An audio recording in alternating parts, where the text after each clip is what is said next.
Volume 1 Chapter 1. Prologue. This chapter is updated by Novels PL. Where is this? A black space with a viscosity of the water currently engulfs me. I'm pretty sure this isn't Gargantua since I don't feel any Yoruichi. Gargantua is a featureless black void connecting Komodo to other worlds that are mainly used by Ankara hollows to move between Komodo, the human world, and Soul Society. Now that I have taken a good look at myself, I'm naked and tattered.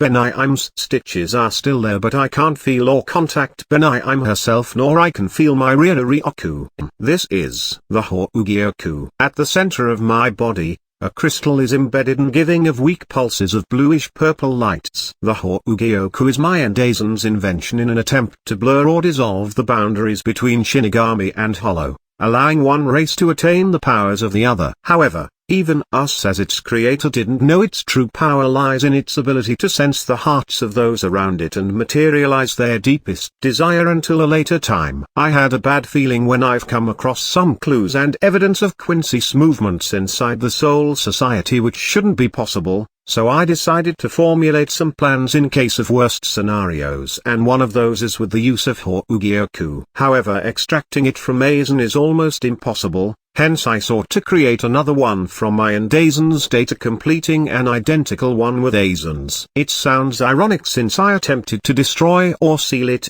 but I can't be choosy with my methods now. I don't remember however ever embedding Hougyoku within me. I wonder how that happened.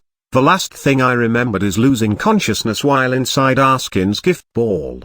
Did I die? Looks like my insurance failed. I wonder if they managed to defeat Huck, and if they failed, I wonder how the world looks like now. While various thoughts come across my mind, some changes happened within the black space. Minute cracks are appearing all over the place with some white light is shining through. What will happen to me now? Will I die for good once this space collapsed? Or will there be an afterlife? An afterlife after and an afterlife? How funny. The cracks are now everywhere, and some cracks also appeared on my body while the Hougyoku kept shining and shining brighter. A sudden pain assaulted his mind while space collapses and he loses his consciousness. Kisuke, wake up now, it's late. A voice of a woman resounded all over the small house. Groans GGGHH. My head hurts. Various memories appeared inside our young Urahara Kisuke, and his first thought was, I'm a handsome and sexy candy store owner. Thus the beginning of his new adventure in this new strange world. Volume 1 Chapter 2. A Strange New World. This chapter is updated by Novels PL. Hello there, Urahara Kisuke here, 7 years old. I'm not the handsome and sexy store owner anymore. Just your everyday handsome kid. It's been exactly a year since I regained my memories of my old life and started studying my current life. And oh boy, it's been fun grabbing asses here and I mean having a family and living a carefree life, though it's me and my mother. We are currently living in the outskirts of the town called Kuoh town, relatively normal town if not for the things or beings that occasionally fly in and out. I'm not really sure what are those things, but so far I've seen two types. First are those people with bat-like wings. They look like a human if not for those wings and some unknown, for me anyway, the energy they are emitting. Second are those people with black feathered wings, probably some kind of angel. They also look like humans and with strange energy different from those I presume devils. So far I haven't seen anyone or anything manipulating or using Ryurikoku, spiritual power, or any power derived from soul. Are they rare or just doesn't exist at all? Ryurikoku still exists in the atmosphere along with strange energies like those non-humans are using. Does it mean that other than those two beings I witness, there are others to match the remaining energies in the air? I need more information, but not right now. I haven't resolved the issue in my body. Things are a bit different now since I have a real flesh bag now. And like any human inhabitants of this world, they possess a strand of energy which doesn't exist in my previous world. I will temporarily dub this energy as mana. Now I have a few problems. First, my soul is a mess. It looks like my current body but has cracks all over it. Maybe because of my last fight and how I reincarnated. The Hougyoku which is embedded in my chest also has minute cracks in it. This is only temporary since Hougyoku is repairing itself and healing my soul over the course of the year. In my estimation, it'll take decades to fully restore my soul. Due to this, I can't use any of my abilities except for my detection abilities. I can heal myself faster if I separate my physical body and soul body, but that is where my second problem enters. Second, the reincarnation system of this world is different from my previous one. It is fully automatic, without the need of any Shinigami. How convenient. The problem is, souls that are separated from the bodies will be pulled by something after a few minutes and disappear somewhere.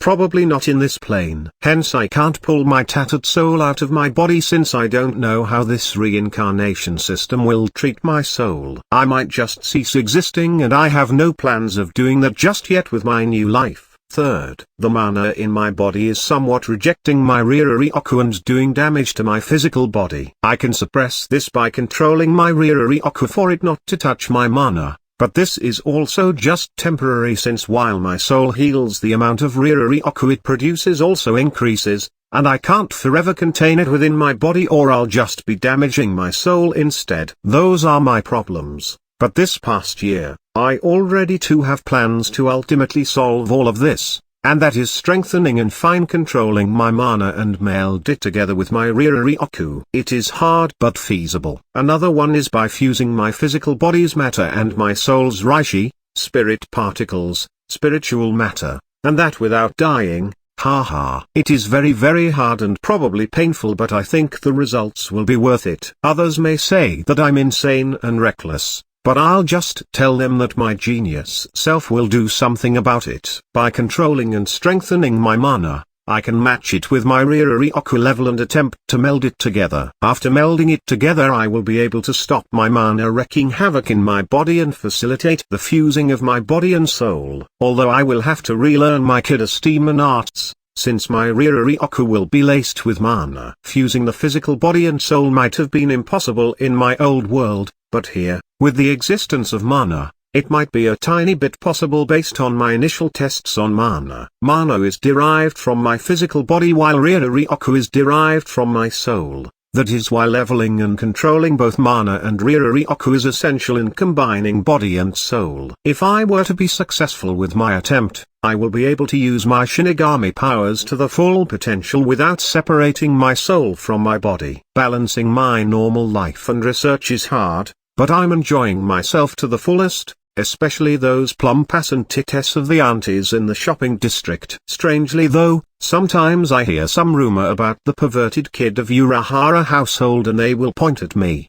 How rude. All I did was tap a few asses here and there and give them pointers on how to keep them in shape and retain its tension. I have some loyal fans, you know. Volume 1 Chapter 3, Progress. This chapter is updated by Novels PL. 6 more months passed by. I was able to control and strengthen my mana to that I can manipulate it as well as my Ryatsu spiritual pressure, without anyone's assistance. Although that was just manipulating mana and not how to use it as it is. My body also became stronger as I circulate my mana through my entire body, and in return, I get to house more mana to circulate. This repeated several times in the past 6 months. But recently it stopped changing my body. It seems that I have to age more to continue this body strengthening. To know my strength, I did several tests on my muscles and bones, and the result was, to quantify, I can contend with 10 big-bodied adults in a tug-of-war. Not that I tried it, just my educated guess. As for fusing my physical and spiritual body, I'm stuck. First of all, because of the wounded soul, I can't do anything reckless until it is fully healed unless I want hidden dangers that can flare up in the worst possible situation. My soul is healing at a faster rate each and every day though. How did that happen? Because of this cheaty Hougyoku. Not that I hate it since it's mine. The Hougyoku follows and grants the desire of the hearts around it, and it just heard my wish of faster recovery rate. The Hougyoku is damaged and can't grant wishes as easily as it did with Aizen. Despite this, it is still the most overpowered item that I know. Just by giving it enough time, it can realize anything, probably. My Kido demon arts training is also not going well as I want. If I want to use it without separating my body and soul, I have to use mana to channel my Ryuryoku through my body. As a result, my Ryuryoku will be laced with mana and the Kido will not activate properly. Melding both mana and Ryuryoku together is proving harder than I expected. With this problem, I can only use spells of number 30 and below in both Hade Way of Destruction and Bakudu Way of Binding. I don't if that is enough for my safety, as I never fought with anything abnormal yet. My body techniques, on the other hand, are progressing as expected. I can already use Shunpo Flash Step in multiple succession, but due to my body's limit, I can only travel 5-10 meters per jump and a maximum of 5 succession in every 10 minutes before my legs give up. My Zanjutsu art of the sword, like my Shunpo, is limited by my body and I can only display less than half of its usual effectiveness. I need more training, but I can only do that every evening and in a place without any eyes and ears. It's not like I'm in a hurry anyway or in any immediate danger. I want to enjoy my second life to the fullest unless my curiosity kicks in, and that will probably happen in the future knowing me. Of course, it will not be me without my trusty gadgets. I already recreated my portable Gigaifo body. I can't really do without them, it just doesn't feel right. I also added some new nifty features, the aura copier, and a simple AI. From my observations,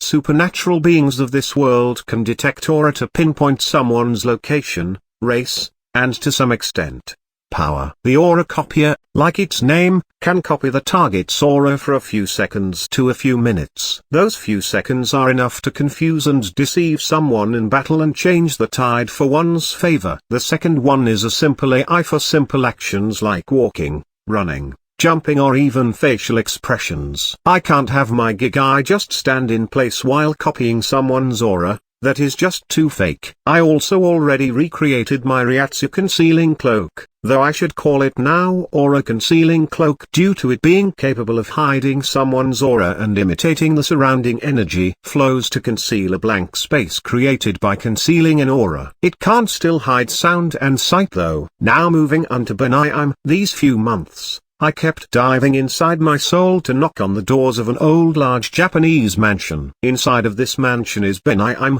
my Zanpei Kuto. I kept knocking on these doors in hopes to awaken her, but not a single time I succeeded. I know that she is inside since I can feel it, but it looked like she too has taken damage from reincarnation and not a small amount of damage since my connection to her is almost non-existent. I hope I can see her soon. Despite her bad and sadistic personality, I still missed her cause she's always there for me all the time for my whole life, an irreplaceable partner. She's also probably the one who embedded the Hougyoku in me in an attempt to save my life. Volume 1 Chapter 4, Childhood Friends. This chapter is updated by Novels PL. Kisuke, wake up. It's late. A voice of a woman resounded throughout the old two-story house. Grown fifth. No. Half an hour more please, replied Kisuke back to the voice while clutching his blanket over his head. He didn't leave the comfort of his bed yet since he was very tired from yesterday's experiments. Did you stay up late again last night? What were you doing anyway? The voice of his mother from the first floor resounded again,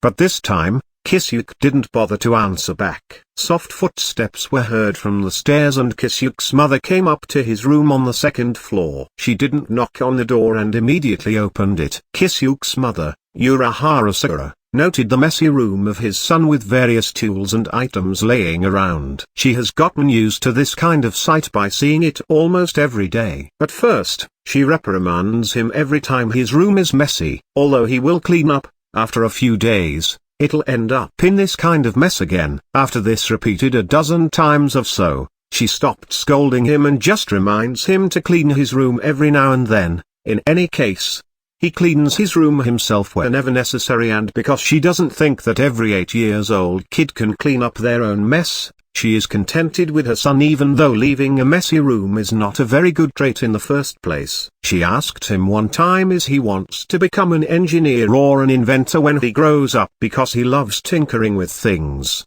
but she was surprised when he answered back that he wanted to become a candy store owner. She thought it was just a child's whim and didn't ask any more. Sakura came to his bedside and nudged him a bit before saying, "Get up. It's already 10 a.m. I already told you not to stay up doing weird things. Both Isai-kun and Irina-chan are downstairs. Aren't you hanging out with them today?" Kisuke moved a bit before denying the things his mother said. "I'm not doing anything weird. I'm just tinkering with some things, and I don't remember promising them anything. If they are there, let them wait for an hour more. They enjoy your sweets anyway. No big deal." Then a snoring sound was heard. This ticked her mother off. "If you don't get up in another 5 seconds, I promise that I will drag you to the shopping district later and leave you in the hands of those aunties that you love so much." Kisuke heard a cheerful voice that didn't match its contents from his mother. He immediately sprang up and tossed his blanket aside while saying,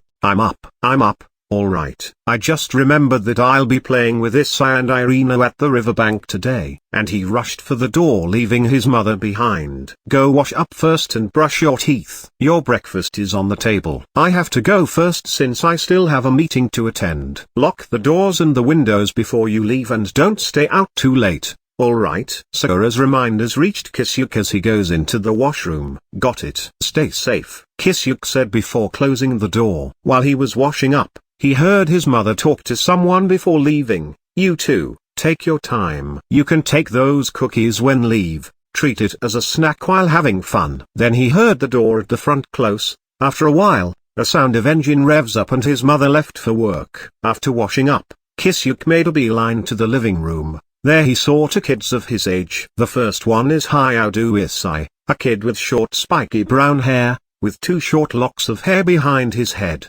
and light brown eyes. He first met him at the primary school. The second one is Shidue Irina, a kid with short chestnut-colored hair tied in ponytail and violet eyes. Although she acts and looks like a boy, she is, in fact, a girl, and Isai probably still thinks she is a guy. He didn't bother correcting his view because he thought it would be more amusing that way. Like Isai, Kisuke first met her at the primary school, and these two are his childhood friends in this life. It might be weird for an old man like him to make friends with kids, but it would even be weirder for a kid if he didn't make any friends of his age, and it would just make his mother worry unnecessarily. There are reasons, however, why he chose to make friends with this out of tens and hundreds of kids out there. Irina, while faint, emits an aura that is warm and calming which doesn't exist in any other people except for her father. When Kisuke her father, he also emits the warm and calming aura but on a stronger scale. Isai, on the contrary,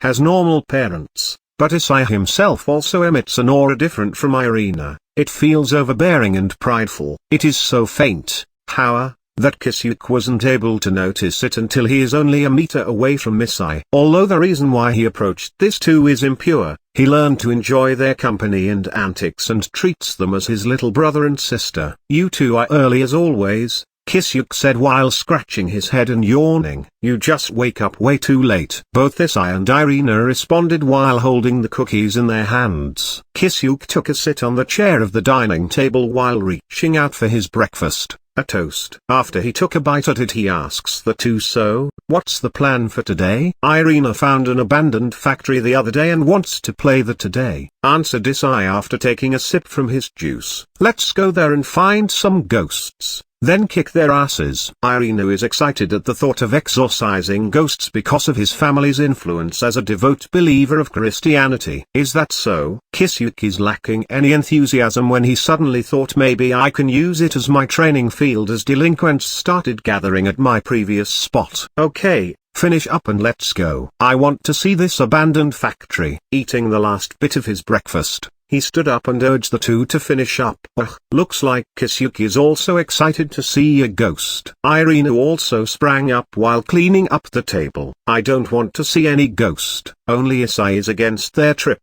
Volume 1 Chapter 5, Vince, the Devil. This chapter is updated by Novels PL. "So this is the abandoned factory that you found?" Kisuke inspected the factory and its surrounding area. The building itself is in a pretty good state. Why would somebody abandon this? Or maybe it's for sale with no prospective buyer?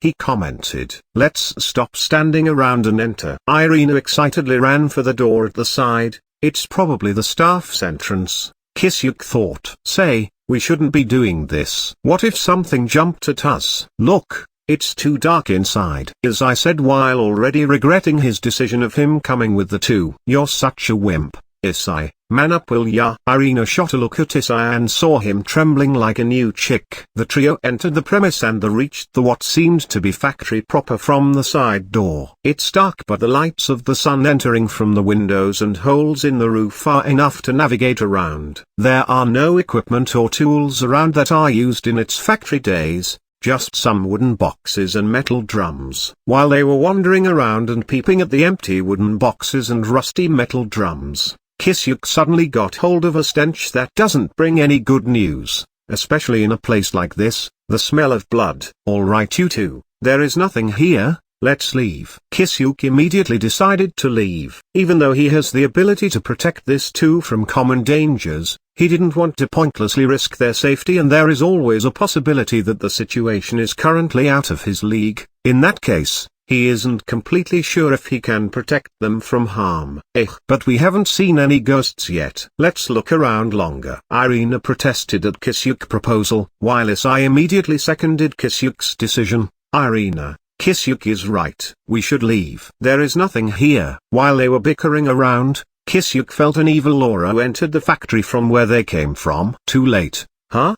He thought. A blonde Caucasian man around the age of 30 wearing a white suit and white hat is at the door when they turned around and finally decided to leave. Oh, what's this? Some free food came running for me at a place like this. Lucky, the blonde man muttered while looking at the trio and giving off a cold and chilling sensation that even the two kids felt. He also has this sinister smile on his face showing off his sharp teeth that isn't very human-like. Isai, Irina, come look this way for a bit. Kisuke called out to the two that were frozen in place. The two awoke and clamored to Kisuke. Kisuke, what is he? What did he mean by food? What's with sharp teeth? Irina immediately panicked while Isai kept shaking and muttering, is it a ghost? Kisuke put both of his hands over their faces, and whispered in a Muri forced slumber. They fell unconscious and collapsed to the floor kicking up dust. He drags them away for a bit, settling them at the corner. Kisuke returned and looked at the man in the western suit still smiling but with a clear look of confusion his face,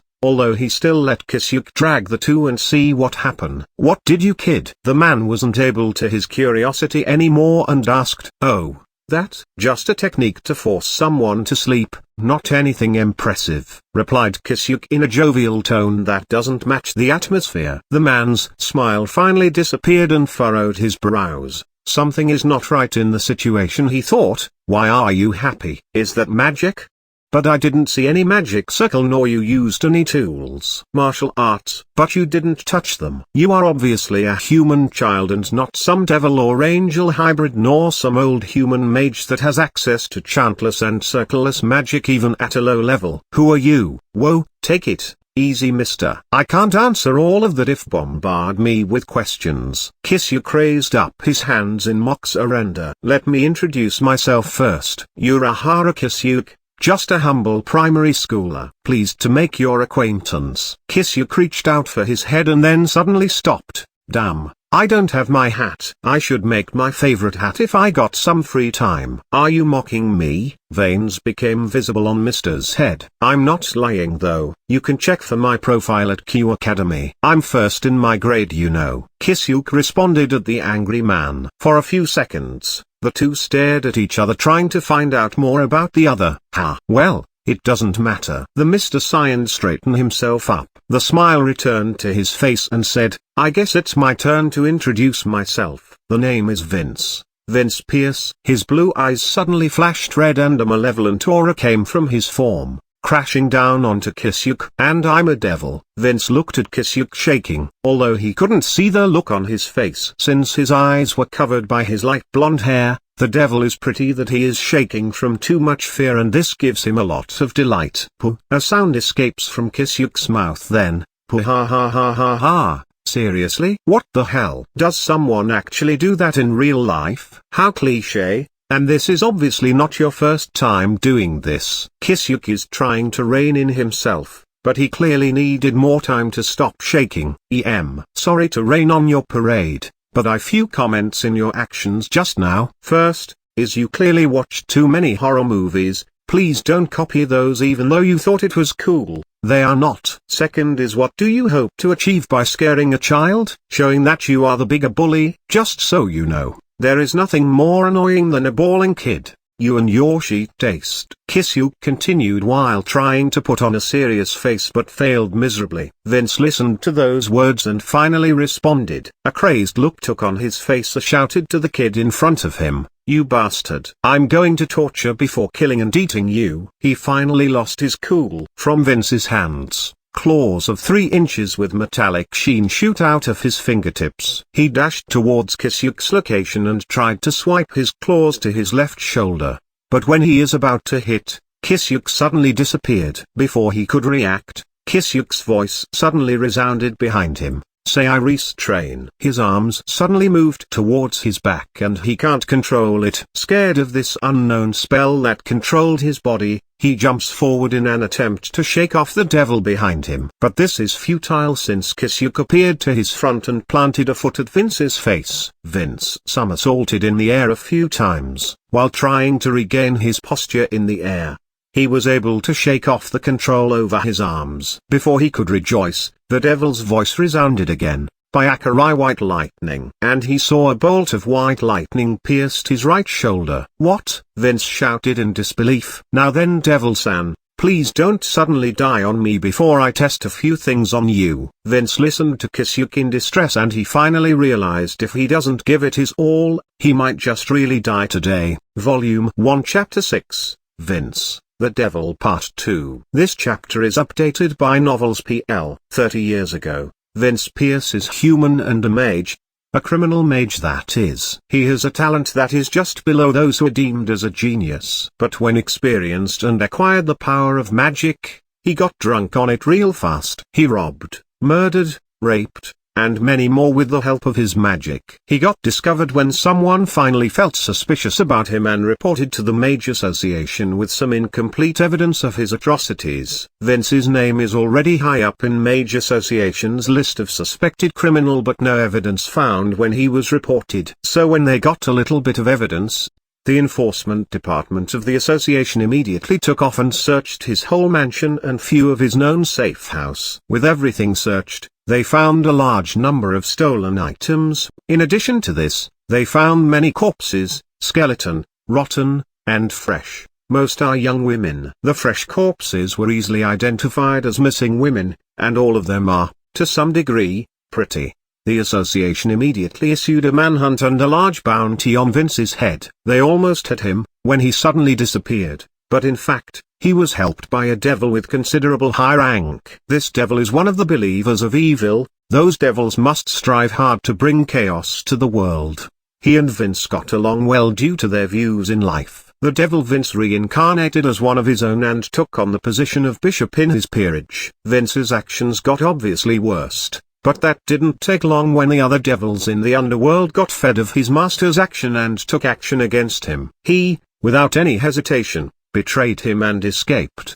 The underworld dubbed him as a B-rank stray devil and another bounty was placed on his head. He returned to the human world and went into a killing spree, eating human flesh and soul to strengthen himself. It made him laugh when he heard that a high-ranking devil is in love with a human and an exorcist at that. He used the abandoned factory as his temporary base of operation while he is in Kuoh town. There are already few people who trespassed this place for all different reasons and he did all the same thing to all of them, killed and eaten. One day, when he is done investigating for the day, he notices 3 kids trespassed this time around and he thought everything would be the same as the last time. But a child, who introduced himself as Urahara Kisuke, destroyed this notion. This child looks like an 8-year-old kid with a kind of messy light blonde hair, almost pale, which is quite rare. Vince, despite his atrocities, is an experienced mage and fighter. He already fought with angels, fallen angels, yokai,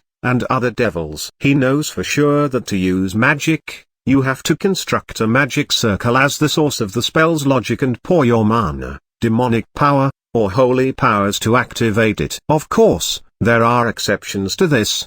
bloodline abilities which belong to a high-class or top noble beings of this world, sacred gears that go with human reincarnation, treasured tools that some factions keep, and senjutsu sage arts that make use of natural energy in the atmosphere. This Urahara Kisuke just completed a spell of a lightning system that is known for its destructive nature with a single word and easily pierced through his strengthened body. The fuel for this spell seems to be mana, but there is something different to it, as just in the presence of this mana put pressure to soul directly. And this scared Vince, since this is the first time he comes across this kind of magic. Not even from the records of magic in his master's gigantic library. Maybe he only missed it and hasn't read it yet, but it is impossible for this kind of magic which affected the soul just in its presence to remain unknown or completely unheard of. Even in his new organization that composes of different races, no one is capable of doing this. "What are you?" Vince asked in a panic. "How did you that?" He added. "What are you talking about,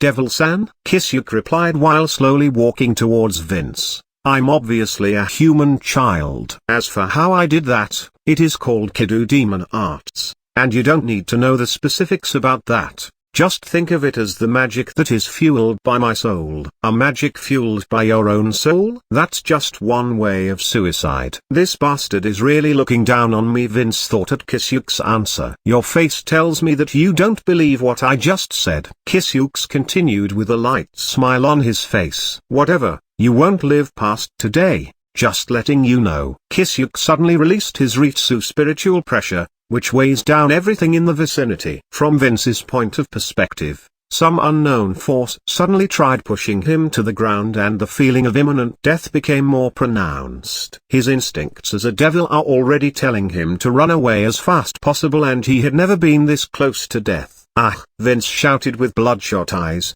Circles of green-colored lines and strange symbols appeared in front of Vince. With it, balls of green-colored flames of various sizes materialized a second later and launched towards Kisuke. "Bakudo no 44, Sekisho barrier." Kisuke silently muttered onto incoming fireballs, and a wall of fuzzy light instantly appeared in front of him. The fireballs hit the wall and a large explosion ensues which destroyed a part of the factory. Vince didn't look at the destruction and bolted towards Isai and Irina's location. Vince knew if he escaped outside, Kisuke will be able to catch him easily with the speed that he previously displayed, so he hoped to take the other two kids as his hostage. That is the only way he thinks he could survive this calamity that fell on him. He easily reached the place where Kisuke hid the two, but they were nowhere to be found. He tried looking anywhere near that area, but he didn't even catch the glimpse of their shadow. "You won't find them anywhere since I hid them well." Kisuke's voice finally resounded behind him. Vince looked back and saw Kisuke walk towards him amidst of smoke and debris while giving him a mocking smile. Vince was shocked, since even though he didn't expect him to die, he expected him to be seriously wounded, cause he used almost all of his demonic power for that attack.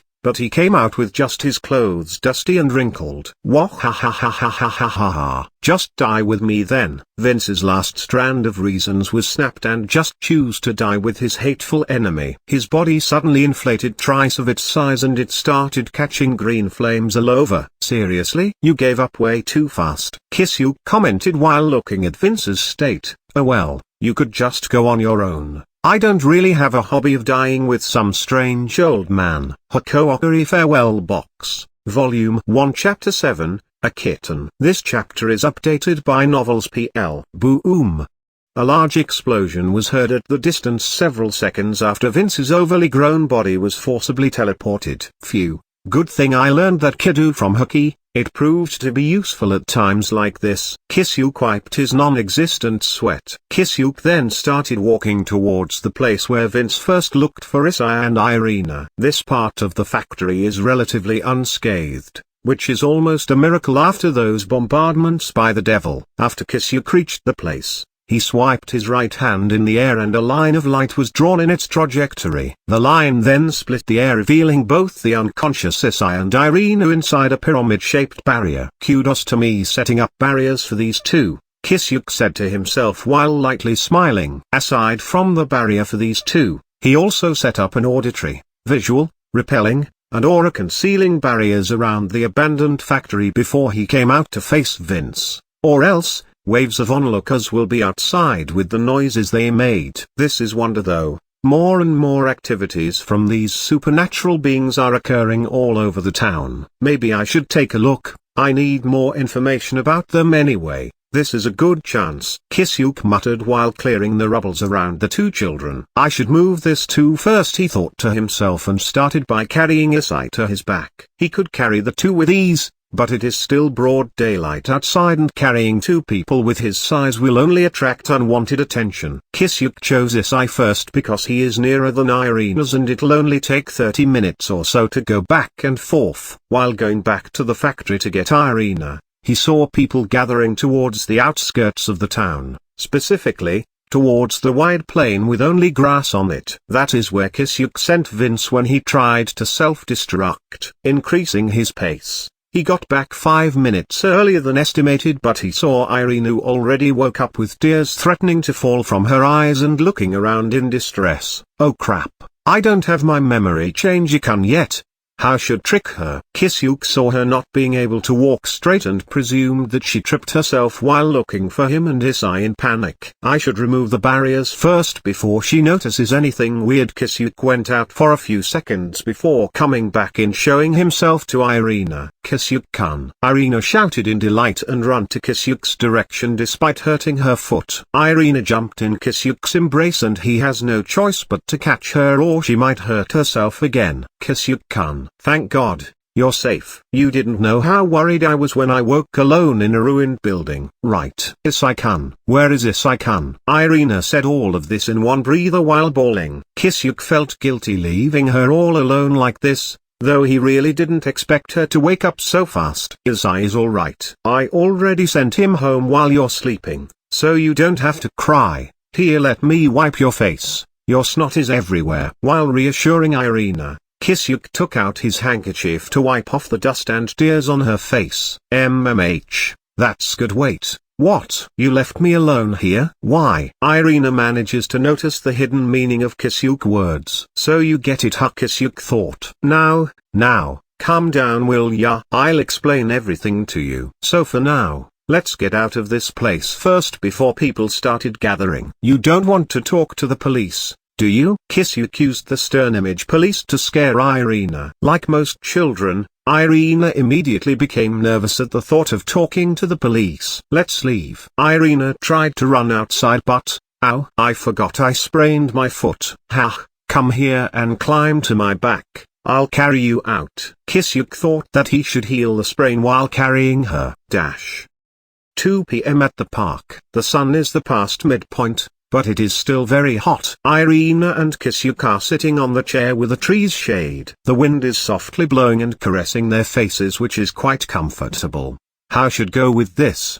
Alright, let's just go with a ridiculous tale and be done with it. Kisuke decides to concoct an unbelievable story that a child can bite. Hey, when are you going to tell me what happened? Even though Irina asked casually, the fear in her eyes didn't escape Kisuke's observation. Trauma is not a good thing, especially for a child, one reason why Kisuke opts for a ridiculous story. Irina, what I'm about to tell you is a big secret. Can you keep a secret? Kisuke put on a serious look while look at Irina. Secret? What will happen if I tell others? Irina asked in wonder. I will die. Kisuke gave stress to his words, and he continued, since you already know that I will die, you are already part of the secret, so if you tell others, I will die. Die? I promise. I promise I won't tell anyone, so please don't die. Irina was obviously shocked at the revelation. I won't as long as you don't tell anyone what happened. Irina looks like she is in danger of breaking her neck from nodding at Kisuke's words. Part 1.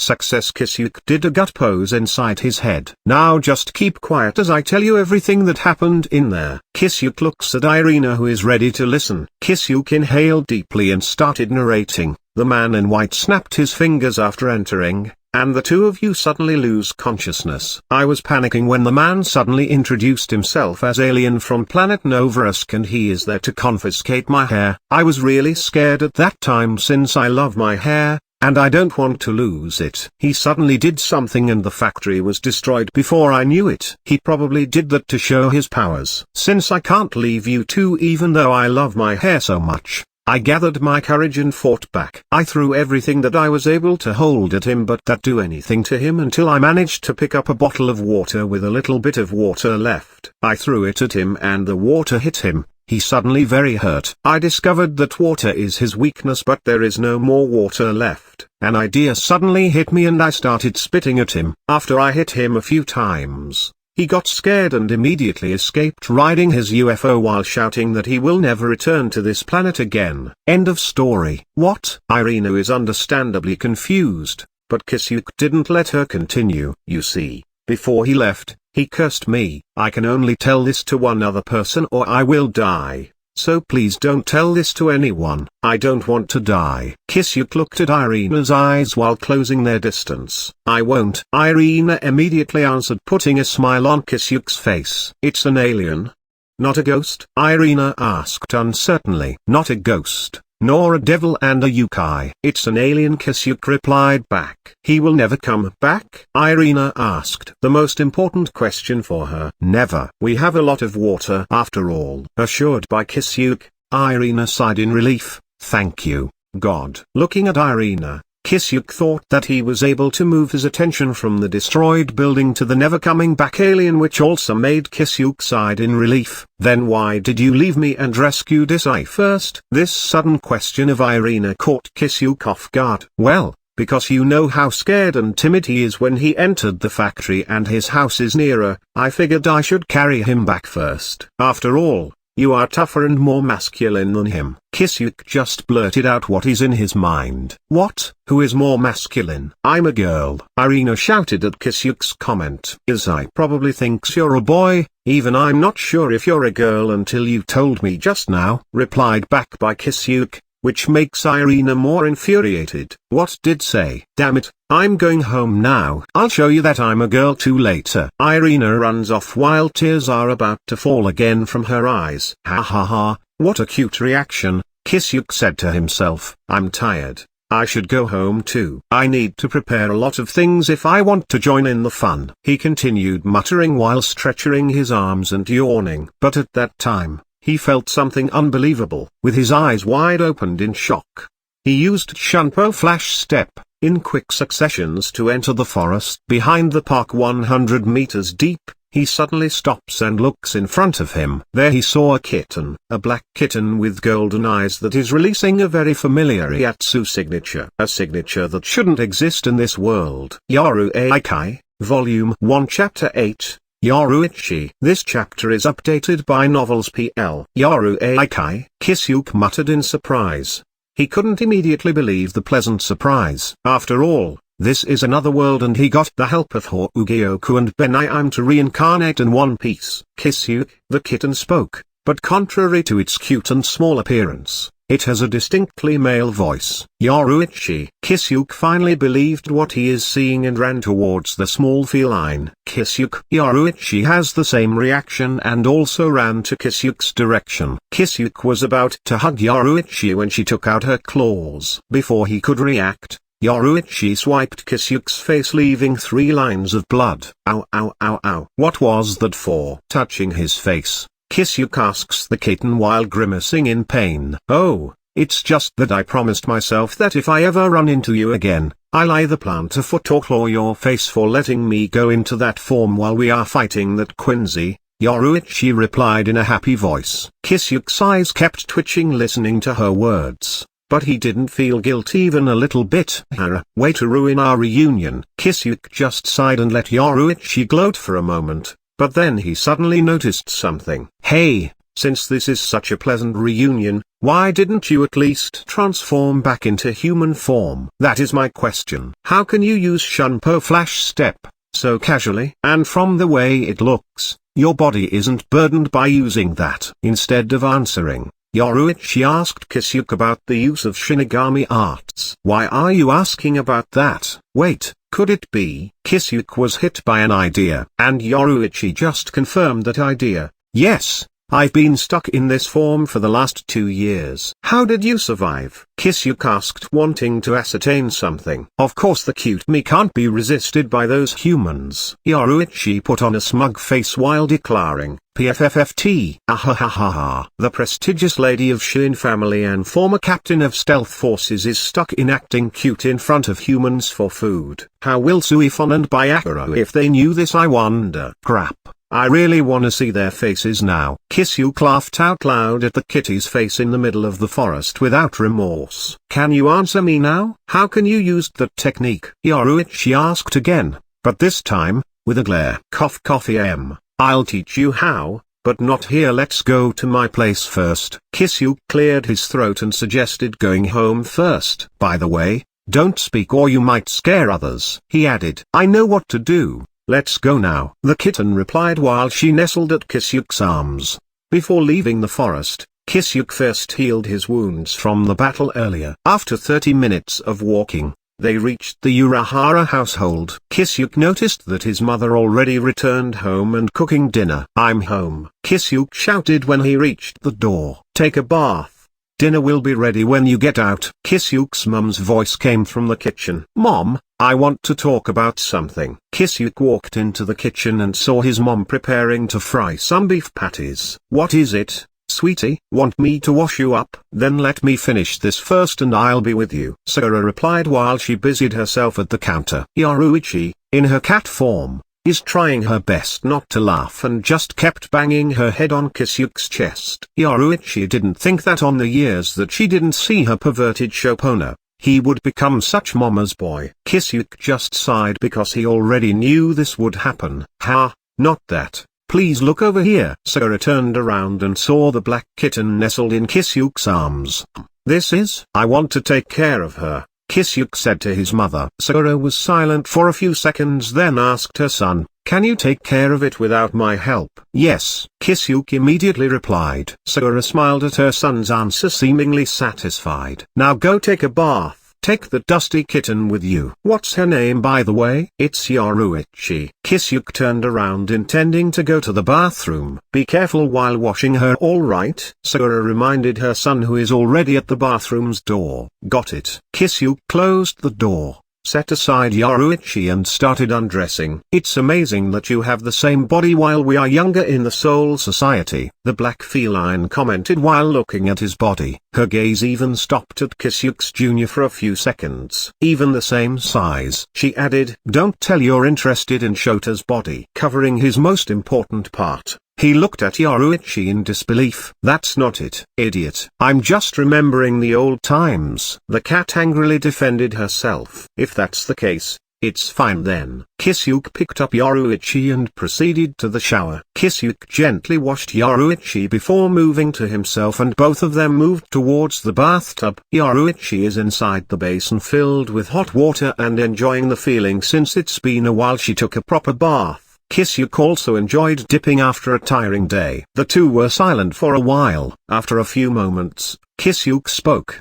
What is your story? Yoruichi meowed for a bit and said, I'm an orphan. Kisuke looked and urged her to continue. I don't know who my parents are. I regained my memories at the orphanage next town over when I was 4 years old. The treatment isn't bad, but it isn't very good either. I won't go into detail about my life there. When I turned 6, I tried my transformation on a whim but I was not able to turn back and you know why. I'm probably considered as a missing person but I don't think they will search for me for more than a month or 2. I've been moving here and there until you found me in the forest. Yoruichi stopped there and continued to enjoy the bath. Hey, looks like I got lucky with my mother. Kisuke lightly commented. Though it doesn't really matter since you'll be with me from here on out. He continued. Volume 1 Chapter 9. Yoruichi Part 2, edited. This chapter is updated by Novels PL. In Kisuke's room, after dinner, the two are sprawled on the bed. Should we start? Kisuke stood up and walked towards the center of the room to set up some barriers to avoid some accidents. How are you going to teach me? Yoruichi followed him and sat in the middle. You aren't going to lecture on this, are you? That's going to take ages. She added, I'm not. I'm going to pass you my mana Ryuryu mixture and you just have to imitate that for your whole mana and Ryuryu. You can feel mana, right? You should be able to control that like Ryuryu. Kisuke extended his arm towards the cat and prepared to transfer some of his hybrid energy. You mean that annoying energy that comes from the physical body? Controlling it is pretty easy,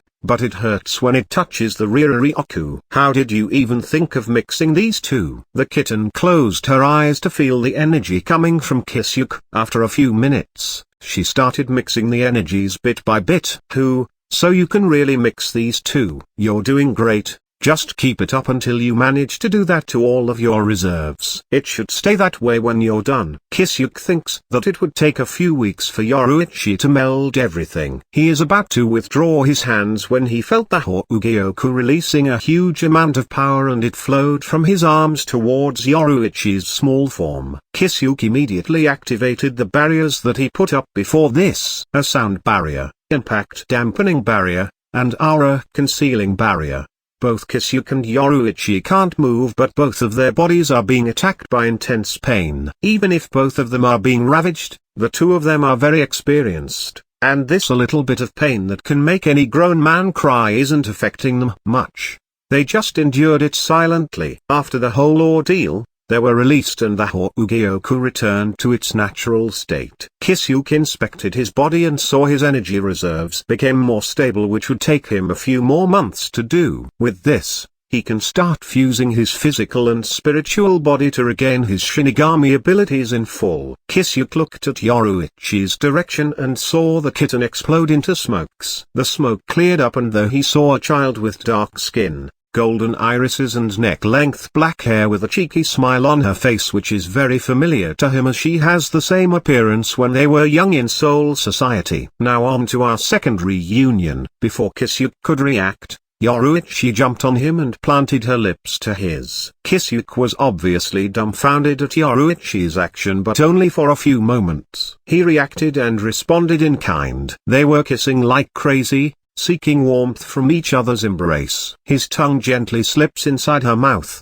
exploring each and every inch of her tongue. Yoruichi felt like she is melting at his touch but she doesn't want to lose to him and used her tongue to entangle his. Both of their hearts are beating faster and faster but Kisuke got a hold of himself first. With the last smooch, he separated from Yoruichi, leaving a trail of saliva between them. Both of them are breathing hard from the lack of air. He saw her glazed eyes and his body felt hot, but he knew continuing would be bad. Let's stop now. Both of us have a child's body. Let's do this again when you've bloomed in all sorts of places. Shaking his head, he calmed himself down while gently embracing Yoruichi. Yoruichi didn't say anything and just rested her head on his chest, slowly regulating her breathing. You're the proactive type, but not the one who does this. What changed? Having restored his state, Kisuke whispered beside Yoruichi's ears. I just don't wanna regret again. Yoruichi just said one thing and Kisuke understands her point. The two rested for a bit, not separating. They just broke through their relationship status quo and didn't want to leave each other's embrace for a while. Seeing you in this world, I have a guess on why we're able to reincarnate here, Kisuke suddenly said while stroking Yoruichi's head. Your Zanpakuto is more overpowered than I presumed. Kisuke continued. Well, I can't really control it, especially its Bankai's ability. Closing her eyes, Yoruichi commented on his words. Space manipulation. Right? If not controlled, it can cut through dimensions. No wonder you were banned to use that since it'll disrupt the stability of Soul Society and human world. Kisuke sighed and continued stroking Yoruichi's head. Since you were able to change back, your mana and Ryuryu were able to merge. Kisuke inquired after taking a closer look at her state. Thanks to that unknown power that came from you. What was that anyway? Yoruichi curiously asked. The Hougyoku. Kisuke casually replied. The Hougyoku! Exclamation mark. Why do you have that?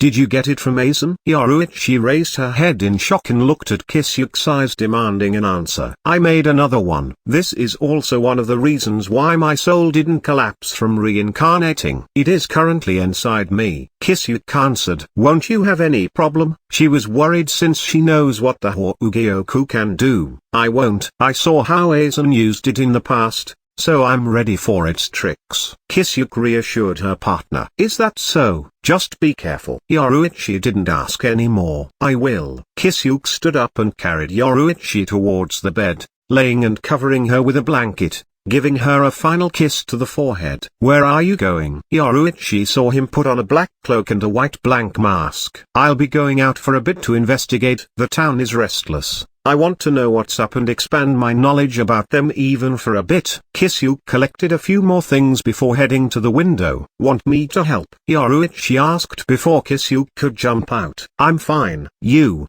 on the other hand, can practice some of your Kido, Shunpo or Hakuda hand-to-hand combat. The floor, walls, and ceiling can take some beating because of the barrier I put up. Just be careful not to destroy my things. Kisuke said his piece and disappeared in the night sky. Volume 1 Chapter 10, Cleria, Belial and Masaomi Yaegaki. This chapter is updated by Novels PL. It has been 4 hours since Kisuke started gathering information. He looked at his wristwatch and saw that it's already midnight. Besides some activity at the town's center, most of the households have turned off their lights. The night sky is clear and you can see the stars clearly because today is a new moon, making it pretty dark and moving around unnoticed very suitable. Kisuke has already taken note of some activities happening tonight as he looked around. There are a total of 3 groups and 1 individual. The first is a group of devils, the second is a group of human exorcists and the last is a pair of devil and human. The lone one is also a devil. He is only watching for now. This one is giving off a surprising amount of power coming from him and it would be dangerous for Kisuke to take him head on. Now then, how do I mess with them?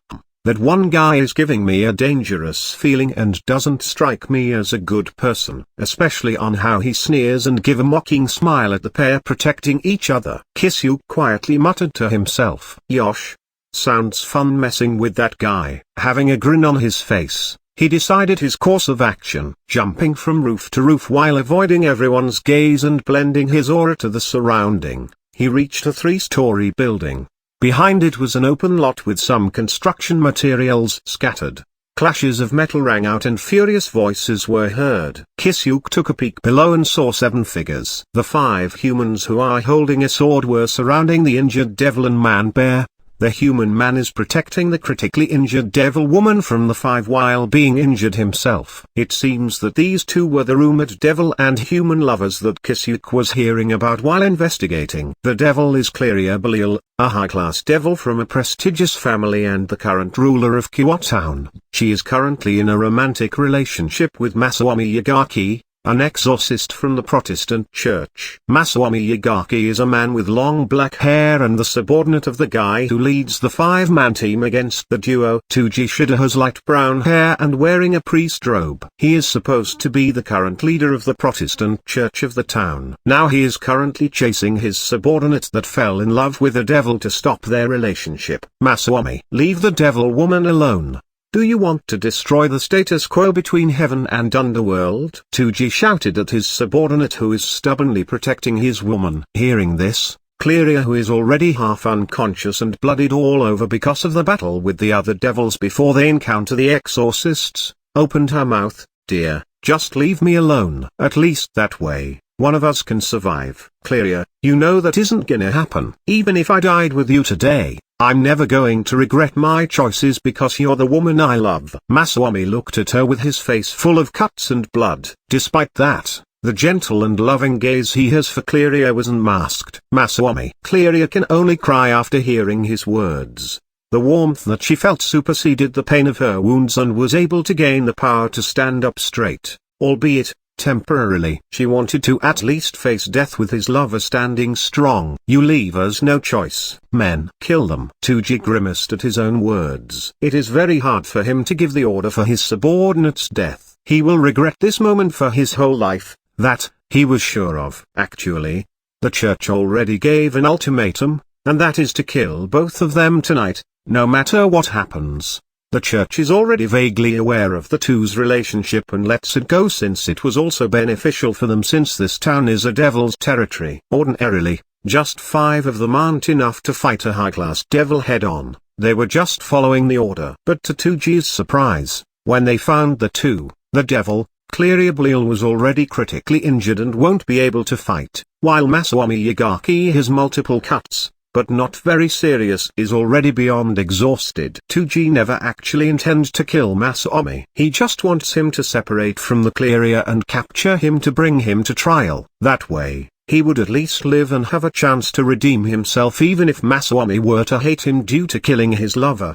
The church is obviously hiding something, especially after the devil's great timing. He presumed that this isn't just about the status quo of heaven and underworld, but Touji underestimated both of their feelings and was compelled to give the final order. While they were preparing for the final clash, a shadow fell from the sky and faced Touji. The intruder is very short, like a child, wears a black cloak with a hood that covers his whole body while wearing a nondescript mask.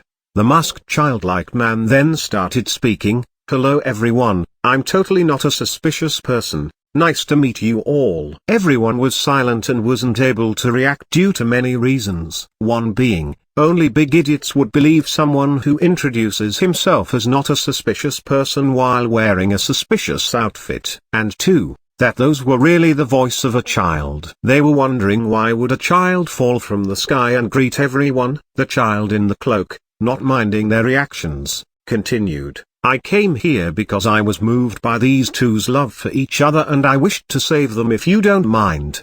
The exorcists finally have a reaction. They readied their swords, increasing their vigilance to the maximum. They wouldn't underestimate someone just because he is a child. It could be just a spell to look and sound like a child. Kisuke then declared, "The play starts here." Second and Red Smoke Escape, Volume 1 Chapter 11. Just Being Silly. This chapter is updated by Novels PL. The play starts here. Second and Red Smoke Escape. A small explosion occurred in front of Kisuke and a large amount of red smoke engulfed the surrounding. The exorcists and the duo were caught off guard, but Touji should immediately reacted and started giving orders. "Don't panic. Stay in your positions and don't let them leave through the gaps. Use wind magic to protect yourself and blow away the smoke upwards." Despite being exorcists, they know some basic spells that can be useful in many situations, and one such situation is here. They easily blow away the smoke and the area was cleared. In the middle, they saw the 3 are still there, but this time around, they were arguing. No, instead of arguing, the child is one-sidedly chiding the devil and human duo. "What the heck are you two doing? Do you really wanna die that much? I created such an opportunity yet you didn't take it?" Exclamation mark. The child figure is fuming with anger. "We were shocked too. You didn't even tell us what to do. You just abruptly released that colored smoke." Masaomi got hold of himself and retorted to the unreasonable kid. "Fine. I don't care anymore. I'll just leave." "Damn, I just wasted my time here." The child finally had enough and jumped over the exorcists that are surrounding them. He started running away after landing 10 meters behind Touji. "Sir, should we chase him?" one of the exorcists inquired. "No, our objectives are here and we don't know if that kid is just trying to lure some of us away from him to give Masaomi an opening." Touji answered and renewed his stance, slowly inching towards the duo. "Masaomi, this will be the last chance. Leave the devil and come with us. You can move on after this." Touji urges Masaomi for one last time, but he knew that it wouldn't change his answer. "Give it up, Touji. I will either escape and live with Cleria or die with her today." Masaomi is already determined to fight until the end. "I see. That's too bad then." Touji jumped towards Masaomi and slashed at him. Masaomi was able to block the attack but he was thrown back for a few meters. "Kill the devil first while I hold back Masaomi." Touji gave his order to every one of his group. "Touji, you bastard." Masaomi was unsurprisingly furious and became more desperate. After a few minutes,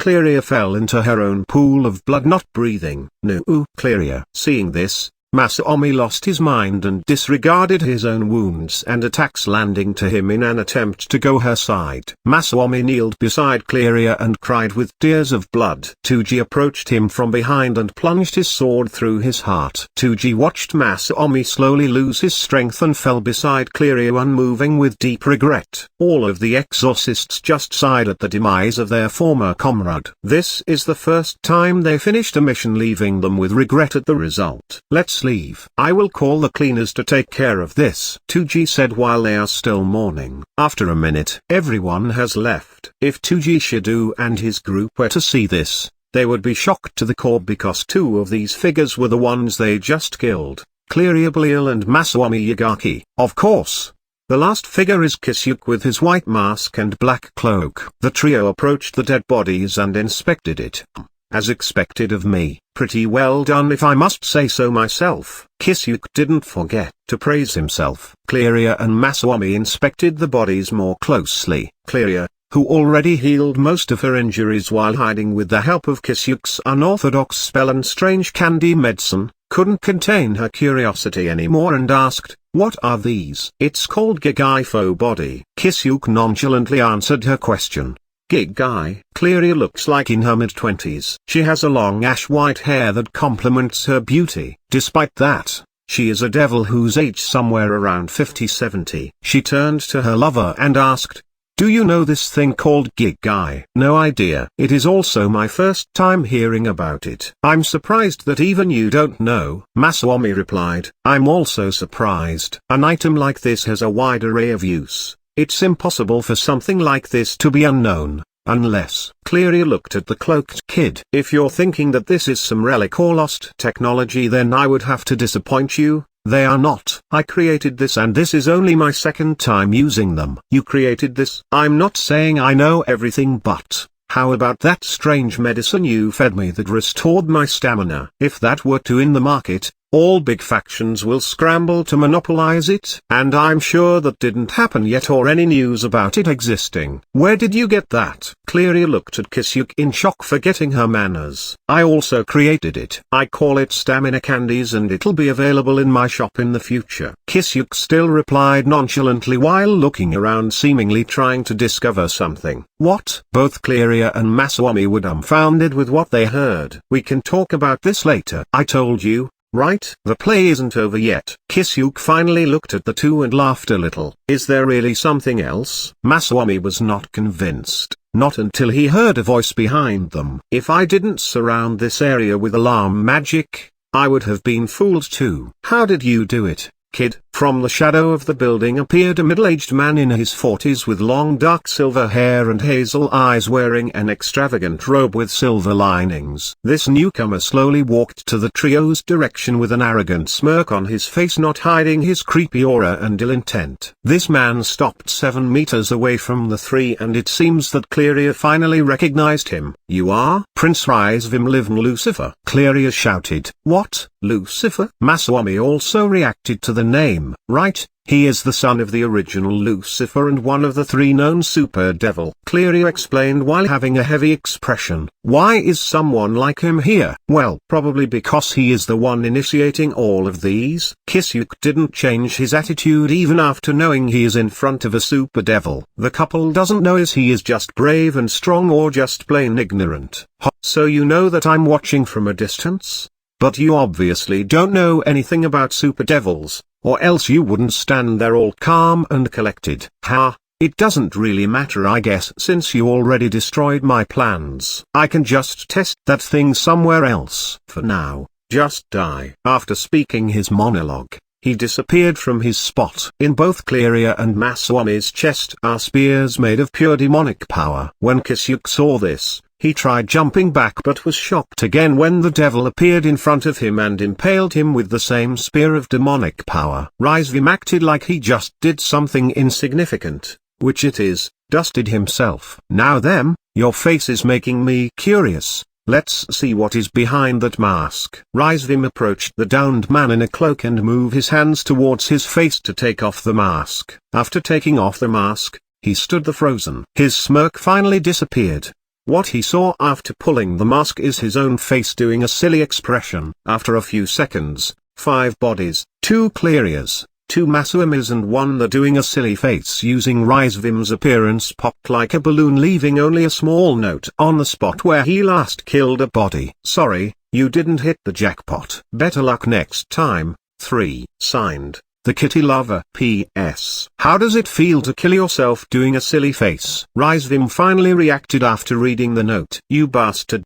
His demonic power went out of control, producing an explosion and destroying everything around him. A few kilometers from the explosion, 3 cloaked figures were running at inhuman speeds. Naturally, the 3 of them are Kisuke, Cleria, and Masaomi, who already escaped some time ago. That guy can't take a joke, huh? Kisuke commented when he heard an explosion. What did you do? Masaomi asked. I just tried being silly. Volume 1 Chapter 12. Rewards. This chapter is updated by Novels PL. A few minutes after the explosion, the whole town was alarmed. Multiple sirens of police, ambulance, and fire trucks are moving towards the source of the accident. A berserk aura of a devil that was roaming around the town can be felt. However, after 10 minutes, various factions were alerted and started investigating and found out that the explosion was caused by demonic power and not just some accident. News of Cleria and her lover's death also started spreading, leading to more personnel dispatched by many factions. The furious devil was forced to retreat due to many eyes landing on him, and it'll only be disadvantageous for him to remain.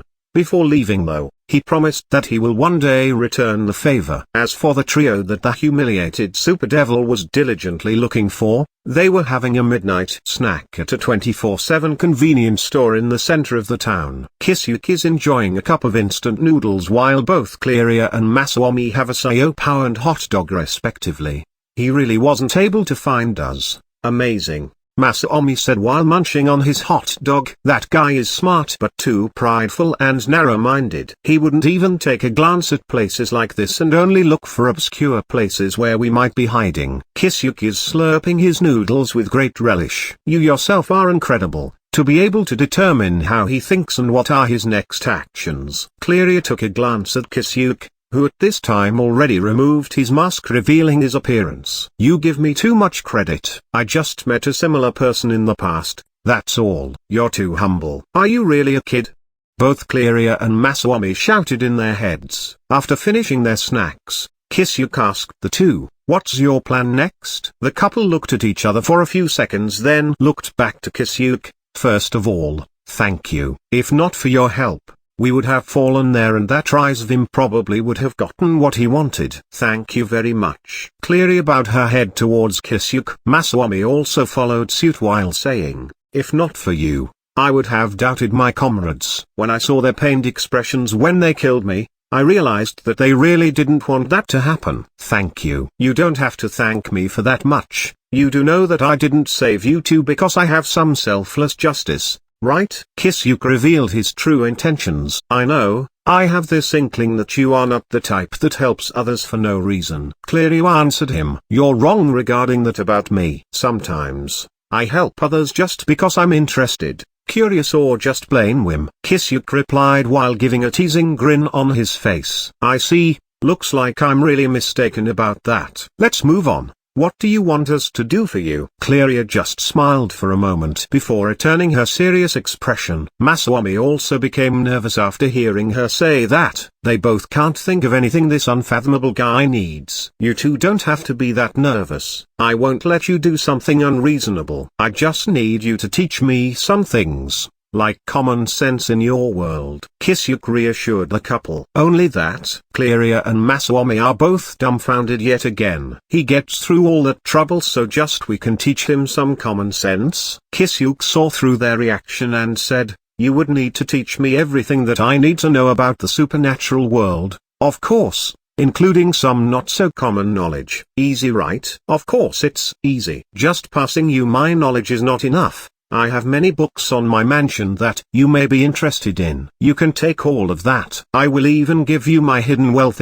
since I have some anonymous accounts with tons of money, I won't be needing it. Cleria enthusiastically agreed and even giving some suggestions of her own. Alright, it's settled then. I'll take my leave here. Let's meet at the park tomorrow at 10 o'clock a.m. Before leaving, Kisuke bought a vanilla ice cream for Yoruichi, who is waiting for him. The couple waited until Kisuke disappeared from their sight. Masaomi started talking first after seeing him gone. Have you not considered escaping? No, and I'm sure you would stop me if we really tried to escape. I'm very thankful to him, and besides, even if we escaped, he probably has some insurance. I don't want to know or test what he prepared. Cleria answered. In reality, Kisuke really has something prepared if they were to escape the town, but not as gruesome as they imagine. Just a tracker and a poison that can incapacitate them, which can be activated remotely. Let's rest. A hotel is no good, so let's just go with an internet cafe room, Masaomi suggested after a few seconds of thinking. Back at Urahara household,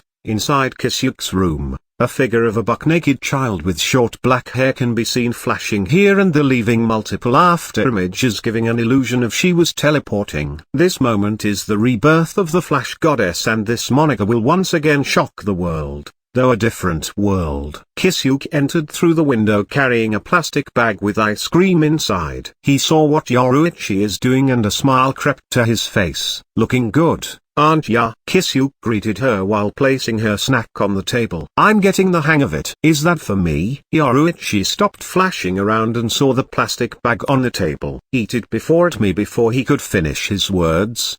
He saw Yoruichi already jumped and snatched the ice cream and eating it with great relish. You would probably eat it even if it's not yours. Kisuke just sighed at this sight. Yeah, damn right. I really miss this flavor. How did it go for you? Better than I expected. Come with me tomorrow. I'll probably need your views. Volume 1 Chapter 13.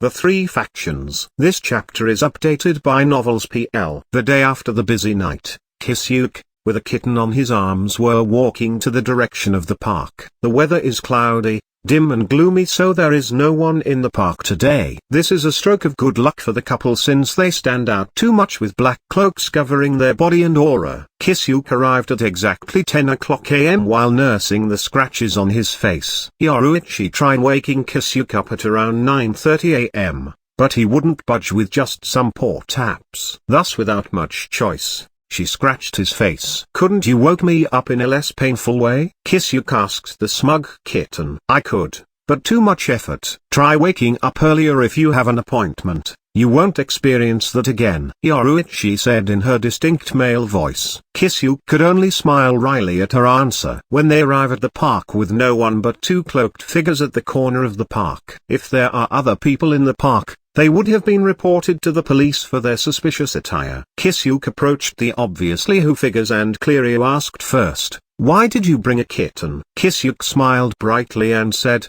"She gets too lonely when I leave her alone." This earned him a cat uppercut to the chin, but it didn't really hurt him and it only made her cute for her antics. Cute, Cleria muttered under her breath. She got hold of herself and feigned coughing before continuing to speak. "Well then, since you're here, let's move somewhere first. Follow me." Cleria started running to the forest, intending to cross it. Masaomi, who is silent all this time, quietly followed Cleria. Kisuke, before following, put on his aura-concealing cloak and placed Yoruichi on his shoulder. After half an hour of running while avoiding many eyes, they arrived at a forest with lots of shrubberies 100 meters away from their position. Kisuke can see a large mansion that only very rich families could have. "That is my residence, but it was probably already raided yesterday after my death." Cleria spoke with the look of melancholy in her eyes. Her lover lightly patted her shoulder to comfort her, and it successfully lifted her mood, albeit just a little. "What do you propose we do?" Kisuke inquired. "I have a hidden chamber underneath the mansion which contains a library and small museum," Cleria said while looking around at the surrounding museum. Kisuke couldn't help but ask. "I say it's a museum, but it's just a small collection of paintings, sculptures, and artifacts from several centuries ago. I just collected them in a spur of interest, but they are just gathering dust for a few years now. You can sell them one by one anonymously to get some cash," Cleria answered while still looking around her. After a few more seconds of looking around, Cleria found something. There it is. Cleria moved to a spot several feet away from them. "You can't enter the underground chamber from the mansion as there is no physical pathway. This spot here is the teleportation array that will take us directly in it. but the resulting light and fluctuation from its activation may gather some attention. She then looks at Kisuke. Bakudano 26 Kayako curving light. Kisuke didn't say anything else and started casting his modified Kayako that can hide more. A dome made of thin blue film engulfed the group and hid them from the surrounding. This is the second time Cleria and Masaomi witness this spell, and they are still in awe at how effective it was and how fast it was cast. Cleria didn't wait for another second and activated the teleportation array. A magic circle 5 meters across and bearing the Belial clan insignia shone in grey light. The group disappeared in granules of light and reappeared inside a small library with 10 bookshelves full of books. Cleria started walking and the rest followed. She led them to an open area between the library and the museum. There is a round table with 10 chairs at the side. Near the table was a counter for drinks. The group sat down one by one, starting from Cleria. She snapped her fingers and the utensils, a jar of tea leaves, started moving to the table. When they reached the middle of the table, a small magic circle manifested and the utensils began making tea themselves. After a few minutes, 3 cups of tea were served. How convenient. I should also study how to set up these arrays, Kisuke commented while his eyes were shining. After drinking a sip from her tea, Cleria started talking. All right, let's start. First, I'll be giving you the information on 3 races of the 3 faction. Cleria began talking and Kisuke didn't interrupt and just listened while taking sips of tea. Originating from heaven, the angels are powerful beings who serve the biblical God, and have the powers to inflict pain upon devils, demons and by extension the fallen angels, due to their light-based powers. After the death of the god from the Bible in the Great War of the 3 factions, the angels were incapable of increasing their numbers. There are rumors that they made a system similar to the devil's evil pieces system that can reincarnate other races in angels. Fallen angels are angels that have fallen from the grace of God, due to having impure thoughts that divert them from the teachings of the God in the Bible. The leaders of Gregory were tempted by human women and had fallen after having sex with them. Despite being cast out of heaven, fallen angels and their subordinates have been known to occupy churches and use them as bases. However, they go out of their way to destroy all of the religious icons in these churches in the process out of spite for their former leader. Currently, the fallen angels have the smallest population among the 3 factions, but can increase their numbers by tempting existing angels. Devils are beings that originated from the underworld, consisting of the 72 pillars of high-class devil noble families, the extra demons and the countless armies under them. The total lifespan of a devil is approximately 10,000 years. The devils were originally led by the 4 great Satans prior to their death in the Great War. Following the end of the Great War, the descendants of the original Satans apart from Rizvim wanted to continue the Great War, but were faced with opposition by other devils, most prominently the Bel clan, who assumed authority after the death of their leaders. This started a civil war between the devils, with the descendants of the original Satans losing the war, and a new government was formed among the devils. The new government then appoints 4 new Satans through strength and accomplishment in the civil war. After the formation of the new devil government, Yaegaki Beelzebub developed the evil pieces system to help replenish the decreased armies of the devils, eventually creating the rating games. And that are the races that consist of the 3 factions. There are other races and mythological factions, but you can read about them in my records. Cleria drank some of her tea to rest for a bit. Volume 1 Chapter 14. Plans for the future. This chapter is updated by Novels PL. As for the not-so-common knowledge, except for one, they are all recorded and written by me. You can find it buried 50 meters deep under this table. Cleria continued. Except for one? Why would you make an exception? Could it be that you didn't have a chance to record it yet? Kisuke played with his empty cup while asking. Really sharp. You're right. I didn't have a chance to write it down and keep it yet. It's also probably the biggest reason that we were hunted down. Cleria just smiled wryly at Kisuke's deduction. What? Masaomi, on the other hand, was understandably shocked at the revelation. I'm sorry, dear, because of my knowledge, we put our lives into danger. Cleria faced Masaomi and bowed to him with tears about to fall from her eyes. Masaomi didn't let Cleria to do that for long and immediately hugged her while whispering to her ears, "It's okay, I already promised you that I will forever be with you. Cleria couldn't stop her tears anymore as she has been hiding this piece of important secret, even if it is just a speculation, from him since yesterday. A heavy weight in her heart was finally relieved along with her tears when she heard Masaomi's words. Kisuke read the mood and didn't interrupt them. He just played with Yoruichi's paws while waiting for them to calm down. Wiping her tears, Cleria apologized to Kisuke for the interruption. The secret that I managed to uncover is about the existence of the king piece. She continued explaining. Isn't evil piece's system adopted the idea of chess? So the leader should have this king piece. What is wrong with that? Kisuke was quite confused as the game of chess can't happen without the king. The problem is every young high-class devil receive only 15 pieces. Without the king piece, the master of the peerage can use his or her demonic power to brand the evil pieces they received. It is common sense that there is no king pieces. Making another cup of tea for everyone, Cleria continued to narrate. Hey, so this non-existent pieces are? Kisuke urges her to continue. They exist, and only those in highest position are aware of them. I only accidentally discovered it. Then what can these king pieces do to warrant such excessive actions of hunting you down just because you know about? They can provide a power-up to the master of the peerage, at least 10 times to 100 times of their base power. Cleria took a deep breath before saying this. The room was silent. Everyone was dumbfounded. 10 to 100 times? Masaomi shouted. I see. Rating game and evil pieces are the foundations of the modern devil society, and the usage of this basically cheating or just plain corruption. If came to light,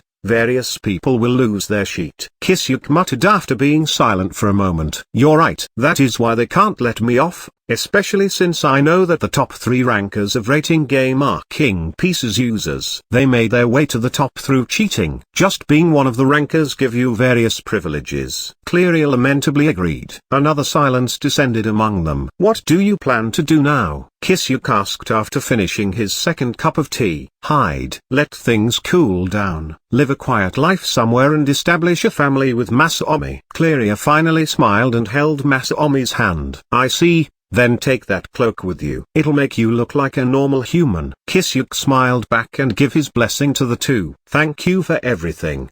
The couple once again expressed their gratitude. Cleria passed a few more things and the method of activating the teleportation array to Kisuke before getting ready to leave. Oh, one more thing, just a piece of friendly advice. Don't let the quiet and peaceful life dull your skills. On the contrary, improve it for unexpected rainy days. Kisuke said before they teleported away. The couple looked shocked for a moment before saying, are you really a kid? Why do you seem more experienced than us?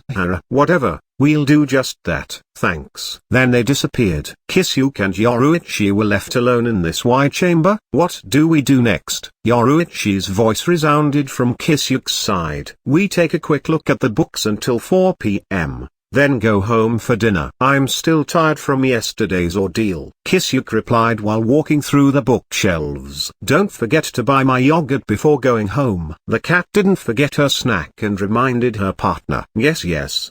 The next day, after eating his breakfast, Kisuke was lazing on the sofa while watching the magical girl show being aired on television when their doorbell rang. Kisuke, take the door for a moment. He heard her mother from the kitchen who is washing the dishes. Got it. Kisuke got up and walked to the door. When he peeped through the pinhole, he saw 2 familiar figures. He opened the door and greeted the two. Uncle Toujou. And some girl I don't know. Please come in, my mother is inside. Who is some girl you don't know? I'm Irina. The young girl in frilly white dress and hair tied up in ponytail immediately reacted at Kisuke's remark. What? Why are you dressing like a girl? Kisuke feigned a shocked expression. I'm a girl. Irina finally lost it and was ready to pounce on Kisuke. Kisuke, stop teasing her so much. Kisuke's mother, Sakura, appeared behind him and gave him a knock on the head. Toujou-san, Irina-chan, please come in. I'll prepare tea and snacks. Sakura continued and invited the guests in. Toujou just smiled at the kid's antics, but Kisuke can still see traces of exhaustion on his face.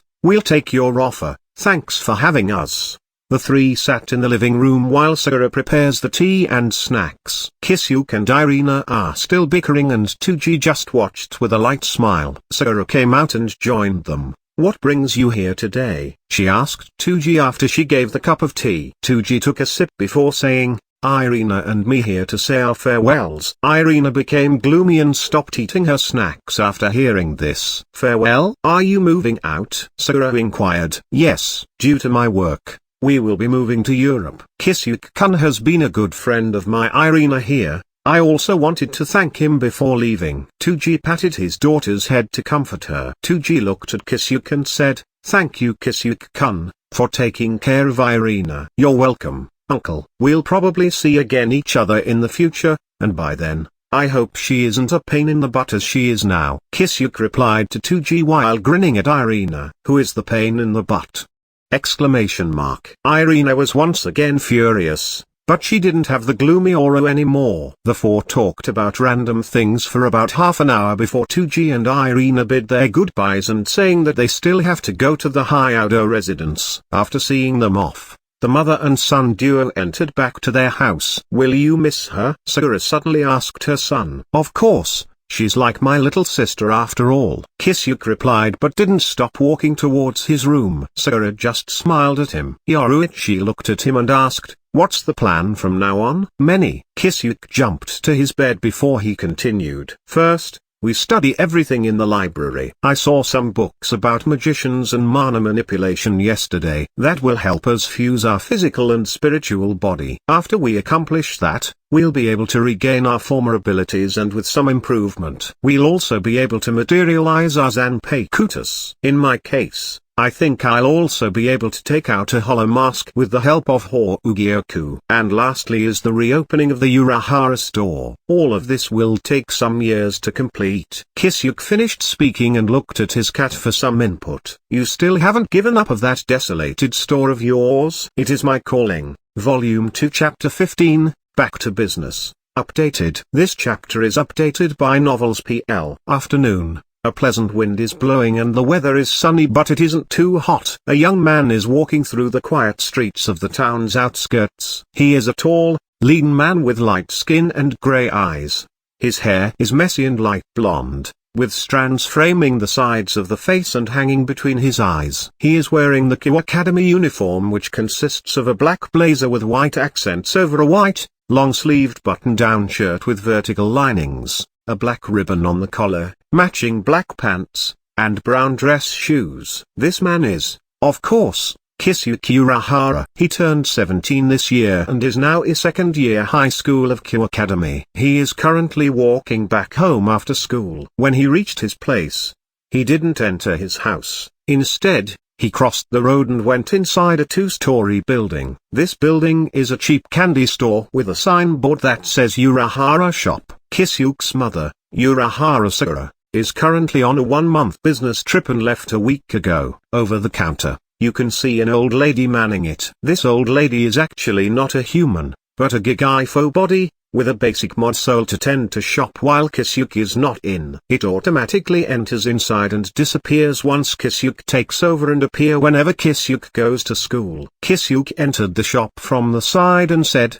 "I'm home." "Welcome home." A reply came from a black cat with golden pupils that walked out from the corner. "How was today?" The cat continued speaking with a distinctly male voice. "Tiring. President Shitori is still hounding me for taking a photo of her when I accidentally saw her cosplaying as a magical girl." Kisuke removed his shoes at the door and proceeded to his room to change. "Oh, that glasses girl. She is a devil, right?" Yoruichi followed him inside and continued asking, seemingly curious. "Yeah, she is the leader of one of the two devil groups that entered the town 2 years ago and the current student council president. She even used the help of her hyperactive knight, Toma Megari, to try to chase me when there is no one around." Kisuke changes into his signature attire, which consists of a dark green shihakusho garment of dead souls, without an undershirt. Over this, he wears a black huri, which sports a white diamond pattern along its bottom half, reminiscent of an inverted captain's houri. He also wore wooden sandals and a striped dark green and white bucket hat that shadows his eyes. Thus the re-emergence of Mr. Hat and clogs at the world where mythological beings walk the earth. How did you escape then? Since I can't show the strength of above-ordinary humans yet, I choose to materialize Benign in her cane form and strike the skirt of that knight to stop chasing me. The two then proceeded to the counter to sit. The fake old lady is already nowhere to be found. As expected of one of the perverted quartet, your methods live up to its name, hee. Yoruichi tried teasing Kisuke but suddenly remembered his words. Wait, you used Benign? Isn't that worse than showing strength? In our old world, maybe, but not here. A human with extraordinary strength is not normal. But a normal human materializing a weapon is not unheard of. They will just think of me as a guy who is a bit skilled in swordsmanship and has a sword-type sacred gear. Nothing out of common sense. Kisuke explained to Yoruichi. But still, is that fine? It is. When those two groups of devils arrive, the activities of supernaturals increased. There are even a few fallen angels coming in and out these days. It won't be long before a conflict occurs. We might not be able to hide anymore, especially since Isai's left arm's aura kept increasing day by day and will soon attract some attention. I want to see what will happen. Kisuke took out a fan and started fanning himself while having a grin thinking of the future. What a bad smile. Well, he really does remind me Ichigo, albeit a lot more perverted. If he is similar to Ichigo in our old world, then he will probably become a center of the maelstrom. In other words, a protagonist. Yoruichi commented when she thought of the perverted kid who became best friends with Kisuke. How did it go for you today? Kisuke suddenly changed the subject and asked Yoruichi. I'm done practicing everything and even improved some. I'm officially back to my heyday and stronger. Yoruichi replied happily. Then we really don't have any reason to remain hidden any longer. You're probably already very bored, considering you're a bit of a battle maniac. Kisuke was happy for her partner but remembered something else. You practiced everything? I'm pretty sure you didn't even try your last move. Shall we? No way in hell. Yoruichi has acted like someone stepped on her tail. Oh come on, it is not that Bao. Kisuke's tried to persuade the cat, but with an annoying grin on his face, so Yoruichi scratched his face and ran away. Kisuke just smiled at his lover's action while nursing his wounds. Kisuke and Yoruichi regained their full abilities plus more. They don't know how strong are they in this world, but they are sure that they are safe from random devils, angels or fallen angels. This is not them being arrogant but confident. And Kisuke's comparison of random devil is Rizvim, who he encountered years ago, the self-proclaimed super devil. To summarize Kisuke's current abilities: full mastery of Kido demon arts, common, modified and original, Shunpo flash step, Hakuda hand-to-hand combat, and Zanjutsu art of the sword, for his Shinigami abilities. He also became a wizard thanks to the Hougyoku giving him hollow abilities, though he was more close to Inaranka due to his movesets, which are Suro Hollow Flash, Gran Race Suro Royal Hollow Flash, Suro Oscura's Black Hollow Flash, Bara Hollow Bullet, High Aero Iron Skin, which boost his defenses to a large degree, and Iskura Loosening Void, which allows him to use Garganta, but he modified it so that he can open a passage anywhere he has been. But due to this hollowification, his Zanpei Kuto, Benign, became even more unreasonable and unmanageable. If the former Benign is a prim and proper princess in Yukatu, albeit sadistic, the Benign now is delinquent who now wants to see everyone's blood. Yoruichi has the same skill set as her former self but stronger due to mana. Kisuke can't hollow-fi her because of her very special Zanpei Kuto. Up to this day, she still can't control her Zanpei Kuto. By Akko, Volume 2 Chapter 16, Koneko Toujou. This chapter is updated by Novels PL. When the sky darkened, Kisuke decided to call it a day and closed the shop. Even though there isn't much customer, he quite likes the atmosphere and peacefulness as he ponders on several things, both important or just some random thoughts. He walks towards the kitchen after he locked the doors to make himself and Yoruichi some dinner. Kisuke remembered that he will be having a guest later, so he added another serving of traditional Japanese food which consists of soup, fish, and rice. The smell of the food attracted the angry cat and she entered through the window at the side of the dining table. She jumped to the counter and saw Kisuke preparing 3 servings. 3 servings? Ah, you're calling her again tonight? Are you sure your taste didn't change over this past few years and became a lolican? Yoruichi teasingly said. Nope, I really want to summon that black-haired devil with ridiculous tits. But she seems so busy I just can't get lucky. Kisuke replied while frying some fish. Really? Those are ridiculous. Reminds you of Enu and Raniku. But why not choose the redhead or the soul guy? Gremory-san is a high-class pure-blooded devil, and we already met someone like her long ago. Remember Cleria Belial? Kisuke decided to add stir-fried vegetables in today's menu and started preparing it.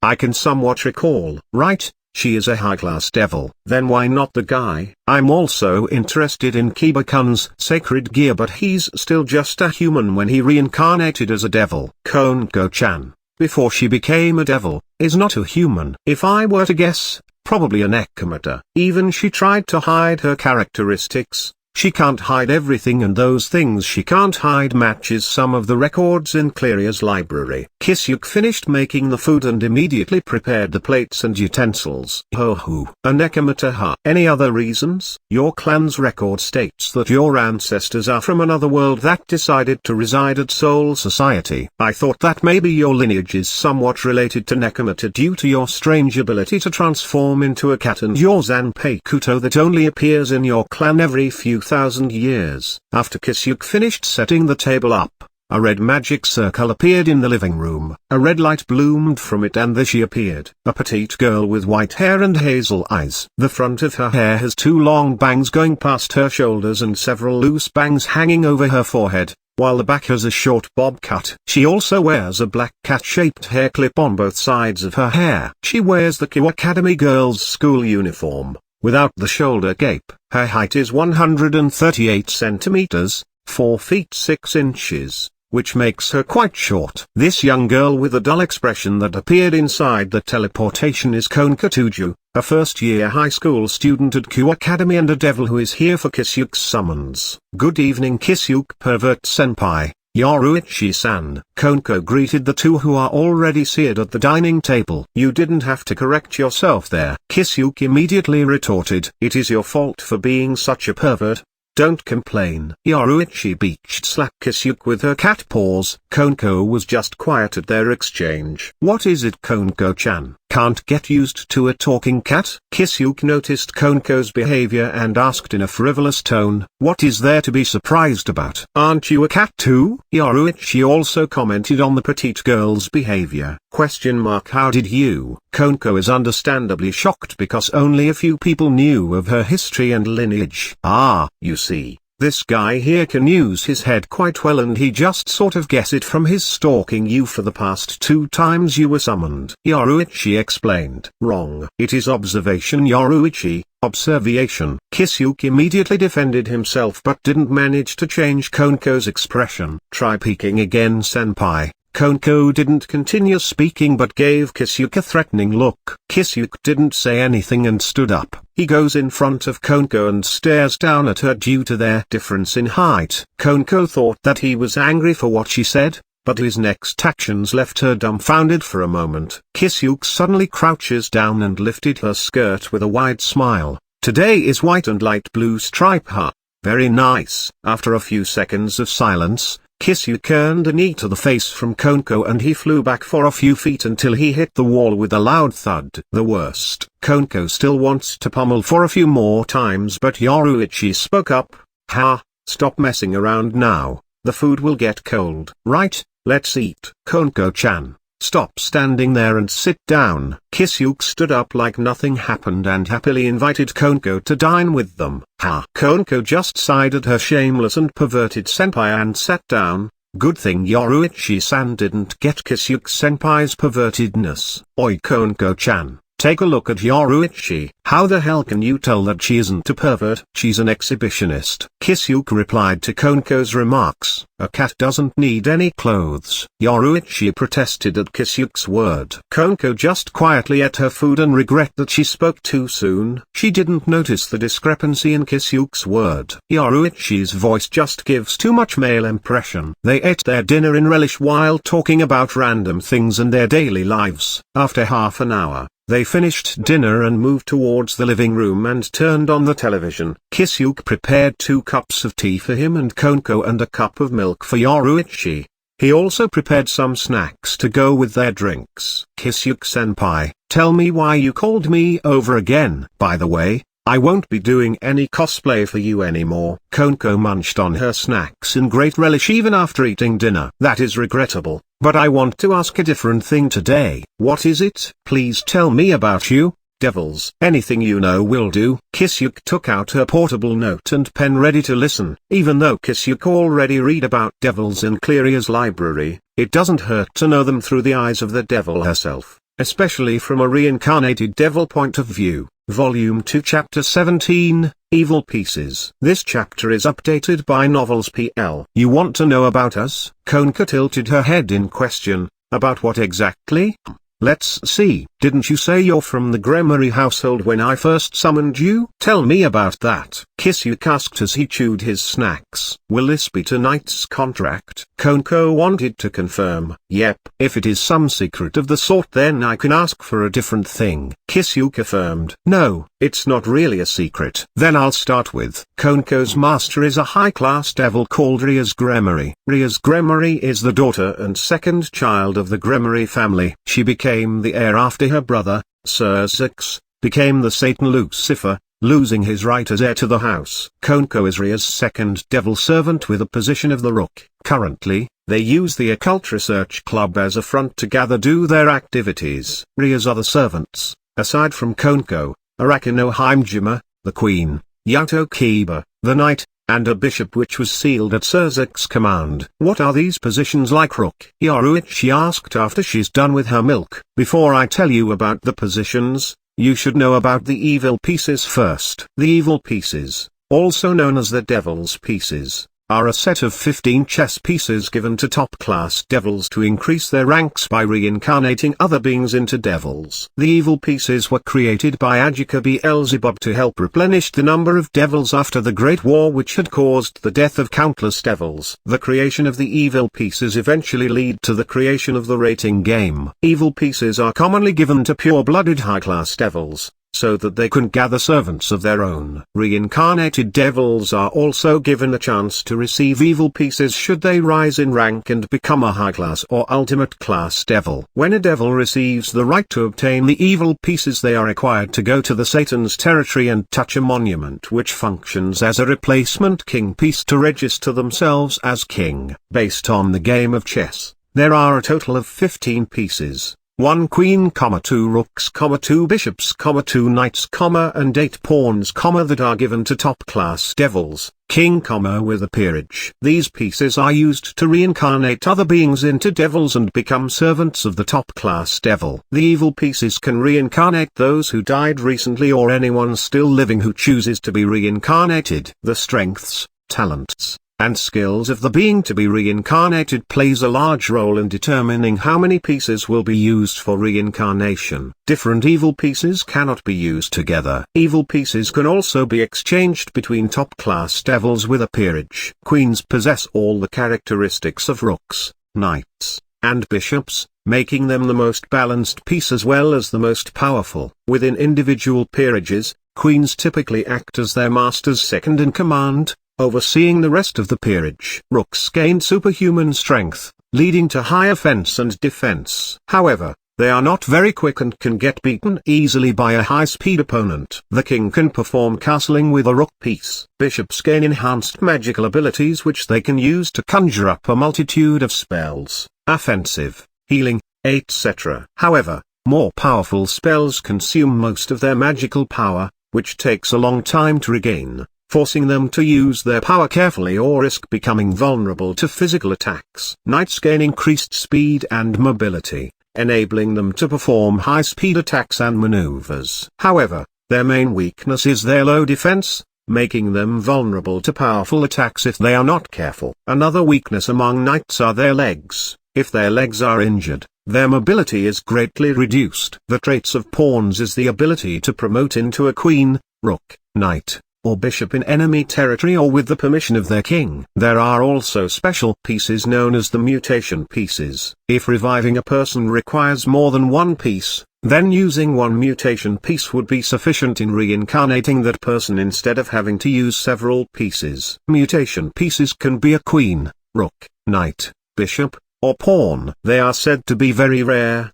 and only 1 out of 10 devils possess the piece. Normal evil pieces can also change into mutation pieces. Another feature installed in the evil pieces are the unused evil pieces, which will undergo changes according to the master's growth, allowing the king to use fewer pieces when reincarnating other beings into devils. That's one hell of a system, no pun intended, Yoruichi commented. Indeed, that Ajika Beelzebub is one devilish genius, also no pun intended. Kisuke rubbed his chin in contemplation. Koneko-chan, you said that you are a rook, right? Then your fighting style should be hand-to-hand combat? Yoruichi curiously asked Koneko. Koneko just nodded her head in confirmation. Then how about a spar with this guy here? Yoruichi suddenly suggested. Kisuke and Koneko are both dumbfounded. What? Did I say something so shocking? Yoruichi asked the two. Why would you even suggest that? I want to see her fight. Don't you also want to see a devil in action? Yoruichi explained her motives. But Kisuke-senpai might get hurt. He's just a human after all. Koneko can't still agree with her. It's alright. Even if he receives another 1,000 of those knees earlier, he would just laugh it off. But, and didn't he introduce himself as a mage when he first summoned you? He can cast some body-strengthening spells to bridge the gap between you two, albeit slightly. Yoruichi continued her persuasion. Still. Oh, I just remembered. I saw photos of you when you cosplayed for the shop. Some of them are even a bit risque. Yoruichi hammered the final nail in the coffin. Yosh, let's do this, senpai. Koneko's aura suddenly flared up and she started cracking her knuckles. Yoruichi traitor. Kisuke, who is just listening all this while, was shocked at his cat's betrayal. Volume 2 Chapter 18, Poking Galore. This chapter is updated by Novels PL. At the back of the store, 2 figures were standing in the middle of 150 square meters vacant lot surrounded by a wooden fence 2 meters in height. The night sky is clear of any clouds. The moonlight and stars provide enough illumination for those who are wandering around. The first figure is a petite girl with white hair cracking her knuckles preparing for the incoming fight. The second figure, however, just stands there looking up while scratching his head seemingly in deep thought. Can we start? The first figure, which is Koneko, asked while still having a dull expression. You can beat him up now. Yoruichi, who is sitting on top of the fence just a few meters away from them, answered. Koneko didn't say anything else and just charged at him, aiming to punch his gut. When Koneko's fist is about to land, Kisuke suddenly moved to the side and held her stretched out arm, them flinging her to the air, dropping a few meters away from Kisuke's back. Koneko just lay there on her back facing the night sky, still can't believe what just happened. Kisuke's actions were just too fast for her to react. It's not that I'm too fast, it's just that you're too focused on pummeling me and the whole point of the sparring was thrown out. Kisuke's voice suddenly resounded. Kisuke is looking down on her with a large grin on her face. Shall we start sparring for real now? Koneko flipped towards Kisuke in an attempt to kick his face, but he just dodges by jumping back. Now standing face to face again, Koneko glared at Kisuke. You tricked me, senpai. Ha ha ha. Fighting isn't just about battle prowess, it includes everything on the battlefield, especially your feelings and state of mind. Kisuke just pretended to be in deep thought when in reality, he is watching Koneko's every move. You also got too focused on the idea of beating me up when Yoruichi told you so. Kisuke continued explaining. And look, if you're in a life or death battle now, you'd be struggling for your life now. Kisuke opened his hands and showed it to Koneko. My hair clips, when did you? Koneko subconsciously touched the part of her hair where the hair clips are formally. About time to get serious. isn't it? Kisuke put her hair clips inside his pocket. He noticed something strange on one of them and wanted to check it later before returning it to Koneko. Koneko threw a storm punches and kicks while maneuvering around Kisuke, but he just kept dodging while also occasionally poking various parts of her body, like her forehead, cheeks, thighs, legs, stomach, and others. This infuriated Koneko to no ends and she stopped holding back, which left many potholes on the ground in her wake. Kisuke just did the same as before, poking at various places, seemingly having fun. About 10 minutes into their sparring, Yoruichi had enough. Stop. At her words, Kisuke jumped back from Koneko for a few meters, but Koneko didn't stop and still lunged at Kisuke. Wait, Koneko-chan. We're done sparring. Kisuke raised his hands in surrender. No, I haven't punched your face. Koneko replied and kept throwing punches at him, focusing especially on his face. But I didn't poke any very private part, did I? Kisuke just dodges everything that Koneko throws at him without the retaliating poke anymore. Regardless, I still want to your face. Koneko was already blinded by rage, but it isn't that obvious because she only has pout and tears that are about to fall on her face. Fine, here is my face. Kisuke suddenly stopped moving and offered his head. Koneko didn't think much of it and go at it with her full force. She thought that Kisuke is messing around with her again. But to Koneko's surprise, her fist connected to his face and sent him flying, punching a hole through the wooden fence, only stopping after hitting a concrete wall of the building near the candy shop, creating some cracks on it. Kisuke slumped down to the ground, unmoving. Koneko finally processed what just happened and dashed towards Kisuke. Senpai. She is very worried and nervous since the force that she used just now is enough to kill just any normal human. Koneko reached Kisuke and checked on him. His pulse is too slow and didn't have consciousness. Evidently, he will die in a few minutes. Koneko panicked big time as she didn't know any healing technique and the hospital is very far from where they are and very few cars. She won't make it. Even she started carrying him now and run with all her might. Tears started flowing for real this time. Even though her senpai is a pervert, different from any man she met thus far, he doesn't give any lustful feeling despite his actions. It was something different. Koneko, after spending a few days playing with him, finally found what it was. It was just pure admiration for beauty. In her curiosity, Koneko would sometimes spend some of her free time to go and purchase some snacks from Urahara shop and watch the antics of the man and cat duo. Before long, Kisuke treated Koneko like his little sister, the same on how he treated both Urahara and Jinta in the past. And Koneko also considered him as one of her few friends, even if he always messes with her. When she was about to call Riaz,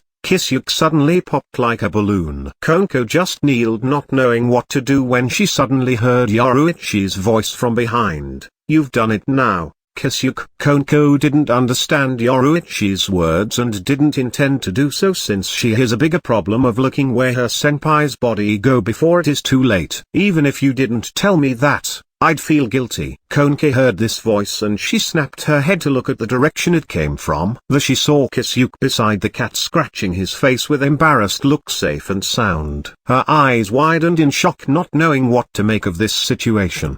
Kisuke also didn't know how to respond as he didn't expect to get that much reaction from the stoic little girl. All he can do now is to make it as a joke. He took out his fan and put it over his face and laughed. Ha ha ha, you've been pranked. Volume 2 Chapter 19, Don't Scare the Cat. This chapter is updated by Novels PL. Ha ha ha, you've been pranked. Silence descended on the three of them. Kisuke has cold sweat running through his back while he maintains his nonchalant expression. Yoruichi is snickering at Kisuke's actions and Koneko is slowly walking towards the two with her head hanging down. Her hair bangs were shadowing her eyes. Kisuke can't see the face she is making right now and is just waiting for her to reach him and get pummeled for real. When Koneko reached Kisuke, she was just more than a foot away. Due to the height difference, Kisuke can only see her head still hanging down. Her next action, however, shocked not only Kisuke but also Yoruichi. Koneko hugged Kisuke and started apologizing with her sniffling voice.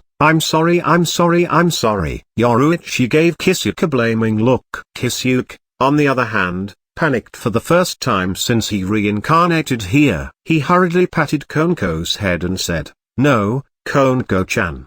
Don't apologize. It's my jokes that have gone too far. I'm sorry. Did I just open some sort of drama for her?"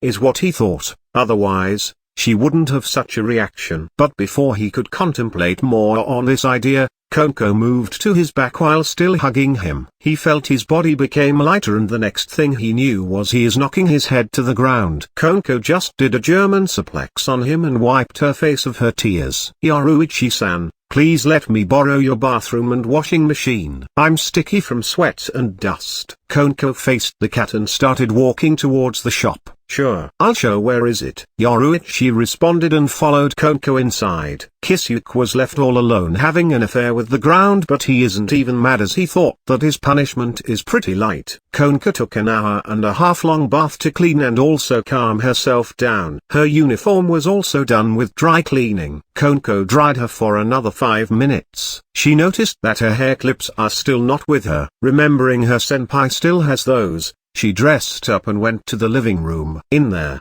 Kisuke is nowhere to be found. Koneko only saw Yoruichi on top of the sofa watching a late-night TV show, and a mountain of snacks situated on the center table. Koneko smiles a little at this sight but immediately returned to her stoic expression. She sat down on the sofa and started working on those snacks. "Kisuke-senpai," Koneko asked Yoruichi while munching on cookies. He said he wanted to check on something and returned to his room on the second floor. He's been at it for more than an hour now. Yoruichi looked at Koneko. Cute, she thought. Koneko stopped eating and looked at the cat. "Is he avoiding me?" she inquired in a low voice. "No way that's the case. That idiot's face is thicker than the wall of China." The cat retorted at her words. PFFT. This is one of the rare times that Yoruichi saw Koneko laugh. Really cute is what on her mind. Hey, Koneko-chan. You should at least deny that. You know I'm a wholesome senpai that gets embarrassed on many occasions. Kisuke came walking from the stair, a cheeky grin on his face. "Shut up, Hiro-senpai." Koneko didn't look at him and just continued eating. Harsh. Kisuke also sat down on the sofa and helped Koneko with the snacks. "How did you do it?" Koneko suddenly asked him. "How can you keep dodging and countering my attacks? I know for sure that I'm faster and stronger than you. Can you see the future?" "Haha, no way. I'm not a fortune teller." Kisuke just laughed at Koneko's guess. "Then how?" "Koneko-chan, you're strong, physically, but as a fighter, you're very inexperienced." Koneko looked at him, urging him to continue. "I can tell your next action based on how you move your muscles and how you flare up your aura. You're too straightforward with how you fight and rarely use any feints. After fighting you for a few minutes, I managed to figure your whole style. You didn't notice that I was leading you to do some actions that I can easily counter. Remember those pokes? Those are your openings in which you wouldn't be able to react in time and can be fatal if attacked with enough force." Koneko glared at Kisuke when she heard the word pokes, but Kisuke ignored it and just continued explaining.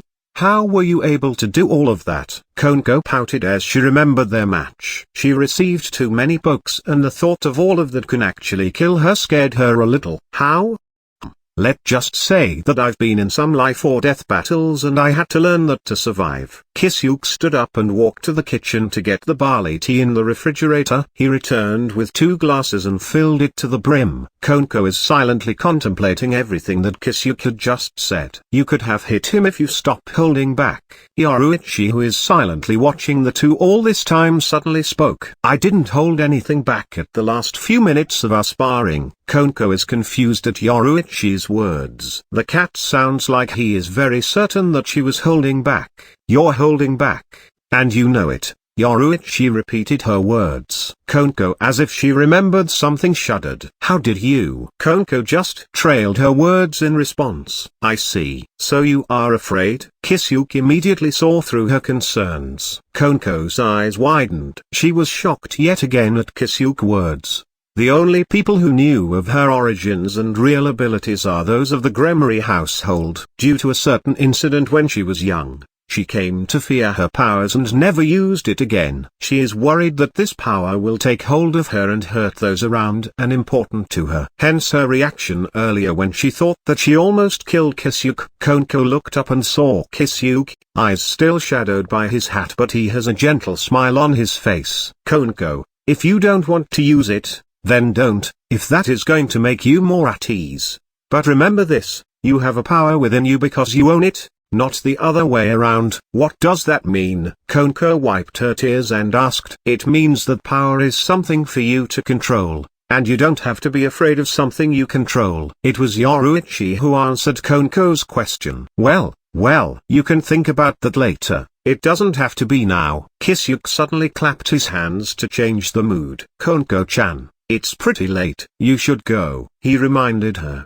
Thanks for having me, Kisuke-senpai. Yoruichi-san. Koneko stood up and bowed to the two. A red magic circle appeared below her. Take this with you. Kisuke took out a paper bag and stuffed a bunch of snacks to it and gave it to Koneko. If you want to train your hand-to-hand combat and some fighting experience, you can come here. This guy will accompany you, Yoruichi said to Koneko while she waves her paw. Thanks, I will. Koneko disappeared in a burst of light, teleporting her away. Aren't you too soft on her? Yoruichi directed a question to Kisuke. Well, aren't you the same? It feels like I have a little sister that I can spoil. Kisuke covered his face with the fan and laughed. Right, I have this strange urge to spoil her. Yoruichi agreed with him. Volume 2 Chapter 20. The Four Heavenly Perverts. This chapter is updated by Novels PL. A week has passed. Koneko accepted Yoruichi's invitation to practice her hand-to-hand combat. She came 4 times this week and Kisuke accompanied her every time. Each session lasts for about 4 hours and Koneko didn't need any body and stamina training due to her rook piece, so Kisuke focused on her technique training. Kisuke taught her different stances and the usage of light and heavy forces. He also taught her how to refine her demonic power to use it for attacks and active defense, as her rook piece automatically uses it to strengthen her body. Kisuke can see real improvements in her skills every session as she is very talented in this regard and takes her training very seriously. It is to the point that Kisuke can't play around much anymore on their sparring matches if he wants to keep the force he is using. Koneko, however,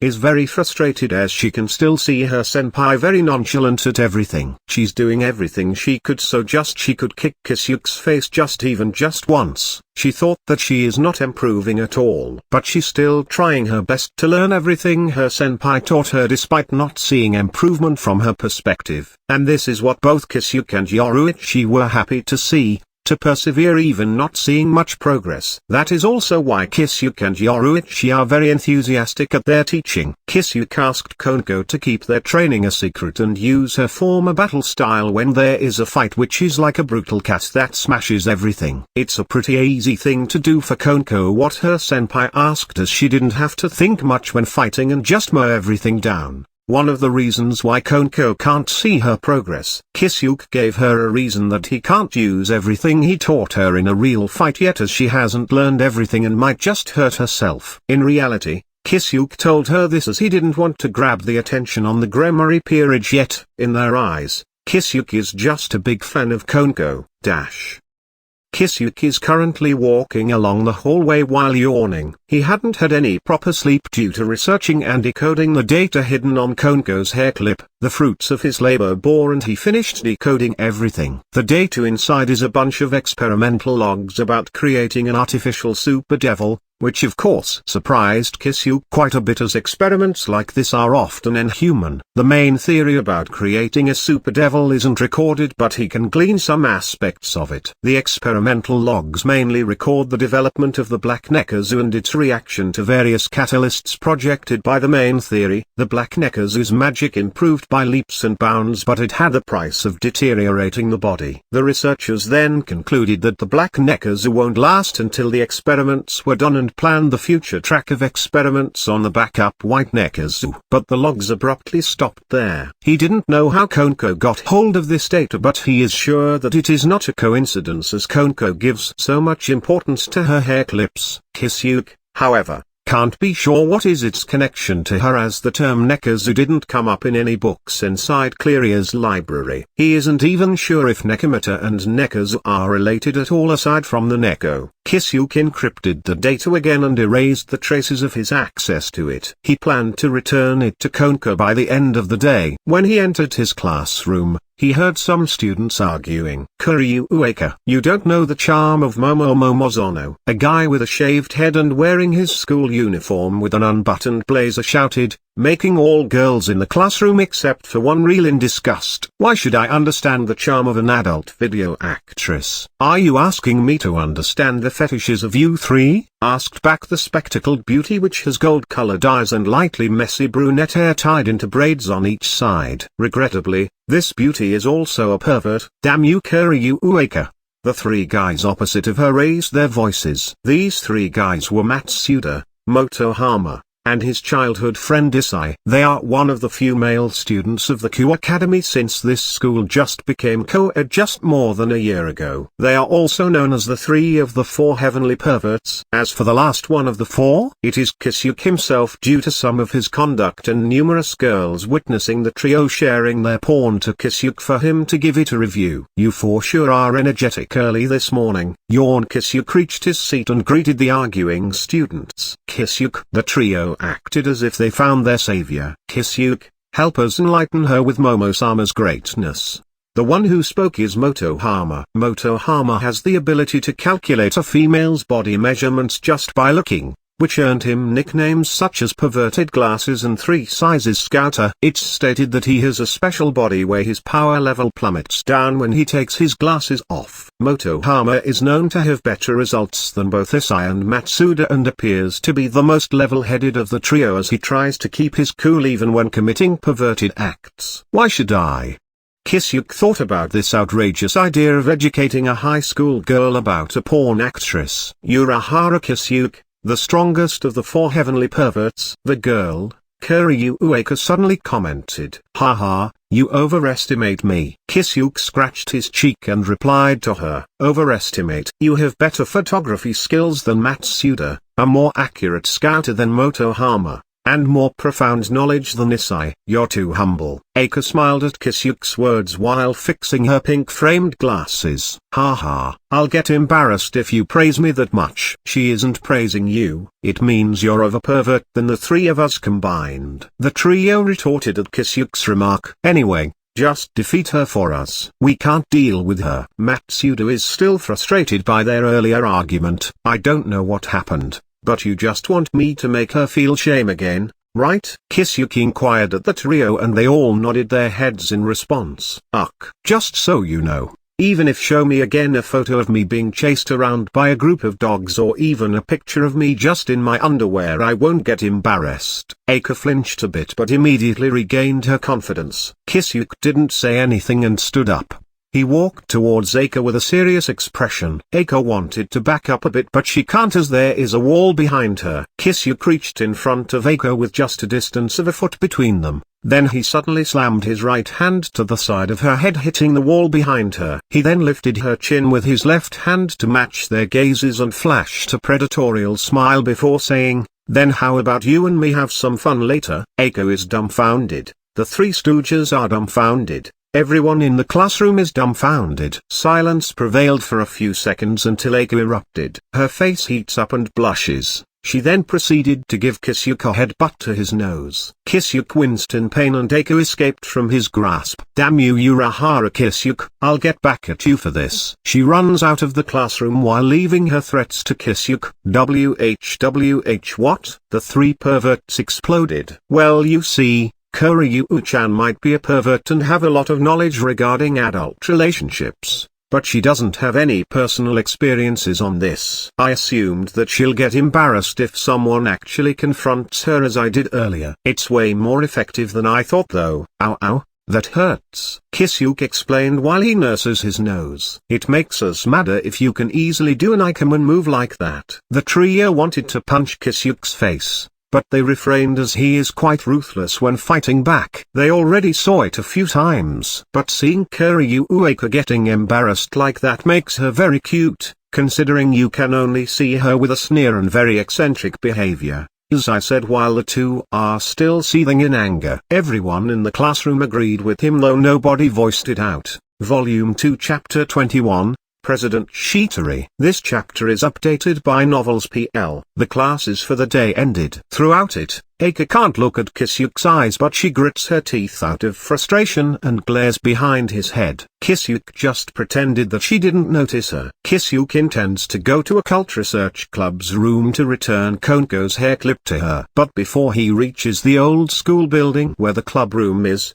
he came across two people that he didn't want to see now. The two, which is Sona Shitori, the current student council president, and Tsubaki Shinra, her vice president, also noticed Kisuke. Sona Shitori is a young bespectacled woman with a slim figure, black hair styled in a short bob cut and violet eyes, wearing the Kuoh Academy girls' school uniform. Her real name is Sona Shitori and the leader of one of the two devil group that uses the school as their headquarters. Tsubaki is a young bespectacled woman with long straight black hair that extends all the way down to her knees, with split bangs and heterochromatic eyes, with a violet left eye and a light brown right eye. She also wears the Kuoh Academy girls' school uniform and she is Sona Shitori's queen in her peerage. The two approached Kisuke but he greeted them first. "Yo, President Shitori, and Vice President Shinra, fancy meeting you two here." "Indeed, fancy meeting you here. I've been trying to reach you for a whole week now but you seem to disappear each time. Meeting you today is a nice coincidence." Sona fixed her glasses with her left hand and smiled at Kisuke, which isn't really a smile from his perspective. "Ahahaha, it really is a nice coincidence." Kisuke just feigned ignorance. "To what do I owe the pleasure, Miss President?" "I want to talk about certain photos that you possess, specifically, photos that may destroy my image as the student council president." Sona glared at Kisuke while saying this. "I would also like to extend an invitation to you. If you're free now, let's talk inside the studio room," she continued. "Actually, I'm no cough." "Very well. It's high time that we talk over a cup of tea." Kisuke was about to decline but changed his mind when he felt Sona's aura flared up. "Excellent. Follow me." She proceeded to walk in a certain direction without looking back. Tsubaki and Kisuke soon followed her. When they reached the studio room, Tsubaki opened the double door to let the group in. The room is furnished in an old Western style that gives stern feeling to the visitors. Inside the room is a desk at the head with a nameplate of the current student council president. In the middle is a large rectangular table with several seats at the side. Sona sat down at the head of the rectangular table and invited Kisuke to sit down beside her. Tsubaki meanwhile prepared 2 cups of tea and stood behind Sona after she is done. "President Shitori, you said you would like to extend your invitation." "Invitation to what?" Kisuke took a sip of the tea prepared and asked. He already guessed what it is but wants to hear what the Shitori lady want to say. Going straight to the point, "Fine, we can talk about the photo later. Before I answer your question, let me confirm something. You've already summoned Koneko Toujou of the Gremory household multiple times in this past few months, right?" Sona also took a sip and responded at Kisuke's inquiry with a smile. Kisuke didn't answer her and just continued sipping tea. "I'll take that as a yes then." She looked at him for a few seconds and said, "Like Ria's Gremory and her peerage over the Occult Research Club, we the student council are also devils." Sona and Tsubaki suddenly grew a pair of bat wings. "Hey, that's cool." Kisuke just lightly commented on their actions. "It seems that you already know about us.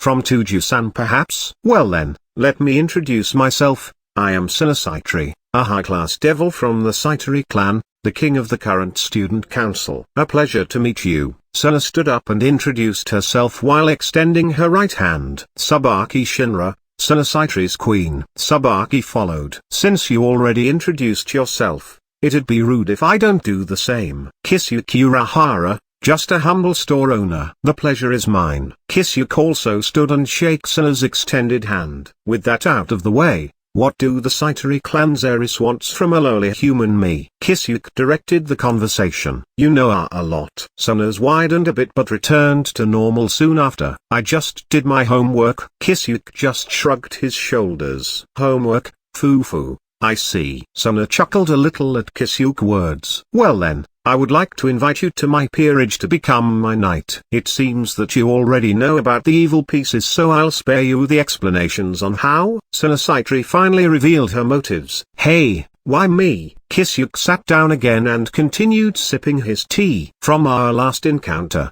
you were able to fend off my knight Tomomegari, who is a reincarnated devil with enhanced speed, from my knight piece with your sacred gear and skills. Sana cited her reasons. My sacred gear isn't that impressive though. Look, just a blade hidden inside a cane. Kisuke materialized Benaiim in cane form and took out its blade for the two devils to see. Still, what I treasure are your skills. Besides, your blade is still a sacred gear even with its common looks and mediocre aura. It can improve or evolve in the future. Please become my knight. I'm sorry, but I'll have to decline your offer. Kisuke shook his head. What do you want? Wealth, power, or is it women? You will also have an almost unlimited lifespan, provided that you have aspirations and work hard. All of these are achievable when you become a devil. Mind you though, we devils aren't necessarily evil, so you don't have to worry if you think you have to do atrocities when you work for me. Sana still hasn't given up and continued to persuade him. Haha, truly a devil's temptation. Sorry, I would still have to refuse your kind offer. I don't want to surrender my humanity just yet. Kisuke still refused. Even if I were to accept it, I doubt those evil pieces can transform me. It might just get shredded by the Hougyoku when it enters my body, is what is in his mind. Sana and Tsubaki are mildly shocked, since it's very rare for a human to be able to refuse temptation so easily. It may be underhanded, but Sana even used a bit of hypnotic magic to her voice for him to agree. Truly a devil's temptation. Fine, but I won't give up just yet. Sana's smile deepened and she wants him even more in her peerage. Then let's talk about the photos that you have. Can you please destroy all of it? Sana's smile became chilly all of a sudden when she mentioned the photos. No way. I already fell in love with it. I won't delete it ever. Kisuke suddenly lashed out. Sana and Tsubaki were both taken aback at his reaction. Sana's eyebrow twitches at his remarks and she can feel the veins on her head pulsing. But she immediately calmed down as she expected him to refuse, though not this hard. Then how about a game and a bet? Sanu already planned to invoke his final resort. Game? Kisuke confusedly asked. Yes, we will make a bet and play the game of chess. Of course, this bet will be a magic contract, so both of us have no way of rescinding the bet, Sanu explained. Tsubaki at the side smiled a little, but this didn't escape Kisuke's perception. What are we going to bet on? So this is the plan from the start, huh? Pretty confident, aren't ya? Kisuke thought about her suggestion. If I win, you will delete all photos of me and you'll join my peerage. What do you propose? Fine, I'll play along with you. How about a cosplay photo shoot with you as a model one time? I don't really want anything from her, so let's just get another Black Maya hem. Add some photos to my collection. Sana's eyebrow twitches even more now and she feels it is getting harder to calm down. Is that what you want? I'm asking for a very big thing for you. You should change your demand and ask for something bigger. Sana warned Kisuke. Nah, I'm fine with it. Let's just get this over with. It's getting late. Kisuke drank all of the remaining tea on his cup. As you wish. Tsubaki, please prepare it. Sana just sighed at his demand. You aren't going to win anyway, is what she thought. Volume 2 Chapter 22, The Top 2 Beauties of Kuoh Academy. This chapter is updated by Novels PL. More than an hour after they started playing chess. Checkmate. I won President Shitori. You have to fulfill your end of the deal later. It is unknown when Kisuke took out a white fan and started fanning himself. What? Sunu is still blankly staring at the board and processing how she lost. For the first half an hour of the game,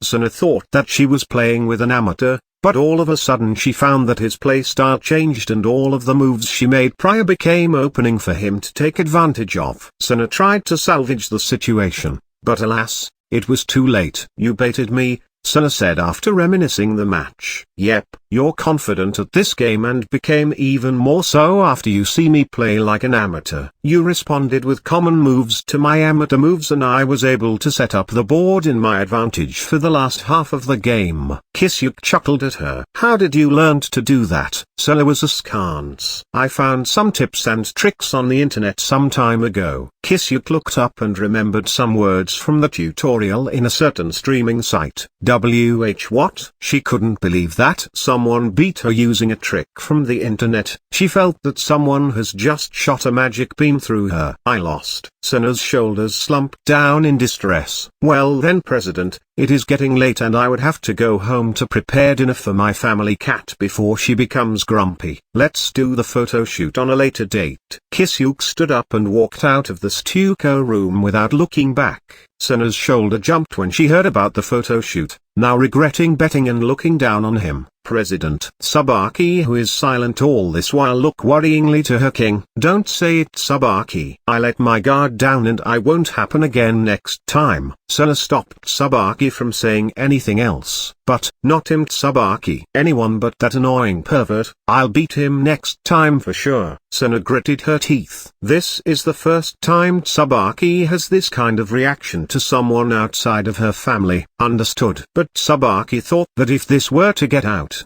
the underworld will have a big reaction due to the sudden appearance of this fiancé. Kisuke, who is unaware of the consequences of what he has just done, was happily walking towards the old building to go to the Occult Research Club room to do what he planned to do before Sena and Tsubaki blocked his way. Kisuke reached Koneko's club room's door and knocked. Come in. It's open. A melodic voice of a girl sounded behind the door. Kisuke opened the door without any hesitation and entered. The club room interior is a wood-paneled room with Victorian-style couches and chairs along the walls. This Occult Research Club is very unique as it is the only literature club that gets to use a whole building as its space. The clubhouse is a 3-story building, with the 3rd story serving as a clock tower. It has been painted white with a black roof with vines creeping up to the 2nd story. No one questions it, however, due to magic, or the president and vice president are just too popular in the Kuoh Academy. Inside the room are 2 people, one sitting behind the desk doing some kind of paperwork and the other one is standing behind her silently. The one sitting behind the desk is Ria's Gremory, the king of Gremory, Peerage, and the president of the Occult Research Club. Ria's is a beautiful young woman with white skin, blue eyes, and a buxom figure. Her most distinctive feature is her long, beautiful crimson hair, which she also inherited from her father, that reaches down to her thighs with a single hair strand sticking out from the top. Her hair also has loose bangs covering her forehead and side bangs framing her face. The one standing behind her with a light smile on her face is Akano Himejima, Ria's queen and the vice president of the Occult Research Club. Akano is a beautiful young woman with a voluptuous figure, very long black hair and violet eyes. Her hair is tied in a long ponytail, reaching all the way down to her legs with 2 strands sticking out from the top and sloping backward, with an orange ribbon keeping it in place. Like most of the girls at Kuoh Academy, she wears the customary Kuoh Academy girls' school uniform, along with black calf-length socks. The 2 are known as the top beauties of the Kuoh Academy for obvious reasons. Kisuke Urahara, if I'm not wrong. Is there something you need from the Occult Research Club? Ria's stopped what she is doing and looked up to Kisuke, who just entered the room. Akano also looked at his direction without a change in her expression. I'm here for Toujou-san, but it looks like she isn't here at the moment. Kisuke answered her, preparing to take his leave. She is indeed not here. Koneko needs to attend an appointment somewhere. Ria's replied to him. I see. I'm sorry for disturbing you then. Kisuke already turned back but was suddenly called out from behind. Please wait a moment. Ria's stood up. Kisuke looked back at her. I heard that you're a mage from Koneko and she always comes to your place whenever she's free. She sometimes returns home very tired. And there is even one time that she returned from your place a bit out of it. She isn't the type to think too deeply if it's not something about her or those close to her. Ria's kept looking straight to Kisuke's eyes. And, I hope you're not doing anything to hurt or endanger her. If you are, you would be forcing my hand to be a little violent. Ria's aura rose up as she threatened Kisuke. Haha, you're really an overprotective one, just like Koneko-chan said. You don't have to worry about her. I'm not doing anything that will put you or your group at a disadvantage. For one, I treat Koneko-chan like my cute little sister. Kisuke just brushed off Ria's threat. I'll believe you for now, but I'll watch your actions around my family from now on. That's fine. but don't set your eyes on my shop. That is my sole territory that I won't allow you to step in. Kisuke warned Rias before leaving through the door. As for whether she heed his warning or not, Kisuke doesn't really care, as there are several barriers to keep information from going out. If she wanted to take a peek when Koneko is around, she'll only see an illusion. When Kisuke left the clubhouse, Akeno spoke up. Rias, do you really have to give him so much attention? If not for the fact that he is the only anomaly in this town, then maybe not. Rias sat down and relaxed. Anomaly? Akeno is confused. When we arrived here, I followed my brother's advice and set up a large-scale detection spell to scan the whole town, and the results are there are no other supernatural beings left besides us who just entered the town after the assassination of the previous ruler of Kuoh town. They all left after her fall. What is the problem then? Akeno continued to inquire. He's a mage, remember? The spell should have detected him, but no, I won't question the spell's accuracy if he is some strong being that can hide his existence from high-level magic. But we only found out his existence after he summoned Koneko and introduced himself as a mage. Akeno prepared some tea for Rias to quench her thirst and waited for her to continue speaking. After that, I reactivated the spell and it detected him this time, which made me a bit concerned after he kept summoning Koneko. And Koneko even goes to his place in her free time. I did a follow-up investigation on him and found out that he was born in this town, and there is no reason for the spell to not detect him unless he only learned magic after I activated the spell for the first time, or something is blocking the spell's detection ability. Maybe he really only learned it after the spell activated. I really hope that is the case. Are you worried about something? This is my first time seeing him today up close, and my instincts rang out for the first time in many years in front of him, and you know I give importance to what my subconscious tells me. Then let me keep an eye out on him. Thanks, Akeno. Fufu. You're welcome, President. Volume 2 Chapter 23, Roaming Last Boss. This chapter is updated by Novels PL. It already 5:30 p.m. and about to get dark. Kisuke is walking along the usual road he takes to go home. When he is near the footbridge that he always uses, he saw his childhood friend Isai talking in a flustered way to a girl in a dark red jacket with the letter P embroidered in gold, a white undershirt, a red bow, and a green skirt with a thin white stripe around the lower end of it. Looking closely, Kisuke knew that the girl is actually a fallen angel in disguise. He finally caught their attention. Kisuke also felt another familiar aura who is watching the two interact. He used flash step and appeared behind a white-haired petite girl licking a lollipop. Kisuke crouched down to match her head and proceeded to grab her left shoulder while his forefinger sticking out. The white-haired Loli was shocked that someone manages to sneak behind her and grabbed her shoulder. She immediately turned around her head, but a finger suddenly poked her cheek. She then saw Kisuke behind her with a large grin on his face. Without thinking, Koneko whipped out her fist and tried to punch his face, but he jumped back. She is about to follow up. She suddenly saw Kisuke put his forefinger in front of his mouth and made an shhhh sound. Koneko pouted and turned around to continue observing Isai and the disguised fallen angel. Kisuke arrived beside her and did the same. It seems that the fallen angel confessed her feelings to Isai and he happily accepted it. Even though there is an obvious sense of disgust coming from the fallen angel, Isai didn't notice anything. The two talked for a while, then separated their way. When the two were gone, Kisuke and Koneko came out of the corner of the nearby building. So your master started keeping an eye out for Isai? Kisuke asked first. Koneko nodded at his question and said, President Rias wants him as her pawn. Pawn? I guess it is better for him to become your teammate rather than being hunted down by those crows left and right. He is your good friend, Senpai. Can't you just take him in and protect him? Koneko asked Kisuke because she knew that he has the power to do so. Nope. Won't do that. And I'm sure he'll be more happy to be with Gremory Senpai and Hajime Senpai with outrageous bodies than a fellow man like me. Kisuke disagreed with Koneko's suggestion. HMMPH. I forgot that he is a big pervert like you. Koneko scoffed at Kisuke. Ha ha ha. I won't treat you to more sweets even if you praise me like that. I'm not praising you, Koneko did a flying kick at Kisuke direction but missed. Your fuse is getting shorter and shorter each passing day. Kisuke chuckled at her actions. It is because of you. Koneko is fuming in anger contrary to her almost always expressionless face. If everyone who knew how Koneko acts were to see this, they will be shocked. Ah,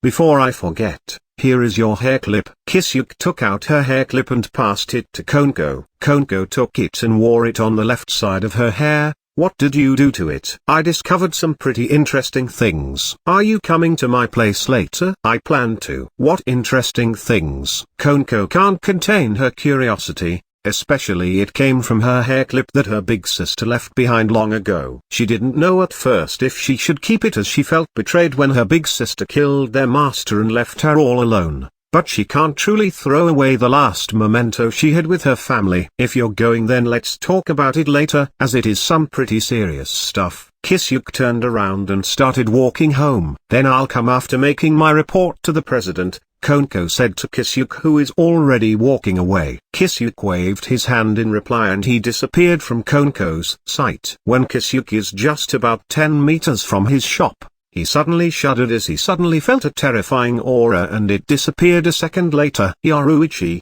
in her cat form, comes out of the shop and looked at Kisuke. Both of them has a serious expression. They nodded at each other. Yoruichi re-entered the shop and Kisuke hid his aura to utmost and disappeared after he used flash step. Kisuke jumped building to building intending to go around the whole town in an attempt to find that massive aura that gave both Yoruichi and Kisuke goosebumps. He spent 2 whole hours searching but he couldn't find. Kisuke assumed that it only passed by the Kuoh town. This massive aura gave Kisuke a wake-up alarm to not underestimate this world. He returned to his shop and saw a familiar pair of shoes that always come to his place. He entered the living room and found Koneko already munching on some snacks on the table while Yoruichi is gazing at the night sky. How did it go? Yoruichi turned to Kisuke. Kisuke shook his head. I just saw some devils and fallen angels scurrying around. What was that anyway? Yoruichi continued to ask as she still feels some goosebumps remembering that massive aura. I don't know, but I'm pretty sure that thinking give Yaegaki a run for his money or even wipe the floor with him. Kisuke wiped the sweat he accumulated after running around the whole town. That bad? Yoruichi shuddered.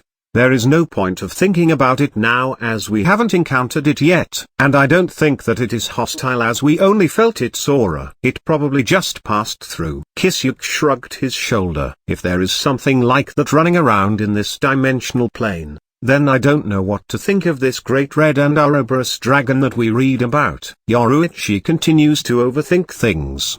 What are you two talking about? Koneko is puzzled at their conversation as they are talking about those mythical being like something of that caliber is roaming around. Nah, we're just playing around. I'm sweaty all over, so I'm going to take a bath first before preparing dinner. Koneko, stop eating those or you won't be able to eat your dinner. Kisuke returned to his room to prepare his clothes. Koneko didn't ask for more detail longer and stopped eating the snacks following Kisuke's instructions. You two don't look like brother and sister, more like father and daughter, Yoruichi commented. Volume 2 Chapter 24, Koneko's Past. This chapter is updated by Novels PL. 8 o'clock in the evening.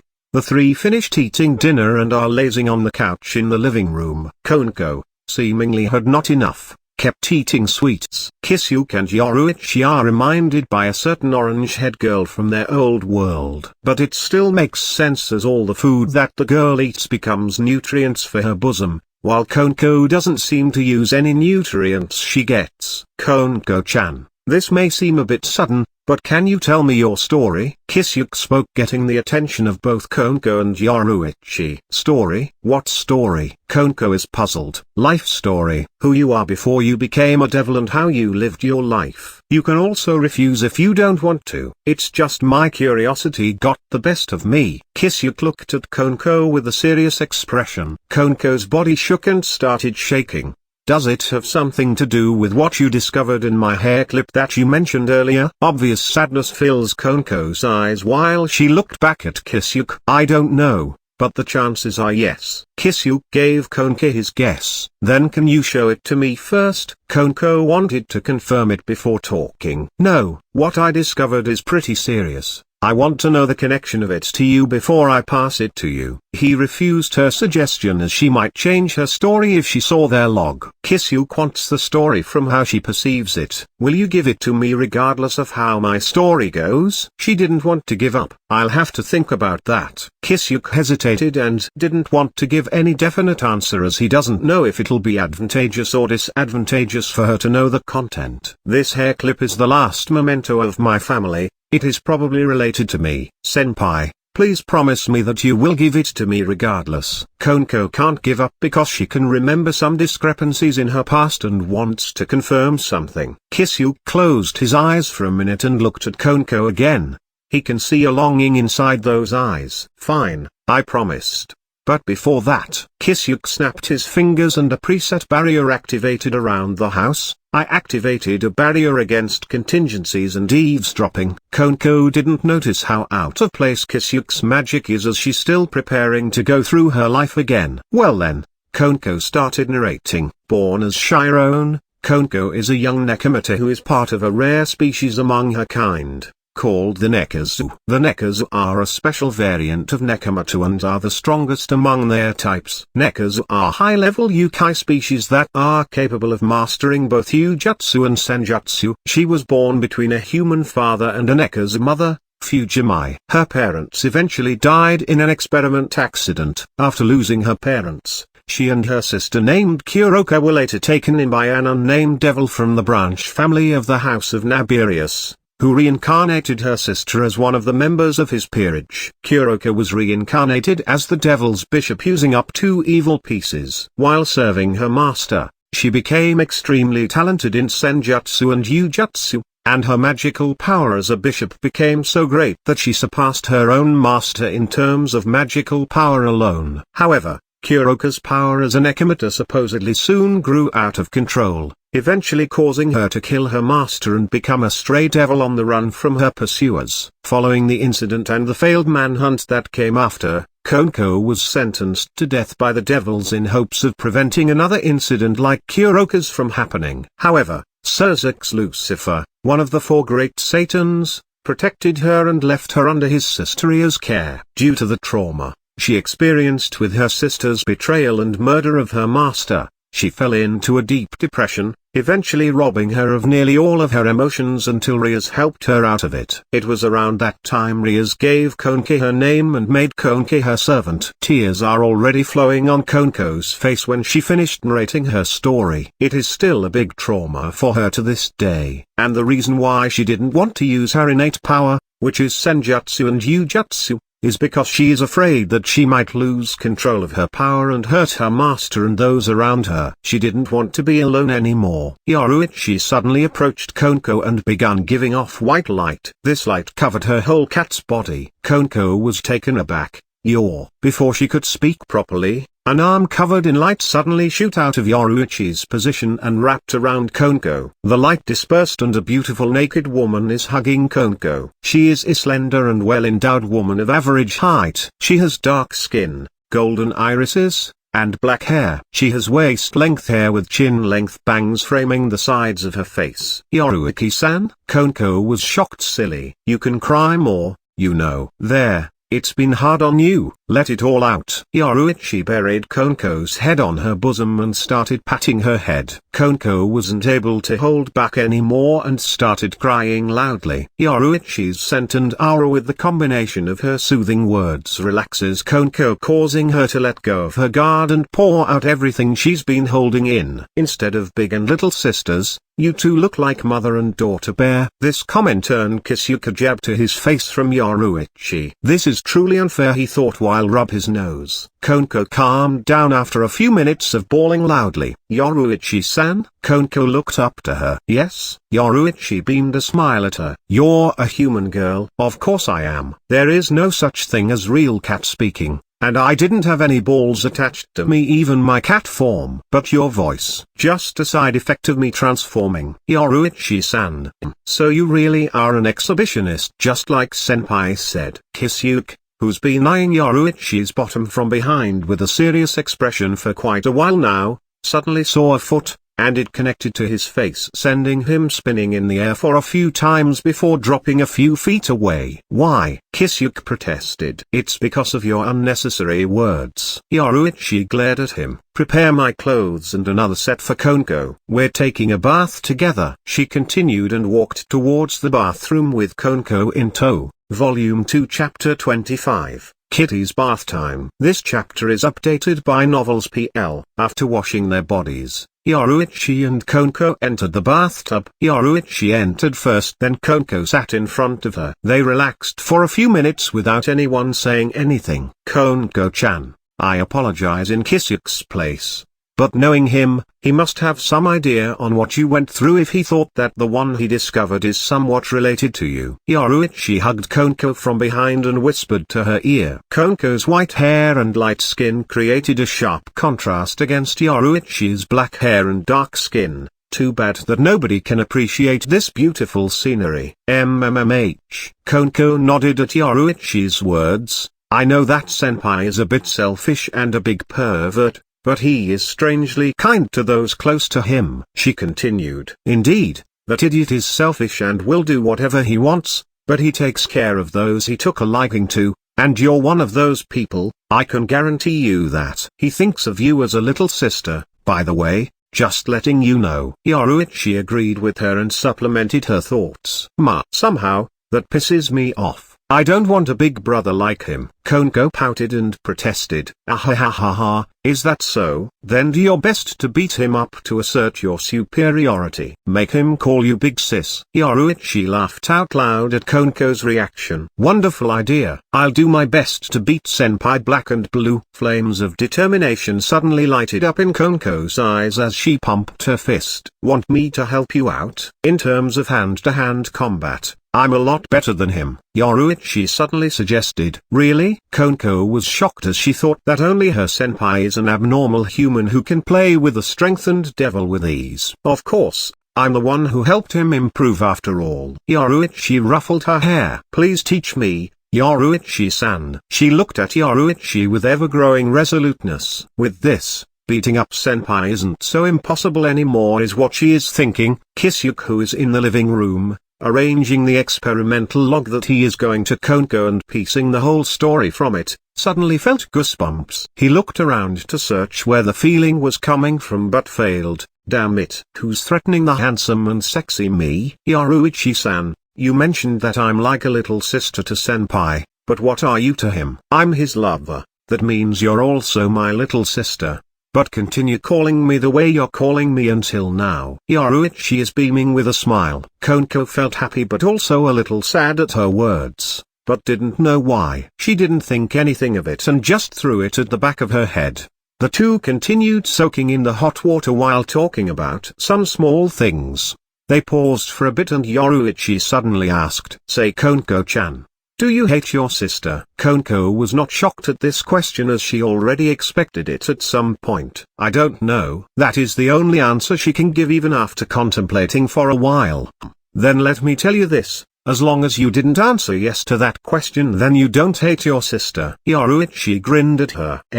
Koneko looked at her in confusion. "Listen here, if you really hate a person, then you definitely answer yes if you're being honest to yourself. If you hesitated and can't find a definite answer, then there is something within you that is stopping you from truly hating him. After all, hate is a very powerful feeling, you can't deny it." She smiled at her gently and then patted her head. That smile gave Koneko some comfort and she thought through the words she just said. When she was done, a light smile appeared on her face and said, "I guess it's true." Aside from feeling betrayed, I also missed Kurokanizuma. You can't hate people you missed, right? Indeed. Yoruichi stood up and walked out of the bathtub. "Let's go. Kisuke is probably done preparing what he will show you." Koneko nodded at her and followed her out.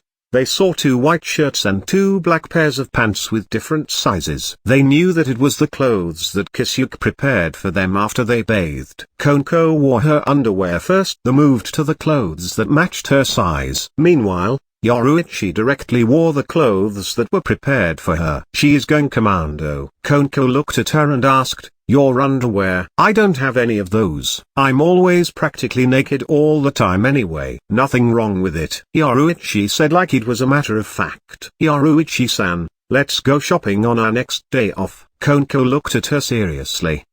Sure. After dressing up, they went to the living room where Kisuke is supposed to be waiting, and though he was, they also noticed the plastic bag of the nearby convenience store on the table. Inside it was 2 milk in a Tetra Pak. Yoruichi didn't say anything, approached the table and took out the 2 milk, passing one to Koneko.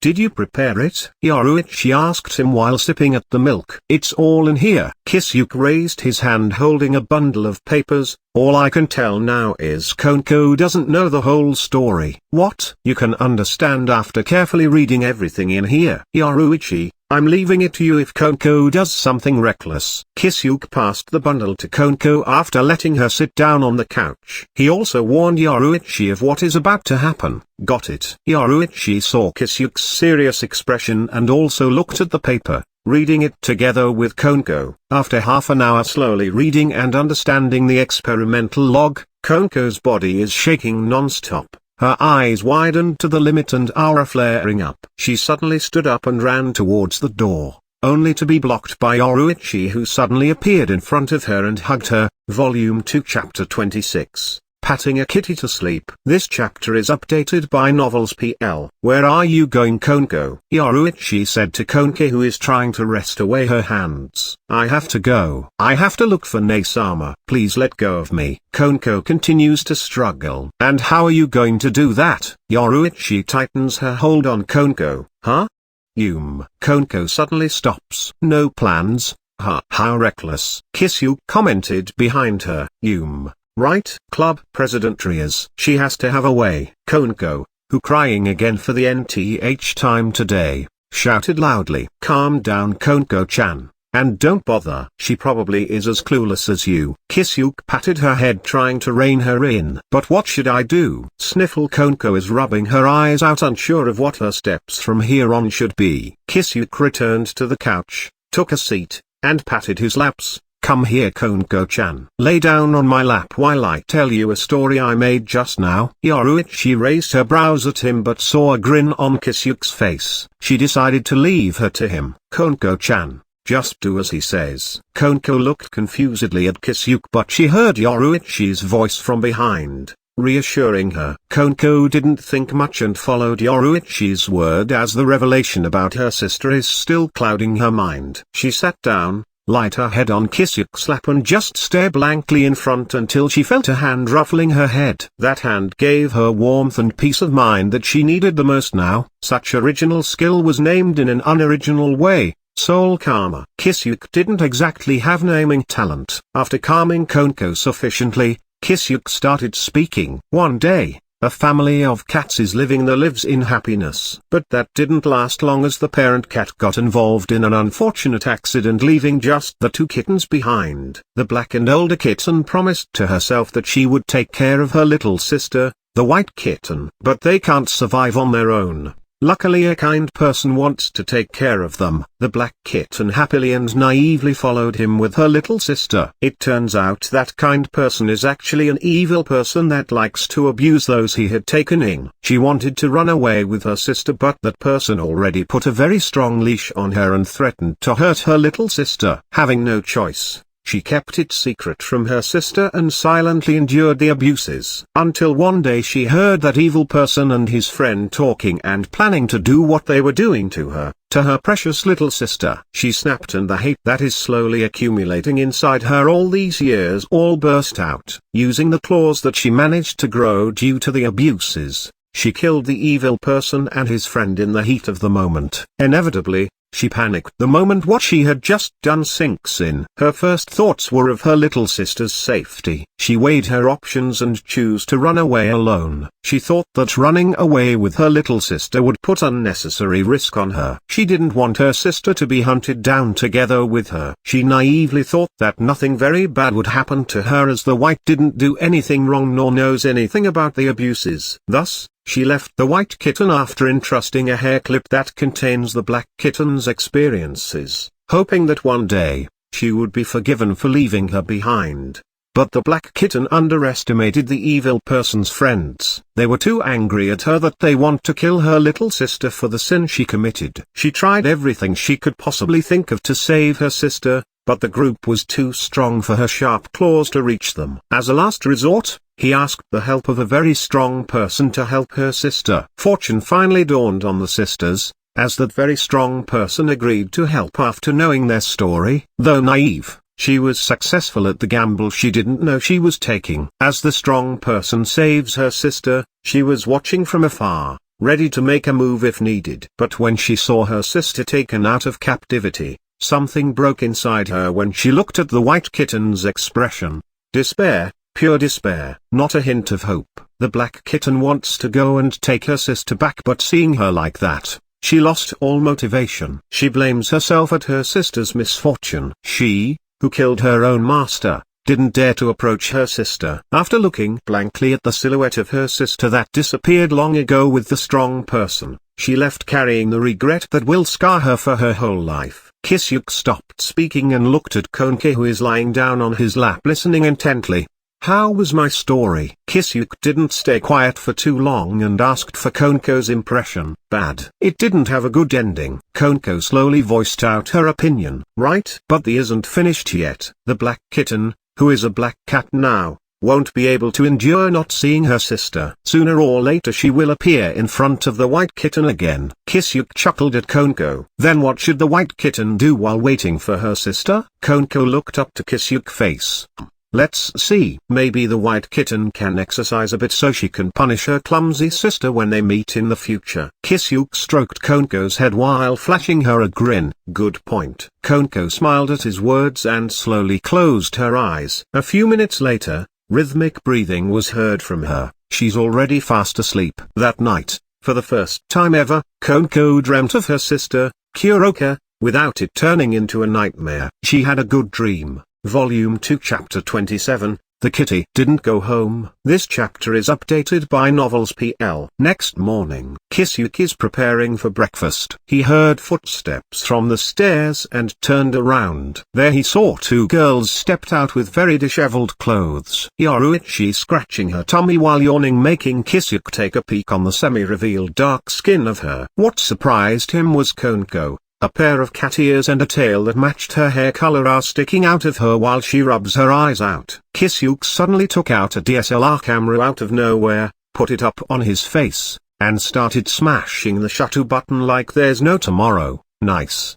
Very nice. He jumped around them taking pictures from different angles. Incidentally, this is how he is able to capture Suna's magical girl cosplay and other risque photos, though he never takes any peeping or nude pictures. You're very energetic early in the morning, Kisuke-senpai. Naya. Koneko looked at his behavior with scorn. Naya? You just said Naya? Who? What a treat. I can only hear that from Yoruichi when she enters that form. Kisuke became even more energetic at Koneko's words. That form? Koneko looked at Yoruichi in confusion. Don't listen to him.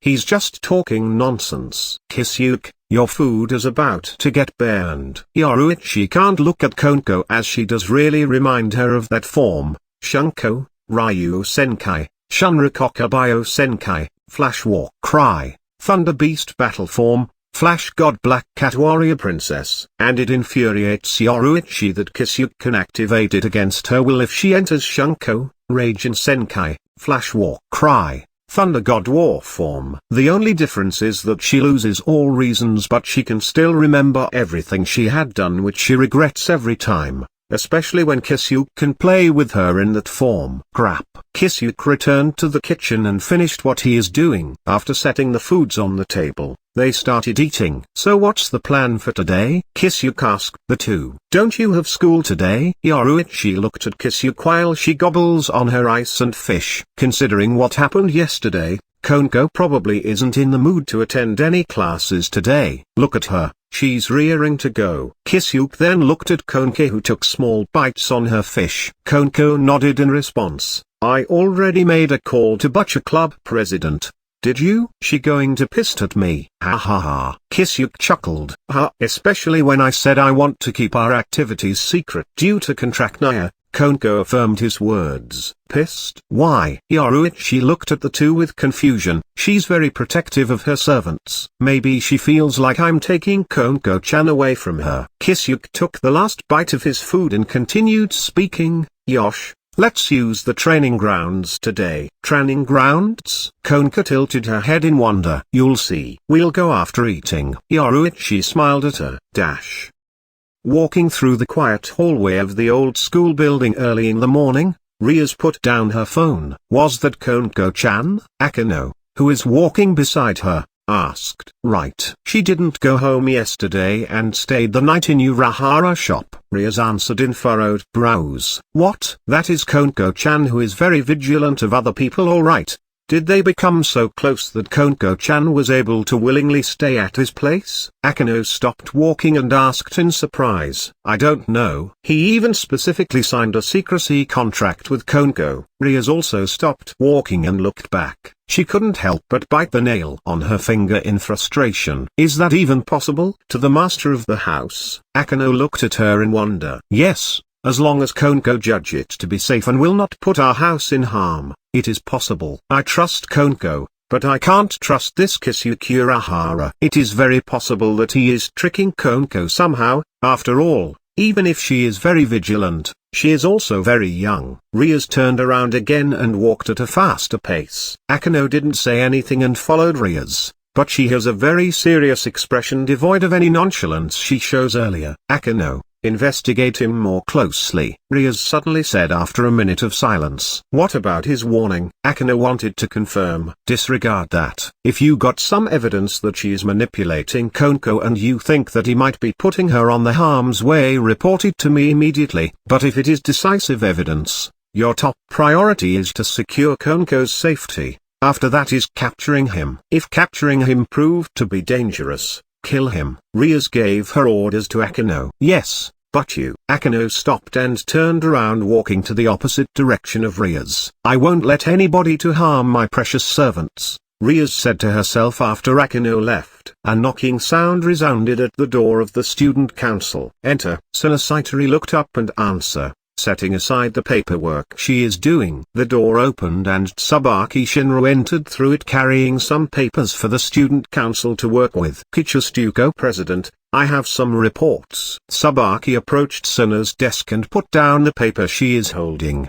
Go on. Rias Gremory-sama set her eyes on a student named Hayao Isai. Tsubaki stated the first point of her report. Who? She finally found another member candidate for her peerage after coming here. I wonder what caught her attention. Suna smiled and happy for her friend. Saji Genshire accepted to be reincarnated as a devil and join your household. Tsubaki didn't comment on anything and continued her report. Good. Invite him to the student council room after the classes and ask everyone to welcome our newest member. Suna looked at Tsubaki and gave her instructions. Understood. Lastly, a report came in that Gremory-sama's rook spent a night at Urahara shop. Tsubaki thought that she should report that information too while convenient, but she didn't expect that it'll warrant more attention from her master than the other two reports. What? Is this accurate? Suna widened her eyes after hearing her second-in-command's words. Yes. This information directly came from the Gremory Peerage. Koneko told the school's faculty that she won't be able to attend today's classes. Tsubaki answered her, stuttering her first word. What is happening? I know that little Miss Personality.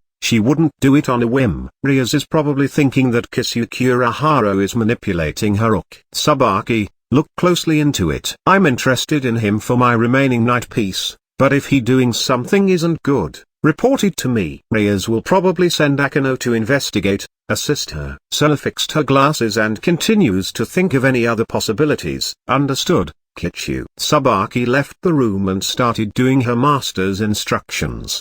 What will you do next, Kisuke Urahara? Suna muttered to herself. Kisuke, who is unaware of the motions he set off just because he patted a cat to sleep, is happily eating breakfast with the two beauties. Volume 2 Chapter 28. Kisuke and Yoruichi. This chapter is updated by Novels PL. Kisuke led the two towards a dead-end wall at the back of the shop. Kisuke didn't stop walking and passed through the wall, leaving only ripples on the surface, which surprised Koneko as she didn't feel any signs of magic being used. especially so after releasing her Nekomata form. Koneko's senses when she reverted to a Nekomata multiplied, including her ability to sense magic power and aura, since she isn't stopping the use of her senjutsu anymore. Yoruichi didn't stop and followed Kisuke. After being left alone, Koneko braced herself and hurriedly followed. What she saw on the other side is a small room with an elevator door at the opposite side of where they came from. Kisuke already stepped inside the elevator with Yoruichi. Koneko followed suit and saw just buttons, one with an arrow symbol going up and another one with going down. Kisuke pressed the going down button and the door closed. Contrary to Koneko's expectations, that didn't move, but the label on the top already changed from G to B. The door opened and Koneko still saw the same small room where they came from. She thought that something went wrong, but Kisuke and Yoruichi exited the elevator and walked towards the opposite wall and passed through it again. Koneko didn't think much at this point, as she thought that they were returning. To her surprise, however, she didn't go back to the shop's interior and found herself in a chamber. This is the Urahara shop training ground, which Kisuke recreated from his old world. It is a large room with a ceiling and walls painted to resemble a cloudy sky over a floor of desolate, brown, craggy land dotted with dead trees. Koneko stood blankly for a minute before looking towards the amused expression of both Kisuke and Yoruichi. "Where is this?" "Welcome to the Urahara secret training ground." Kisuke introduced this place to Koneko. Secret training ground? Koneko was dumbfounded. She thought that they will only be training in a relatively large room or an open space when they mentioned going to the training ground. This is a 27 cubic kilometers underground training facility complete with fortification. Even if you nuke it from the outside, this place will survive. Probably. The north side has a small lodging that trainers can occupy if they want to stay for a few days. The east and west side are the real training grounds, and the south side is for me and Yoruichi. Kisuke continued explaining in great vigor. Enough with that. Let's motivate Koneko-chan for now. Yoruichi cuts off Kisuke's rumblings and suggested, "Motivate me?" Koneko tilted her head at Yoruichi. "Ho ho. Itching for a fight, aren't you?" Kisuke started stretching his limbs. "It's been a while since I returned to my human form after all. I want to let loose for a bit." Yoruichi did the same thing. I know that you two are good at fighting, but how will that motivate me?" Koneko interrupted. "Koneko-chan, we aren't just going to teach you how to fight. We'll also teach you how to improve your overall strength. When your opponent is very strong, then your fighting techniques can eat shit." Yoruichi slowly released her spiritual pressure. "What's this?" Koneko felt like all the hair on her body stood up when the aura Yoruichi released brushed past her. "Within the training ground, whatever you do, nobody will notice it from outside. We can play to our heart's content if it's here. If we do this outside, we'll just end up disturbing our neighbors." Kisuke also slowly released his spiritual pressure that matched Yoruichi in intensity. "Kisuke-senpai too?"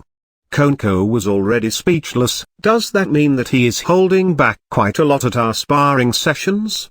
she thought to herself, tightening her small fists. Kisuke and Yoruichi didn't say anything else and stared at each other. Yoruichi made the first move by charging in. Yoruichi sent out a punch towards Kisuke's face. He dodges it by shifting his head to the right and lashed out his leg at the same time. Yoruichi jumped a bit and grabbed his leg, using it to pivot her body, sending out a kick of her own. Kisuke dodges it by bending his body backward. He flips his own body, aiming to kick Yoruichi's chin. Yoruichi blocked it with her hands but was sent flying for a few meters. They stopped and looked at each other again, now with a smile. Koneko didn't know what face she should show. Their exchange only lasted for a few seconds. Even though she can see the moves they made, there's no way for her to react to any of them. They did mention that they were a bit good at fighting, but not this good. Done warming up, Kisuke asked Yoruichi, which finally drew out a reaction from Koneko. "That's a warm-up."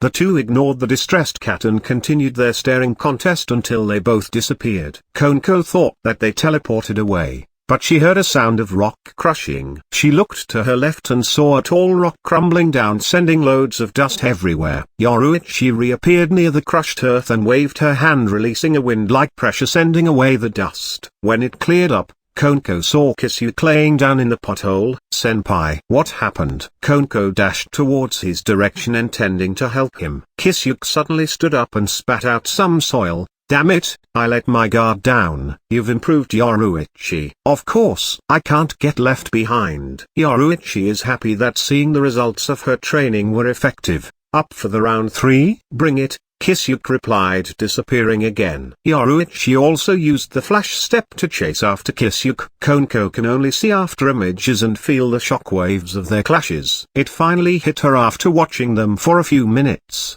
They were not using teleportation but only pure speed. This realization only put more cracks on Koneko's crumbling common sense. She decided to stop thinking and just enjoy the show. Volume 2 Chapter 29, Because We're Bored. This chapter is updated by Novels PL. While Kisuke and Yoruichi are destroying the already bleak scenery in the training ground with Koneko watching all of this with a blank expression, 3 small figures entered through different points of the Urahara shop. These 3 figures are small unis that are all different in color.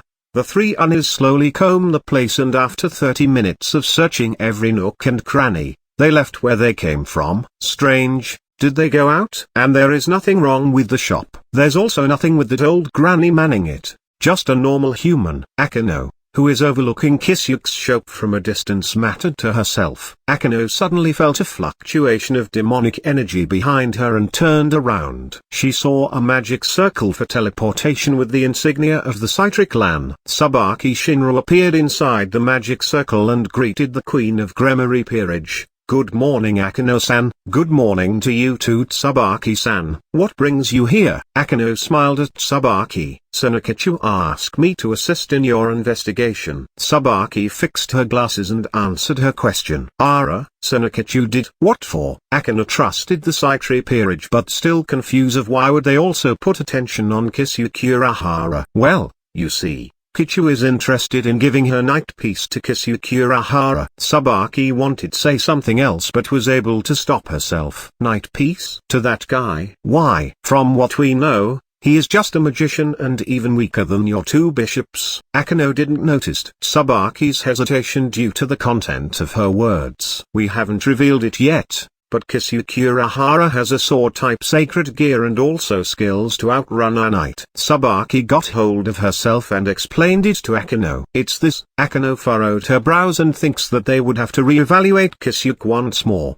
"How was your initial scouting?" Tsubaki asked Akeno this time around. "They are not in at the moment." "Also nothing wrong with the shop and the old lady." "Very normal if I have to say something," Akeno replied. "How about his house across the street?" "Same. His mother is also not around as she is on a business trip in Indonesia." Both of them stayed quiet for some time after arriving at the dead end of clues. "Have you investigated the black cat that is always with him?" "Kichu thinks that it is too smart to be a normal cat," Tsubaki suddenly asked after thinking for a few more minutes. "The cat?" "No, we haven't." "Is the cat really that strange?" Akeno shook her head as they really haven't took a closer look at his pet.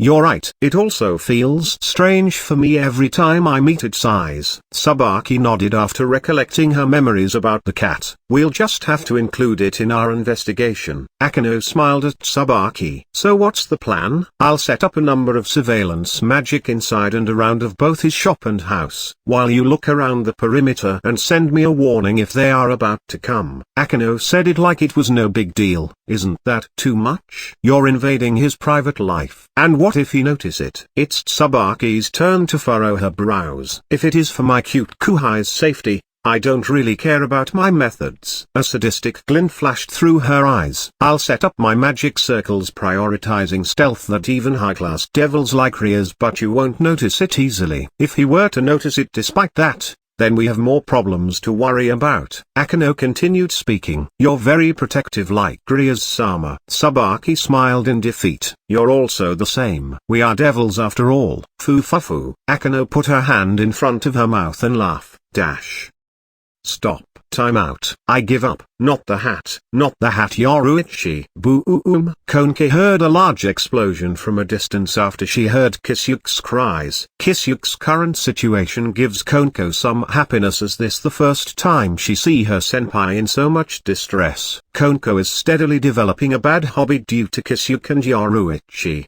How was it? Yoruichi landed near Koneko and asked. Great. I want to learn soon. Koneko gave her a thumbs up and her honest opinion. Ha ha ha. Then we should start planning your training schedule. Yoruichi laughed out loud at her answer. The dust settled down a bit and a shadow came out of it. Kisuke walked towards the two. A little laugh came from Koneko when she saw his disheveled state. She wanted to laugh more but stopped herself with all her might. Damn it, so this what you meant when you say you want to motivate her. It's pretty effective. Kisuke looked at Koneko and grumbled at Yoruichi. Don't sweat the small stuff. Yoruichi patted Kisuke back. I didn't know that you've improved that much. Kisuke looked at Yoruichi's face. Well, I have to do it if I don't want to be left behind by you. Yoruichi smiled at him gently. Kisuke was stunned for a few seconds and returned a smile. You know I won't ever do that. I'll even drag you with me wherever I go. Koneko looked at their interaction and felt a little jealous. She didn't know to which side she's feeling jealous though. Yoruichi-san,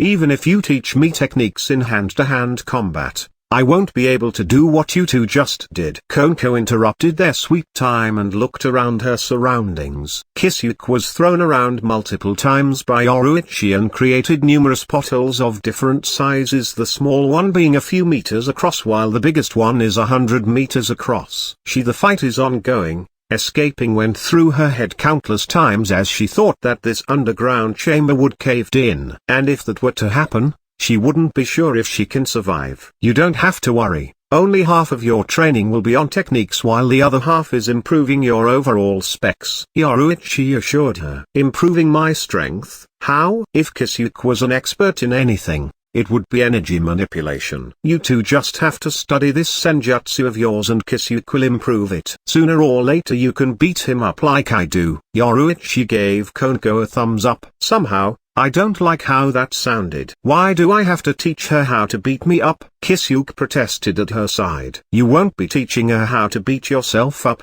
I'm going to do that. You'll only help her become strong. Why play with words? Well, whatever. Sounds fun. Why would the two help me? Koneko finally asked what is bugging her mind all this while. Kisuke and Yoruichi looked at each other and then looked back at Koneko and said the same thing. Because we're bored. Volume 2 Chapter 30, Koneko's Training. This chapter is updated by Novels PL. Bored. Koneko was dumbfounded, but she thought again, are they just taking care of me because they were bored?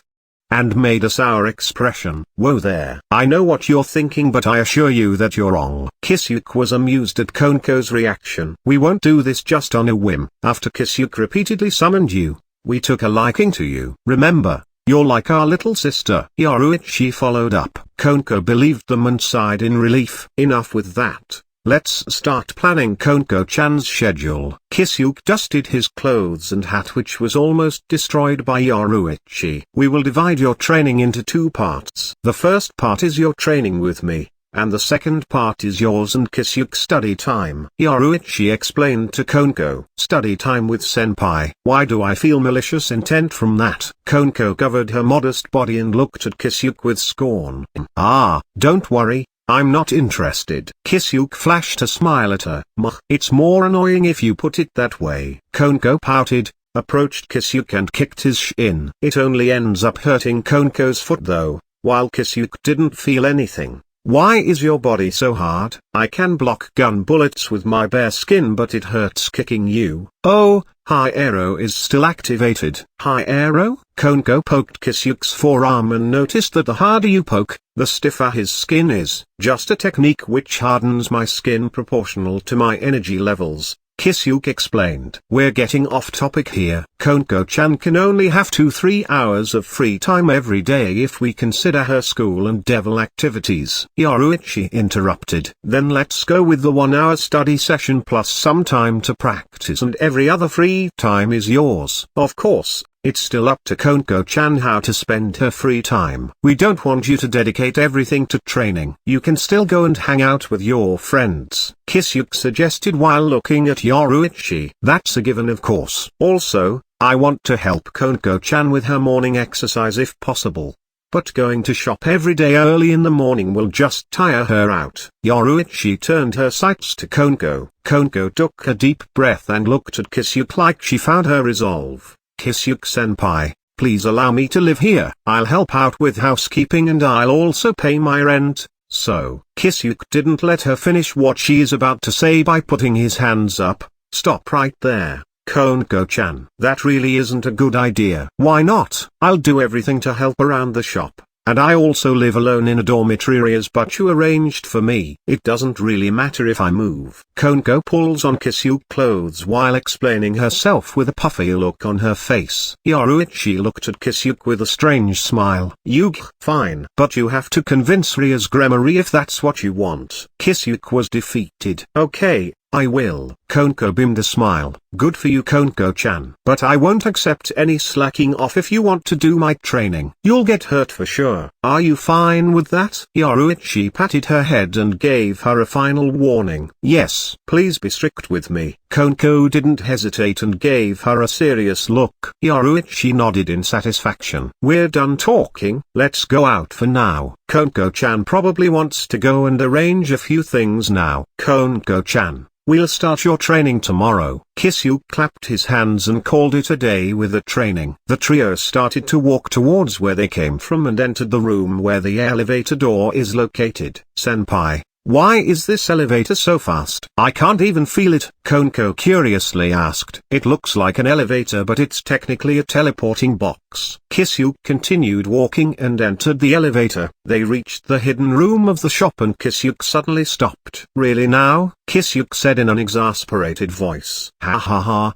looks like they took Koneko-chan staying the night here quite seriously. Yoruichi commented. What's happening? Koneko looked confusedly at the two. Well, your friends are worried about you. Now let's discuss how much you can explain them. Kisuke scratched his head as he didn't expect that they were this protective of her. Though it makes him a bit happy that they can do something if it is for their comrade. I'll just tell them that you're teaching me how to fight as you're a lot better than me in techniques. Koneko decided. That's fine.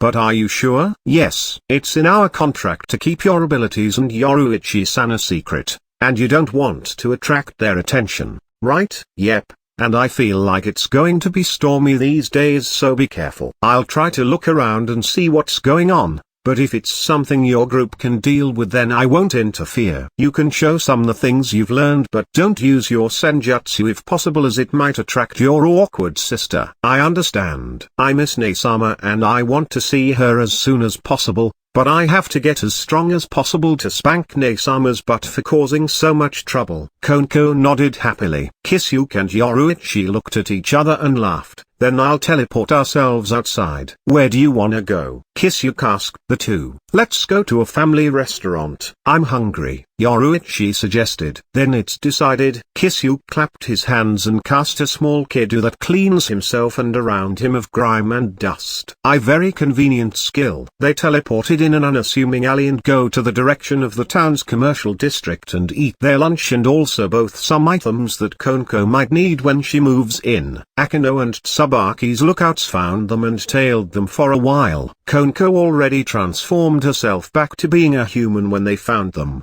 Volume 2 Chapter 31, The Gremory Peerage. This chapter is updated by Novels PL. Akeno-san, we found them. Tsubaki stood at the top of the building overlooking the wild shopping district. What are they doing? Akeno asked while she sets up the magic circles inside Kisuke's shop. She also inspected the whole place one more time with her own eyes and found nothing except for how unmoving the elderly lady is while manning the shop. If not for her breathing, Akeno will think that the lady is dead. They seem to be shopping for daily necessities and having fun for once in a while. Tsubaki fixed her glasses and reported them. A date. They skipped school to go on a date. Akeno couldn't believe what she is hearing. Especially the other person is the stoic Koneko. No, there is another person with them. A dark-skinned black-haired beauty that is the same age as Kisuke Urahara. If I were to give my honest opinion, It looks like a family outing as Koneko-san is also very close to this woman. Tsubaki can't help but fix her glasses again as she said that. After all,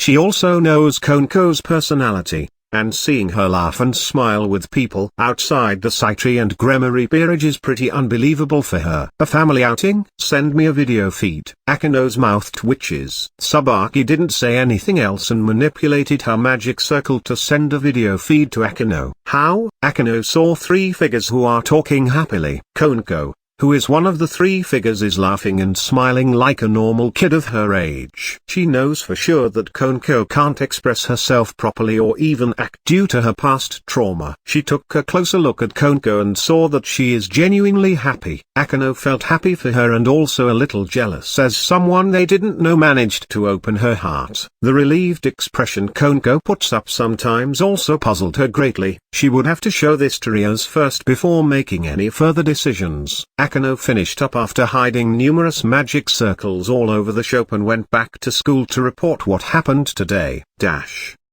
After school, Ria's Gremory heard a knock on the door of the club room while she is doing some reports that will be sent to the underworld. Coming. The door opened and Akino came in. Rias looked up and saw Akino's serious expression. What happened? Rias furrowed her brows and stopped what she is doing. Before I make my report, please take a look at this. Akino snapped her fingers and the television in the room turned on by itself. The flat-screen TV showed a video of Kisuke, Yoruichi and Koneko happily talking and playing around. Rias blankly looked at the screen until it turned black and the video stopped playing. Rias turned to Akino with an incredulous look and asked, "How? Right? I have the same question as you." Akino shook her head with a wry smile. "Tell me everything that you saw." Rias stood up and looked outside the window. Akino narrated everything from the moment she summoned her familiars. She showed up in front of them and released a magic wave to disrupt any complicated spells that affected the mind. I see. If all this is true,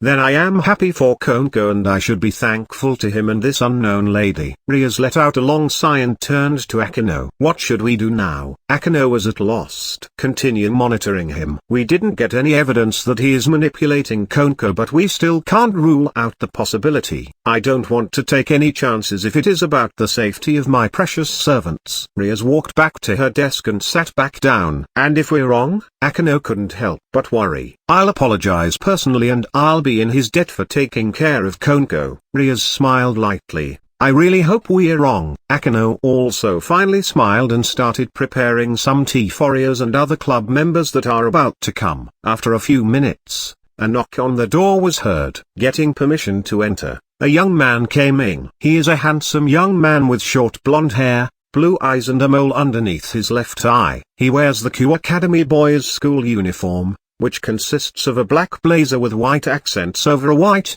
long-sleeved dress shirt with a black ribbon on the collar, matching black pants, and brown dress shoes. Good evening, Butchu, Akino-san, he greeted the two. How did it go, Yuuto? Rias turned her head towards the newcomer and asked. The young man sat down on the couch and Akino placed a cup of tea in his front. This man Yuuto Kiba, Rias Gremory's knight. Thank you Akino-san.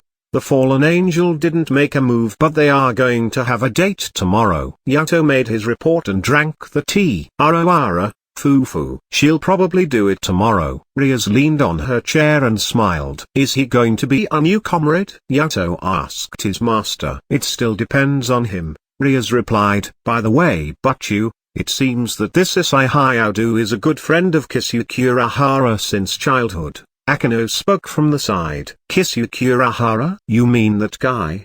You know him, Yuuto? Rias also drank her tea. Yeah, I mean only a few people don't know about him. He's pretty famous in school, though not in a good way. And Akino-san probably knows the basics about him. Tell me what you know. Rias urged him to speak more. Let's see. He's the known leader of the 4 heavenly perverts who is known to do all kinds of perverted things. Most are petty things. However, there is something like that in our school. Rias looked at him with her mouth twitching. Selekichu probably knows more about him. Sona, right? I forgot to tell you something, Ria's but you due to Koneko's issue. I heard from Tsubaki-san that Tsunakichi wants to take him as her knight. Both Rias and Yuuto are shocked after hearing this. Why? I thought that he is a mage and her bishop pieces are already in use. I'll understand if it is room though. Rias is confused. It seems that he has a sword-type sacred gear. Although a weak one, he is very skilled at using it, that he is able to outrun Tsunakichu's knight. Akano continued. Now that you mentioned Tsunakichu, there are also rumors floating around that Kichu also fell victim to his perverted antics.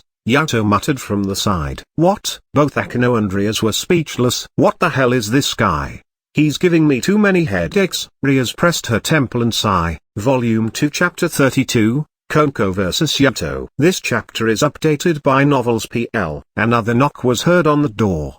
The three looked over and Rias spoke. Coming. The door opened and Koneko, with a refreshed look and clearly in a good mood, entered the room. Yuuto, who didn't know what's happening, is confused at Koneko's changes. Good evening, Rias, but you, Akano-san, Yuuto-senpai. Koneko greeted the three. Good evening, Koneko. Looks like you had fun today. Rias smiled at her. MMMH. Koneko nodded with a smile. Akano prepared another cup of tea and some snacks and placed it on the part of the table in front of Koneko's usual seat. Koneko sat down and started eating her snacks. The trio looked at her silently and Koneko noticed it but kept on eating silently and waited for them to ask. Koneko, why didn't you go home yesterday? Rias first opened her mouth. I stayed at Kisuke-senpai's place. I got tired and accidentally slept there. Koneko replied without much hesitation. Yuuto, who is listening to the side, was shocked. But Koneko, you've become quite close to him. Can you tell me what you think of him? Rias continued, ignoring the shocked Yuuto. MMMH.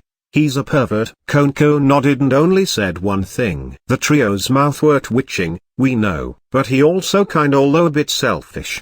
He kept on doing idiotic things even though he is very smart. He also has this natural capability to annoy everyone around him. He doesn't care what others think of him and just do whatever he wants. Did I mention that he's also a big pervert? Koneko spoke with a gentle smile on her face, which gave another shock to the three. What did you do, Kisuke Urahara? I know that you can overpower him easily. But aren't you worried that he might just assault you when you let your guard down? You did mention that he is a big pervert. Rias calmed herself and continued to ask. Koneko thought for a bit and said, in a fight with, I can easily overpower him, but won't be able to defeat him. This is technically isn't a lie, since he always only use strength lower than me when we spar. You fought him before and lost? Did he use magic? Ria's expression became serious. Yes. But he did use magic to strengthen his body, but I'm still stronger. Koneko said, but thought, that's what he said to me when we first fought. I still don't know how he strengthens himself to insane levels. How many times have you fought him? Ria's expression became even more serious. I started sparring with him a week ago and we always spar when I come over. Koneko continued eating her snacks as she spoke. How did you lose? Did he use some tricks? I can't really describe how I lose, but I lose to his skills. MMMH. Even though I'm stronger, he can play with me until I'm dead tired. I also never landed a hit on him. Kisuke-senpai also teaches me how to fight along the way. Never? Not at least once. It's Yuuto's turn to be shocked now, as he is also a close combat specialist and he can never do that to Koneko in a proper fight. But you. Akano looked at Rias, who still deep in her thoughts. If he is teaching you, why didn't we see a change in your battle style? Rias asked and Yuuto nodded in agreement. Right, because senpai stated that I should never use what he teaches me in a real fight until I reach a certain level of mastery. I can only use what I learned if I'm sparring with senpai. However, he already lifted that restriction earlier. How much did you improved? I don't know. I still can't touch senpai even after using everything I learned. Koneko shook her head in disappointment. But she'll never give up to get stronger for her sister's sake. How about a spar with me? Yuuto suddenly suggested. Koneko didn't agree immediately and looked to Rias for confirmation. Good. Koneko, did you use your knuckle gloves when sparring against him? Rias agreed and asked another question. Koneko nodded at her. Then Yuuto, use your sword birth. Rias looked at Yuuto and instructed. But you, alright. Yuuto saw her serious expression and agreed. Let's move. Rias stood up and exited while the rest followed. They arrived at an opening in the forest beside the clubhouse. Akeno, put up a barrier, just in case. Yes. But you, Koneko and Yuuto are facing each other with 15 meters between them in the middle of the clearing. You can start now. Rias shouted at the two. Yuuto materialized a one-handed sword on his right hand while Koneko put up a stance. Yuuto made the first move by charging towards Koneko and making a swipe with his sword from left to right. His speed so fast that normal humans will only be able to see a blurred silhouette. Koneko dodges by flipping backward and sending a kick to his chin in the process. Yuuto blocked her foot with his left hand, but he was lifted backward for a few feet due to the kick's force. It's Koneko's turn to dash towards him, and Yuuto readied his stance but shocked when she suddenly throws a handful of dirt and grasses to his face. At this unexpected situation,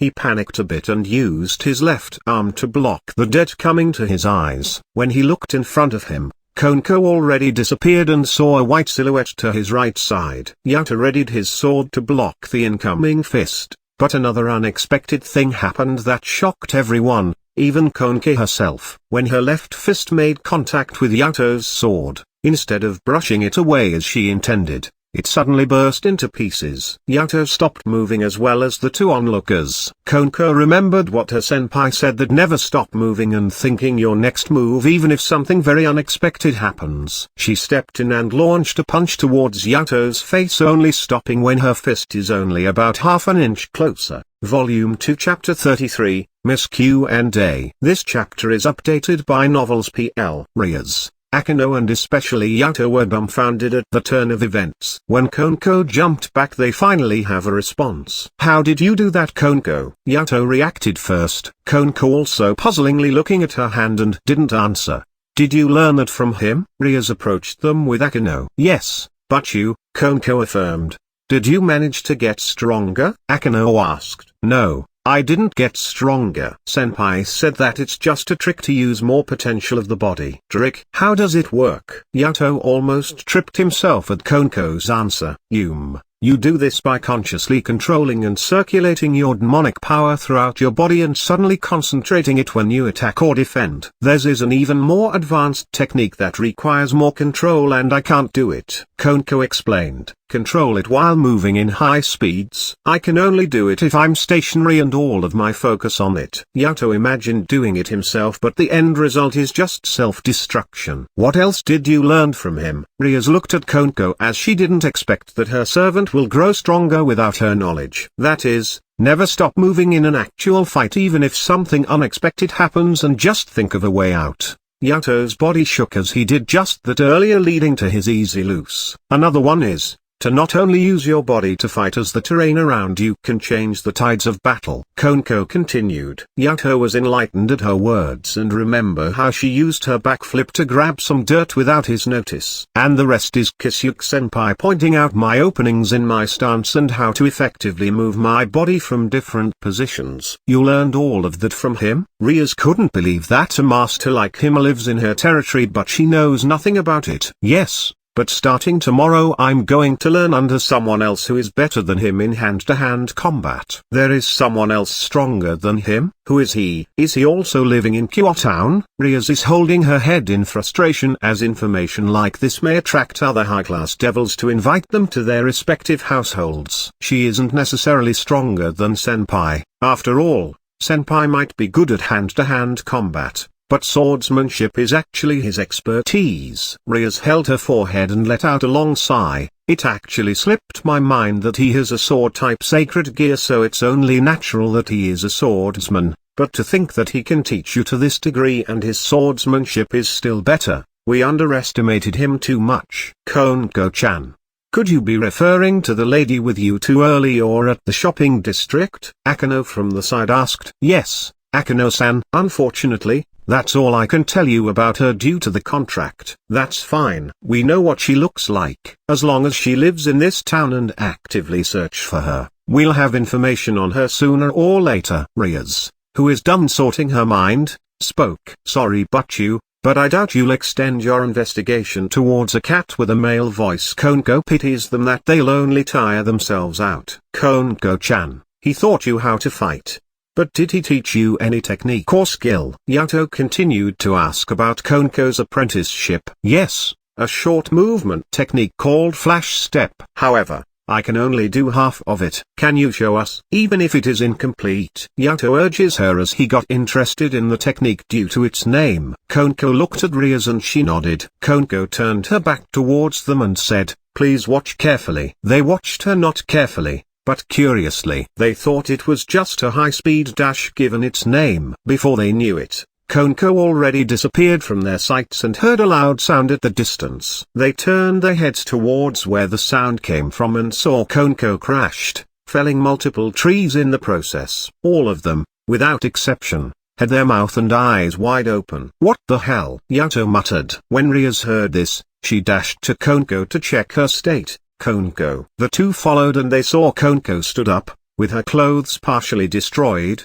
dusting herself. "Are you alright?" Rias worriedly asked. "I'm fine, but you?" Koneko looked at her and smiled. Akano proceeded to repair her clothes and Rias had a sigh of relief. "Yuuto, how fast was that?" Rias then faced her knight. "I'm sorry, but I didn't see it clearly, so I don't know.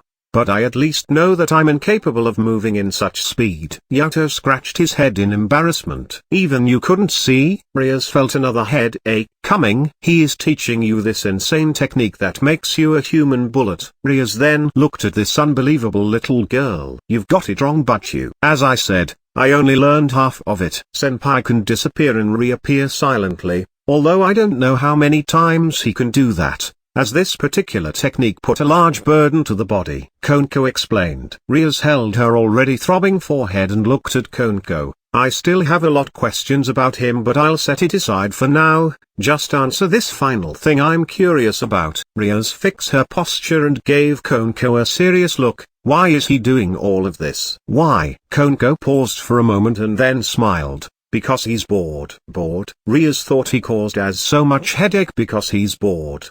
She let out another huge sigh. She looked at Akano. "Akano, check what is he doing right now?" "Yes, but Akano closed her eyes to connect herself to the magic circles she had set up earlier at Kisuke's shop. After a few moments, she suddenly blushed and gritted her teeth. "What's wrong?" Rias thought that something has gone wrong and hurriedly asked. "That bastard blocked the view of all audio-visual surveillance magic circle with tons of porn magazines. And a sound of moaning man is playing in the background. He even left a note in the middle saying, 'This is my treasured collection. Please enjoy it. DPS. That gay porn isn't mine. I'm just curious.'" Akano shut off her connection to the magic circle. Ria's body was shaking before laughing out loud. "PFFT, ahahaha. Akano, please erase all those circles. He isn't an enemy." "That damned pervert." Koneko couldn't help but curse. Akano did just that, as those circles are already useless. "Are you sure of him not being our enemy?" "Yes, my instinct is telling that he's not." "No, that's not it. More like my instinct is screaming at me not to make him my enemy." Rias turned around intending to go back to the clubhouse. The rest followed. But I'd like to ask a permission for something." Koneko is fidgeting. "What is it?" They continued walking. "I want to move into Kisuke-senpai's place." Koneko dropped the final bomb. All of them looked at Koneko in shock with their mouths twitching. "Koneko, I didn't know you were that close to him. Be sure to let him take responsibility." Rias couldn't think of anything else to say. Akano and Yuuto just nodded along. They also didn't know what to say. Koneko tilted her head in confusion at their reaction and it then finally hit her. "You're wrong. We don't have that kind of relationship." She frantically defended herself. "Then why do you want to move in with him?" "For my training." Yoruichi-san said that it would be convenient. Koneko let out a long breath and said, "Yoruichi? Is that the person who is going to teach you?" Koneko didn't say anything and just looked at her master. "Harai, fine. Just be careful of him. Don't let him attack you in your sleep." Rias gave her a stern warning. "But Akano and Yuuto exclaimed at their master's decision. "It's fine, but even if I'm the one who attacks him, he'll probably say something like, 'Stop, little girl. I'm a man and also interested in those stuff.' But you have to wait 10 more years." "No, Wait. Looking at the pace you're developing, probably 20 more years or anything along those lines, he. They all felt a chill on their spine when Koneko said that with a smile which isn't a smile. This is Koneko? Just what did that guy really do? They all thought, ahem, let's go back for now. Rias immediately changed the topic and resumed walking with notably increased pace. The two followed with their backs drenched in cold sweat. We should prepare to take in Isai Hayaudu. I want him even more now that I know he has a connection with Kisuke Urahara. Rias continued. Yes, but you. Everybody agreed. Volume 2 Chapter 34. Life Force. This chapter is updated by Novels PL. 2 weeks has passed. Isai Hayaudu became a reincarnated devil under Ria's Gremory after he was killed by the fallen angel in disguise. They just let him do the odd job that their familiars do to let him gain experience. Isai also had some encounters with other fallen angels and almost got killed again if not for the Gremory Peerage. But Kisuke thinks that it wouldn't happen in the first place if they do regular check-up on the town's state of affairs. Koneko moved in a few days after welcoming their new member and carried on her training. Koneko's hand-to-hand combat techniques improved continuously due to Yoruichi's close and proper guidance. Just with half of her total strength and speed, she could defeat Yuuto Kiba in a spar. Meanwhile, Kisuke discovered something impressive while researching about senjutsu with Koneko. The life force, which is the main driving force of senjutsu, is somewhat similar to Ryuriko's spiritual power. Kisuke discovered that life force was derived from the physical body and everything alive from the surrounding, while Ryuriko is derived from the soul body and everything with the soul from the surrounding. Kisuke and Yoruichi's bodies have a life force of course, but they couldn't really control it and it is relatively unknown to them of how they can use or take advantage of the life force. However, a new door opened for them when Koneko showed them how her body can naturally manipulate life force. Kisuke hypothesized that maybe it's due to her race being a Nekomato and have a natural attunement to life force like how Soul Reapers like him and Yoruichi were attuned to Ryuriko naturally. But then again, further research is needed. That didn't stop Yoruichi from developing Shinigami arts based on life force though, and she manages to make a flash step based on it. Only Koneko can use it currently as Kisuke and Yoruichi's power source is still the Mana Soul Hybrid. They planned to change it to Life Soul Hybrid as it looks like more compatible with their skill sets due to the similar properties of both life force and Ryuriko. Although they wouldn't entirely discard Mana as magic is a very versatile skill to use. Koneko's flash step is more or less has the same effectiveness as the magic counterpart. But do take note that this magic-based flash step was developed and perfected over the years by both Yoruichi and Kisuke. Senjutsu-based flash step, however, only had less than 2 weeks of development time and only in its initial state. Even after taking into consideration the experience of both the former Soul Reapers in converting the skill, it's still incredibly fast due to its compatibility with the energy source. Kisuke is also developing a training regimen for both him and Yoruichi to use senjutsu in preparation to switch life soul power. He also started redeveloping Kido to accommodate the change. If someone were to know what they are planning to do, they might say that they just wasted a few years of their life by discarding their current power and developing a new one. What's important for both Yoruichi and Kisuke isn't the time, as they are destined to live a long life and just a few years are incredibly cheap to them, but potential. The potential height that they could reach increased significantly by only sacrificing a few years of hard work. Kisuke's mother, Sakura, also returned a few days ago. She was obviously shocked when she heard and saw that Koneko, a cute high school girl, is living with her son. Sakura looked at her son weirdly and said, "I just left for a few weeks and your strike zone broadens. You even brought her home to live with you. You didn't kidnap her, did you? Let's return her, okay? I'll apologize together with you and maybe they won't put you to jail." Kisuke, of course, had to frantically explain it to her before she can calm down. While this is all happening, Koneko, who is sitting beside him all this time, is trying to stop her laugh, causing her body to tremble, which in turn worsen the misunderstanding. After an hour of war with her mother, she finally accepted his explanation. "So you're Miss Hassan's granddaughter. You're also very quiet like her.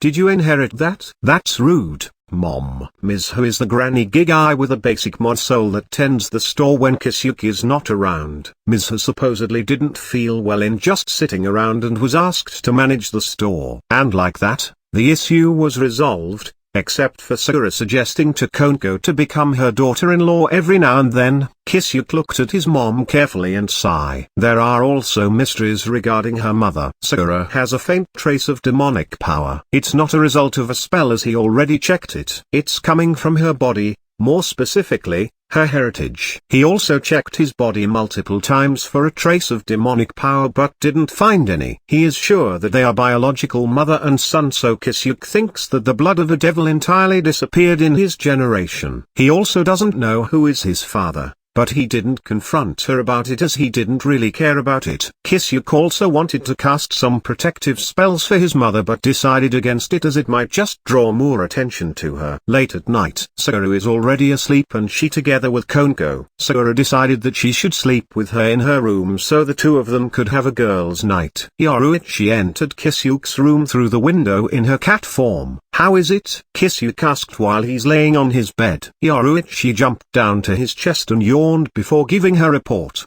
Several crows and few bats. Yoruichi stretched her paws before continuing. It's still the same group of crows that killed Isai. As for the bats, they're newcomers. When one of them used magic, I saw the insignia of the Astaroth family. Astaroth? What are they doing here? Kisuke looked at Yoruichi. They seemed to be watching the movements of the group of stray exorcists under the crows. The Gremorys can probably deal with them. How about those fuzzy presences? Yoruichi furrowed her face in contemplation. I'm not sure. If not for our ability to sense the soul directly, I might not be able to notice them. If I were to base it on physical features and aura, they seem to be Grim Reapers. Grim Reapers? And you almost missed them. Now that's interesting. Let's go on a night date tomorrow. Kisuke patted Yoruichi's head. Volume 2 Chapter 35.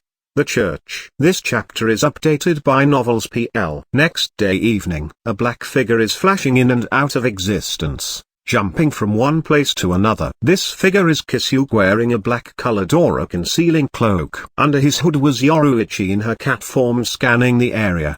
The two felt a fluctuation of auras at the distance and Kisuke decided to take a look. They landed on a tree branch near the abandoned church of the Kuoh town and took a look inside. There they saw Koneko, Isai, and Ria's knight, Yuuto simultaneously attacking an exorcist with a gun and blade made out of light. The Shetty priest. Isai shouted at the appearance of the exorcist. Up until now, I never had the pleasure of meeting the same devil twice. I'm super strong, so I usually just chop their heads off as soon as I see them. The exorcist mouthed unceasingly. But you lot have broken my pretty record and that ain't good. You'll pay for it by letting chop your bodies into pieces. That way I'll have peace of mind. The crazy exorcist continued. This guy is crazy, as I commented. That much is obvious from the start. Yuuto readied his sword. You Shetty lot came to save Ajatan? I should have played with that beach before. Too bad it's too late now. The exorcist sported a crazy smile. You bastard. Where is she? On Isai's arm, a red gauntlet with a green gem in the middle suddenly appeared. There is a staircase under that altar that leads to the ritual site. He answered honestly. You actually answered? Isai's mouth is twitching. Tune. Question mark. That cost you lot are going to die air. He started firing his gun in rapid succession. Isai frantically dodges the bullets while Yuuto clashed swords with him and Koneko just throwing stuff from the distance clearly holding back.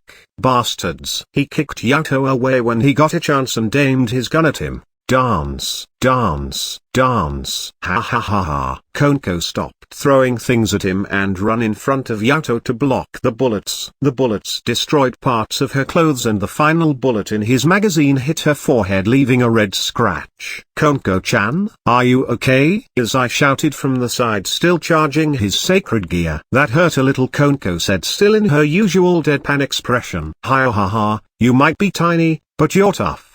The exorcist was not scared of her intense defense. Tiny. Koneko touched her modest chest. Koneko suddenly disappeared from her spot and appeared in front of the exorcist sending a punch to his gut. Whoo!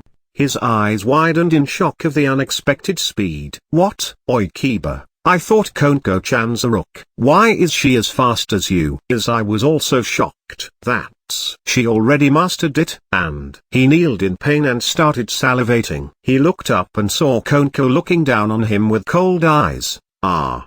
He knew that he was fooked. Koneko started pummeling him like she's letting out all her frustrations. Both Isai and Yuuto were speechless. They looked at each other in cold sweat and had a mutual understanding to never call Koneko tiny or anything synonymous to it. It seems that Koneko won't be finishing anytime soon. Let's go and save Asia-san, Yuuto suggested.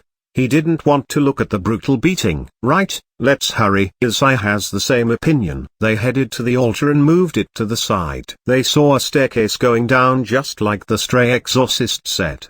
They gave Koneko a final look, who is still pummeling the poor exorcist, and went through the staircase. After a few minutes, Koneko finally stopped and wiped her non-existent sweat and let out a sigh of satisfaction. Kisuke, who is watching all this while, is also drenched in cold sweat. After looking at the poor exorcist, who is bruised all over and his manhood completely. Say, Yoruichi, Kisuke spoke to the cat on his shoulder. The cat is also watching in satisfaction at her student's actions, but didn't give her full points because she didn't kill the exorcist. She wouldn't do that to me if she got stronger than me, right? Who knows? Yosh, I'll never let her become stronger than me. Kisuke made a weird promise to himself. Of course, he never thought of impeding her progress. They'll be fine here. Let's take a look at those two who seems about to get killed. Kisuke changed the topic and looked at a certain direction. Kisuke used magic similar to clairvoyance to view what's happening at the Gremory king and queen. He saw them on the ground with tattered clothes trying to stand up. In the air in front of them is a fallen angel with black hair and 4 pairs of wings, signifying his strength as of Ice Guard level.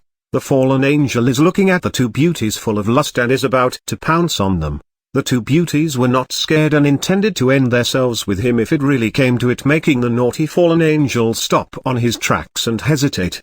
What are you going to do? Yoruichi asked Kisuke. Help them, of course. They are still Koneko-chan and Isai-kun's comrades, and their camaraderie are still one of the best I have seen. Kisuke replied. How are you going to do that? Are you going to reveal yourself? Yoruichi asked again. I'll just snipe him from here. I don't care about the devils lurking around.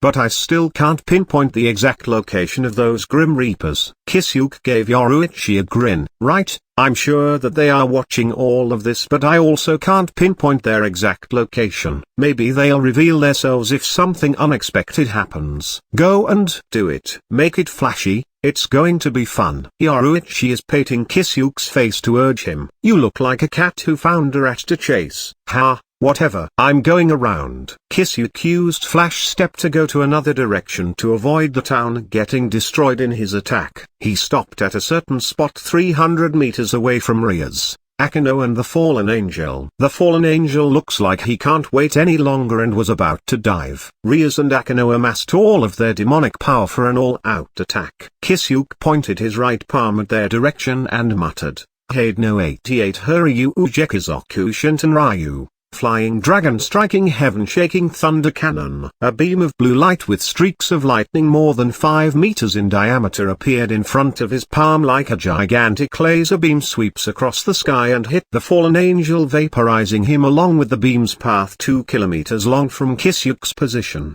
Volume 2 Chapter 36. Fallen Angels vs. Gremorys. This chapter is updated by Novels PL. More than a quarter of an hour ago, Rias and Akeno teleported near the church and started walking towards it. Look who's here. A fallen angel blocked their way by jumping down from a nearby tree branch. The one who spoke up was a girl with blonde hair styled into twin tails and blue eyes. She wore a gothic Lolita attire, which consisted of a black Lolita dress with white frills, a large black bow on the front, and a green jewel embedded in the collar, white thigh-high socks, and black shoes. She also wore a large black bow on top of her hair. Rias and Akeno stopped and looked at her. She stood up and said, People call me the Fallen Angel Mittelt, and I'm the most awesome angel in existence. Oh my, how courteous of you.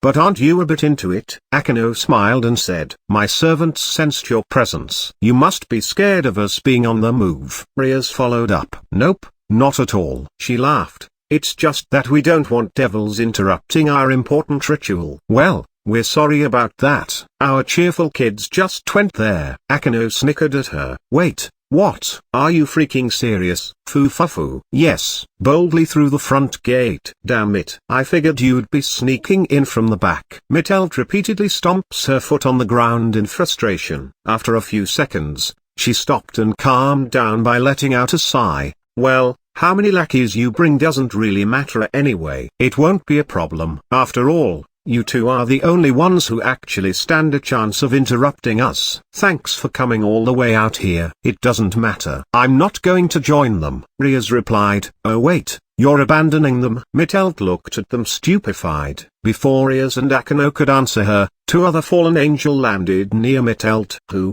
What do we have here? Donasik, who Rias, Akeno, and Koneko met before when he tried to kill Isai as he thought he was a stray devil, muttered. Donasik was a middle-aged looking man with short black hair and dark blue eyes. His attire consisted of a pale grey trench coat over a white dress shirt with a matching ascot, black pants and shoes, a pair of black gloves, and a black fedora. You want to interrupt Rene-sama's ritual? I'll have to kill you both here. Galore, the last of the fallen angels, spoke up. Galore was a tall and buxom woman with brown eyes and long, navy blue hair that obscured her right eye. Her attire consisted of a maroon, trench coat-like top with a wide collar, a matching miniskirt, and black-heeled shoes. The trench coat top was open at her chest, giving a view to her breasts and cleavage. She also wore a gold necklace around her neck. She appears to wear a white shirt underneath her top, but it can only be seen from the bottom. Akeno, Rias calmly called out to her queen. Yes,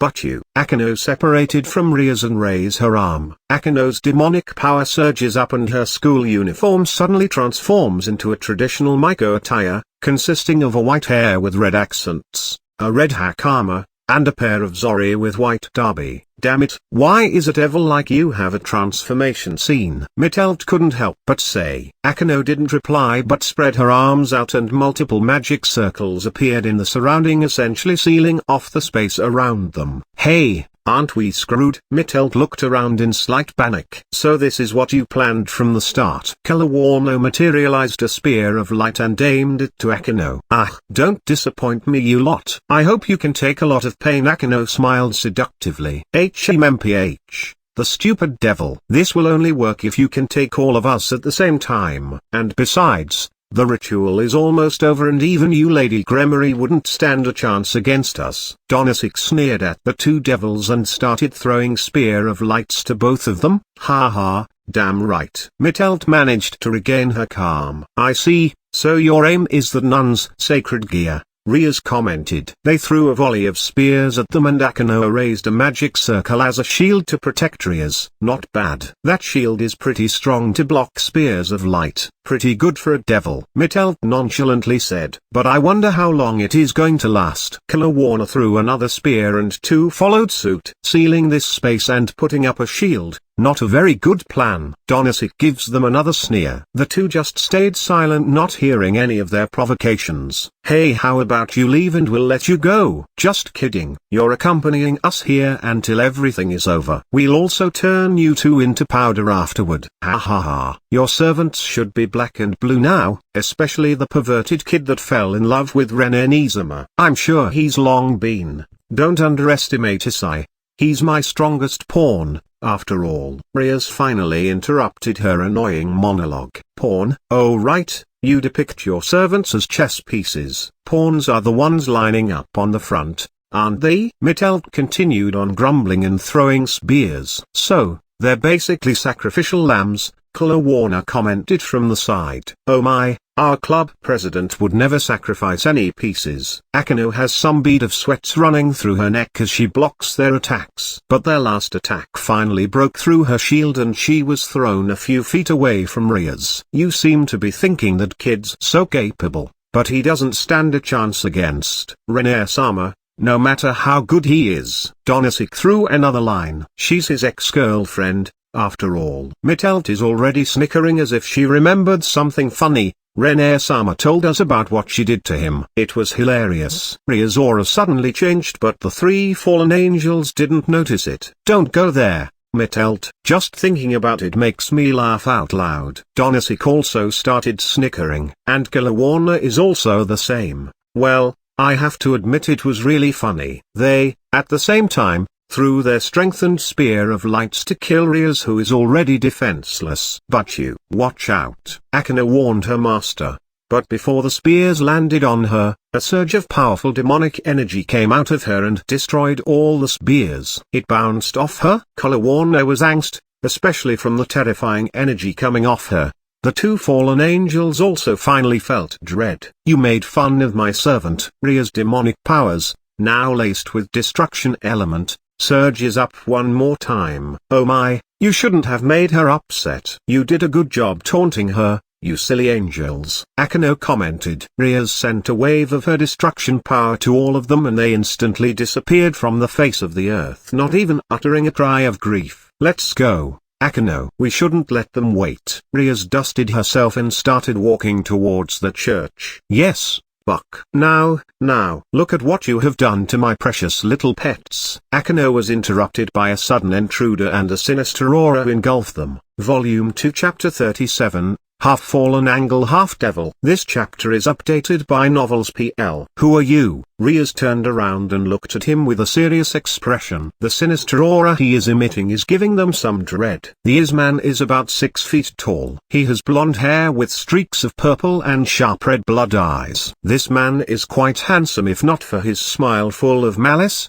disdain, and lust. Upon closer inspection, they can feel both the aura of a devil and a fallen angel, which gives Akane quite a shock as it reminded her of her own heritage.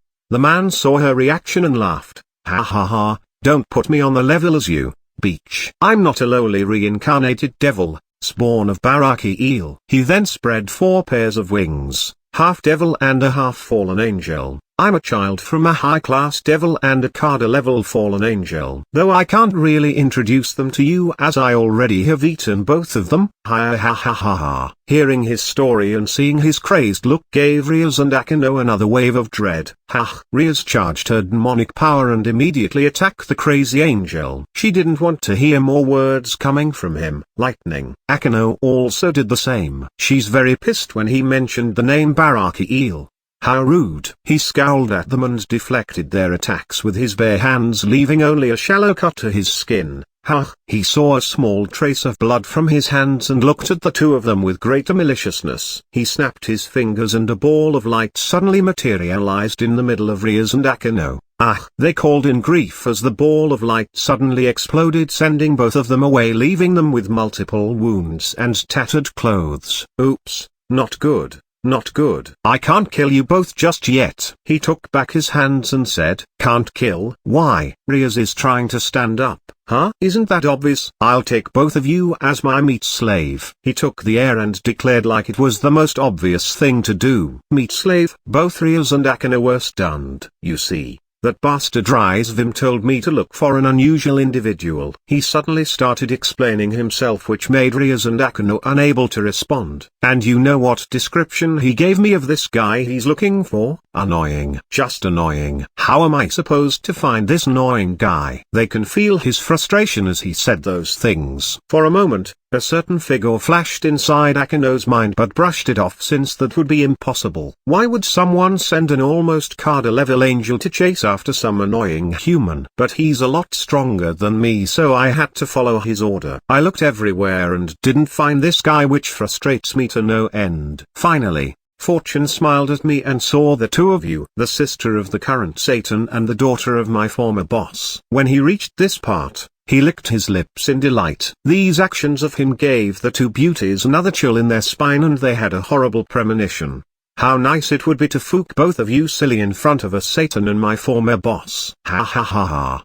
His crazed demeanor disgusts the two, but his threat is very real. Rias, I'll take him down with me. Run away if found an opening. Akane's aura surges. She is ready to self-destruct for her master and best friend to have a chance to escape. That won't do. Akano. We're together in this. I won't leave you behind. Rias also resolved herself. Rias. Akano saw Rias' determined expression and stopped herself from speaking. I'd rather die than become that guy's plaything, Rias continued, and her aura also surges up. Both she and Akano are pooling everything they have to destroy the enemy. More notably is Rias. She pooling an insane amount of power of destruction which scared even the half-fallen angel half-devil. Wait, we can talk this out. Just have a one-night stand with me and I'll let the two of you go. Let's have a deal, alright? His words only infuriate the two of them and gathered power faster. Fine. Before I die, I'll first obliterate that annoying church. His words stunned the two and the energy they gathered faltered. The bastard used this opening to charge at them and disable them. But before he could dive, a horizontal pillar of light that came from the town's direction suddenly engulf and vaporize him along with the path the light took. Rias and Akano were stunned yet again, but this time, only with pure astonishment devoid of any dread they felt. What was that? Akano spoke up first and slowly stood up. Akano, find where that attack came from. Rias also stood up and suddenly ordered. Yes, but you. Akano hurriedly took the air and flew towards the origin of that beam, but after a few minutes of looking, she found nothing significant. She looked at the distance and measured the line the beam drew, about 2 kilometers high. Really? What the hell was that? She then returned to Rias reporting her findings. What the hell is up with this town? We've been only here for 2 years yet strange events kept happening. Rias rubbed her forehead while Akano fixes their clothes and healing their wounds. Foo. We should be thankful that someone or something saved us from earlier. Akano laughed as she continues her work. That's obvious. But I'll have to report this to Nisama. That beam instantly vaporized that bastard where we can only scratch him with our attacks. We don't know how strong is that exactly, but Nisama should be able to estimate it based on our accounts. We'll have to collaborate with Sina to launch another investigation in the whole town. So many things are happening without our knowledge, and that is fatal. Let's go. Akano. We can't keep them waiting and we'll have to welcome a new member. Rias resumed walking towards the church after Akano finished fixing her clothes. Akano silently followed him, still thinking of the events earlier and how they managed to get away from the worst crisis of their life yet. Volume 2 Chapter 38, The Grim Reapers. This chapter is updated by Novels PL. How was that? Flashy? Right? Kisuke grin. I'll give it an 8/10. Yoruichi slapped his face with her paw. 8/10. I didn't a perfect score, not even a 9/10. Why? Kisuke is quite confused at her score. You should have grazed them and burned some of their hair. Yoruichi looked at him seriously. Ha ha ha ha. You're still pissed that they bugged every nook and cranny of our place? I know that what they did is for Koneko-chan, but I'm still pissed. What are you going to do about it? I'll bait you until you're satisfied. Kisuke pats Yoruichi's head with occasional brushing to the side. Not enough. Then let me buy all your favorite food. Within the budget, mind you. Fine, but let's start chasing those rats. Your display earlier startled them and they started moving. Roger that. I'll leave it to you to disable them. Be careful though. We know almost nothing about them and don't touch those helmets. It doesn't give me a good feeling. Got it. Kisuke and Yoruichi tailed them silently for a while, curious of where they are going. There are 2 Grim Reapers and they have contrasting build, making differentiating the two easy. It took them half an hour to go to a large prairie outside of the town. The cloaked Grim Reapers finally stopped and the large guy looked around, making sure that no one followed them. You're too nervous, newbie. The small guy removed his hood and revealed his young appearance and a strange tattoo on his face, but Kisuke and Yoruichi knew that appearance means nothing for the long-lived races. He is also wearing a black form-fitting helmet. Design-wise, it doesn't really do its job to protect the head, but Kisuke and Yoruichi noticed that this thin helmet somehow blocks and stops the surrounding from recognizing its wearer. The large guy also removed his hood and his appearance is like that of a war veteran, but his body is trembling like a newborn. He also wears a similar helmet as the small guy, but senpai, we were openly spying them. I can't really relax, even more so after that ridiculous beam came out of nowhere. You don't have to worry so much, with Hades-sama's newest invention, the imitation of Hades' helmet, even though it can't hide the wearer's existence like the original, It is enough to hide even from those devil kings in plain sight. Although that beam really came out of nowhere, we couldn't even find its source. We have to report this to Hades-sama and see if it's related to our second mission. The small Grim Reaper patted the back of the larger one in an attempt to comfort him. But there should be something or someone who these helmets can hide from, right? The large man calmed down and asked, well, of course. God or goddesses with special eyes or clairvoyance abilities, mythical beings like the Ouroboros dragon and Great Tread, and maybe that Yaegaki Beelzebub. From what I heard, if you stayed long enough in his presence. The smaller guy thought for a moment and replied, that's scary. If we encounter any of those, we'll die instantly. The large baby is about to fall on his butt. Damn you. Stop shouting to my ears. And stop being scared. We won't encounter any of those guys in our mission. The small guy used his pinky to scrape the inside of his left ear. I'm sorry, senpai. But I've been scared ever since you recruited me. I was shocked, you know. I thought you really died a few years ago. The big guy scratched his head in embarrassment. I already told you, us. The special operatives answers directly to Hades-sama. But for us to join, we have to disappear from the world, so we have to die and never remove this helmet our entire lives. For Hades-sama's ambitions. When the small guy uttered his final sentence, there is a crazed glint in his eyes. For Hades-sama's ambitions. The other one nodded and said also with a crazed expression. Now then. I'll send my report to Hades-sama. Give me a moment. The small guy returned to his usual demeanor and formed a magic circle in his hand. But before that magic circle able to send information, they heard a voice behind them. Black silence. A black cube instantly encapsulates them. The Grim Reapers found themselves in a lightless world and they panicked.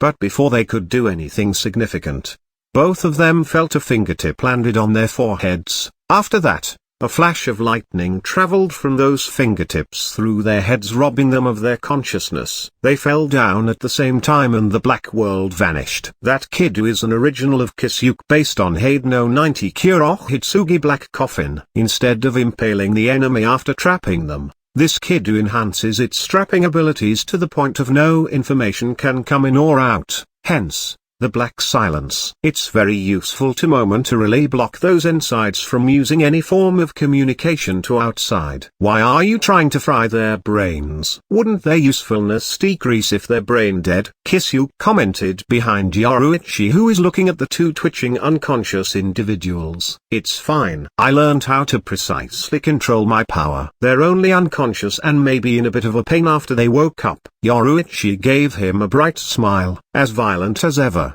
I see. Kisuke returned a grin. So, what are going to do with them? Yoruichi stretched her body since it's been a while she was in her human form. We'll take them to the training ground. They don't look like they have any good intentions. I'll leave their interrogation to you as you're more adept at it. Kisuke approached the Grim Reapers and stared, sealing all of their senses by inserting his own energy to block neural activities. Anything goes? Yoruichi wants to confirm. Anything is fine as long as they're alive. Kisuke stood up and carried the larger guy over his shoulder. Alright. Yoruichi approached the smaller guy and also carried him on her shoulder. The two of them, along with the Grim Reapers, disappeared from their spot, leaving nothing behind except for the disturbed winds of the prairie. Volume 2 Chapter 39. Sakura Urahara. This chapter is updated by Novels PL. Back at the training ground on the same day, the two unconscious Grim Reapers are sitting side by side on a wooden chair and their limbs were tied to armrest and leg with some kind of metal bindings that Kisuke made. A few moments later both of them woke up at the same time and found themselves tied and looked around. They saw the surrounding rocky terrain and a large wall at the distance. Looking around some more,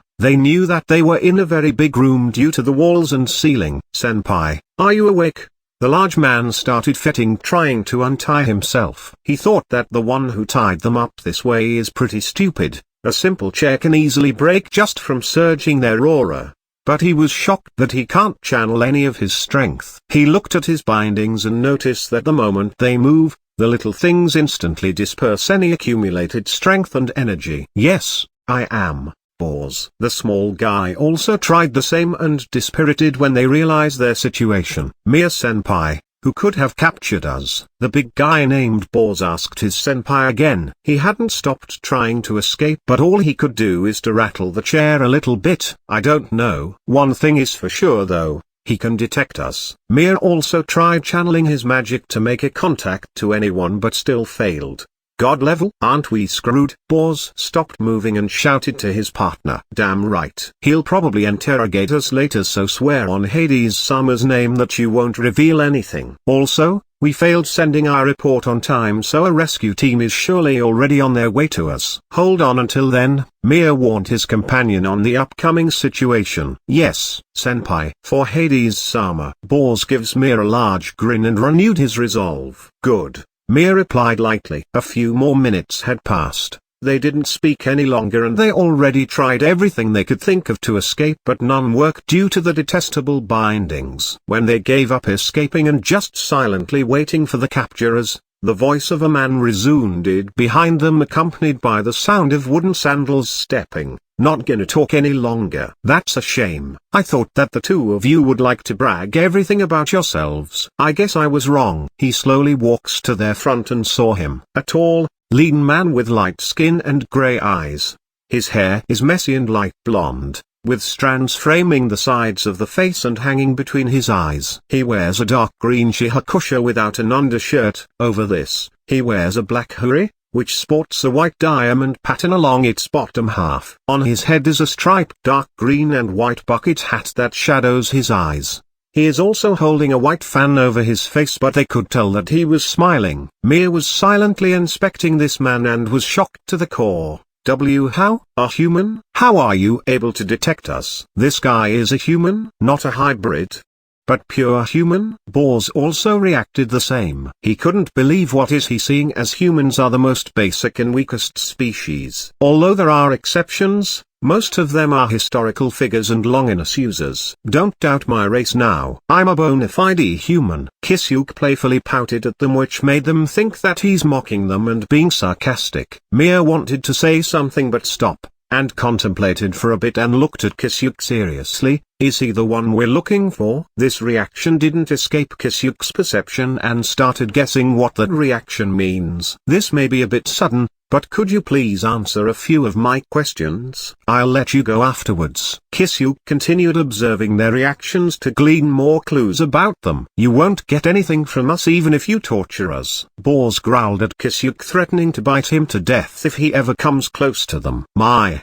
how scary. Although I already got some pieces of information from you two before we even capture you, like how this Hades guy needs dead minions and sending them out to stalk some young devils. Kisuke is trying to provoke them into speaking more, but they stayed silent.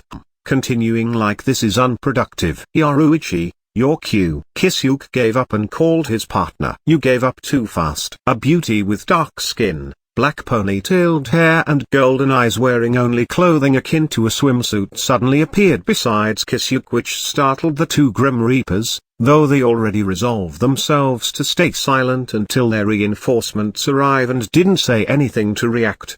There is no point of wasting my effort asking them nicely, so I'm leaving it to you. Kisuke answered her and folded his fan. Alright, leave it to me. Are you going to watch? Yoruichi cracked her knuckles and reviewed what she had learned in her past life on how to interrogate someone effectively, also adding her accumulated knowledge in this world. Nope, I'm going up and leave everything to you here. I still need to check on some things, and Koneko might get worried if both of us disappear for the night. Kisuke turned around and started walking away. Prepare a good breakfast for me. I'll probably take the whole night to crack their brain open. On Yoruichi's hand was small lightning flashing around, giving of static sounds. Got it. Be sure to leave them alive and don't ever touch their helmets. Kisuke only waved his hand back and didn't stop walking, leaving only a warning and the sounds of his wooden sandals echoing. I won't. My instincts are also telling me to be careful of those. Yoruichi only muttered, looking at his departing back. Yosh, I won't let you sleep tonight. She returned her attention to the silent duo, but fear is prevalent in the eyes, but underneath those are their crazy resolution. Let's see how much you can take before opening up to me. Yoruichi gave them a large grin. His mother, Sakura, is also beside her sitting on the couch doing the same thing as Koneko. They are quite focused on the show, which features a panda. They saw Kisuke entered the living room and greeted him. "You're late, sweetie. Where did you go?" "Good evening, senpai. I just walked around to get some fresh air and relax." Kisuke answered his mother with a smile and directly went to the fridge in the kitchen to get some drink. He also nodded back to Koneko.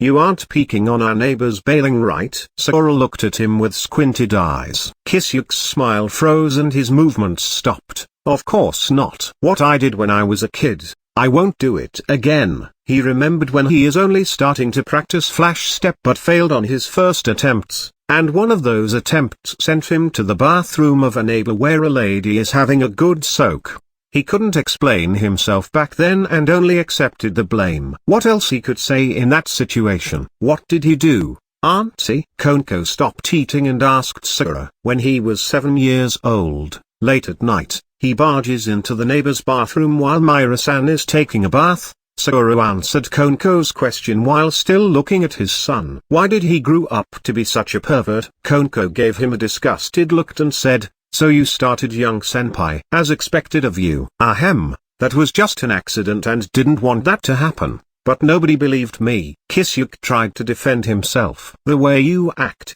no one would believe you." His mother didn't help him. Kisuke couldn't say anything else and just got a juice from the fridge and walked back to the living room to sit beside them and also watch the television. The two didn't tease him any further and also watched the show, which is now featuring a polar bear. Kisuke didn't stay silent for long and asked Koneko, Koneko-chan, did you finish your business?" "MMMH. Although there are some mishaps, it is overall good." Koneko nodded and replied, "Mishaps? Are you alright?" Sakura is the one who asked Koneko. "It's nothing big, auntie. No one was hurt and I have a new friend," Koneko replied while she continues to eat her snack. "Is that so? Good for you then." Sakura patted Koneko's head and smiled at her. Koneko liked it a lot, but if she were to be asked whose pat is the best, she wouldn't answer, but her choice would be Kisuke because he is oddly used to it and is very skilled at it. Sakura saw that the show was over and urged the two,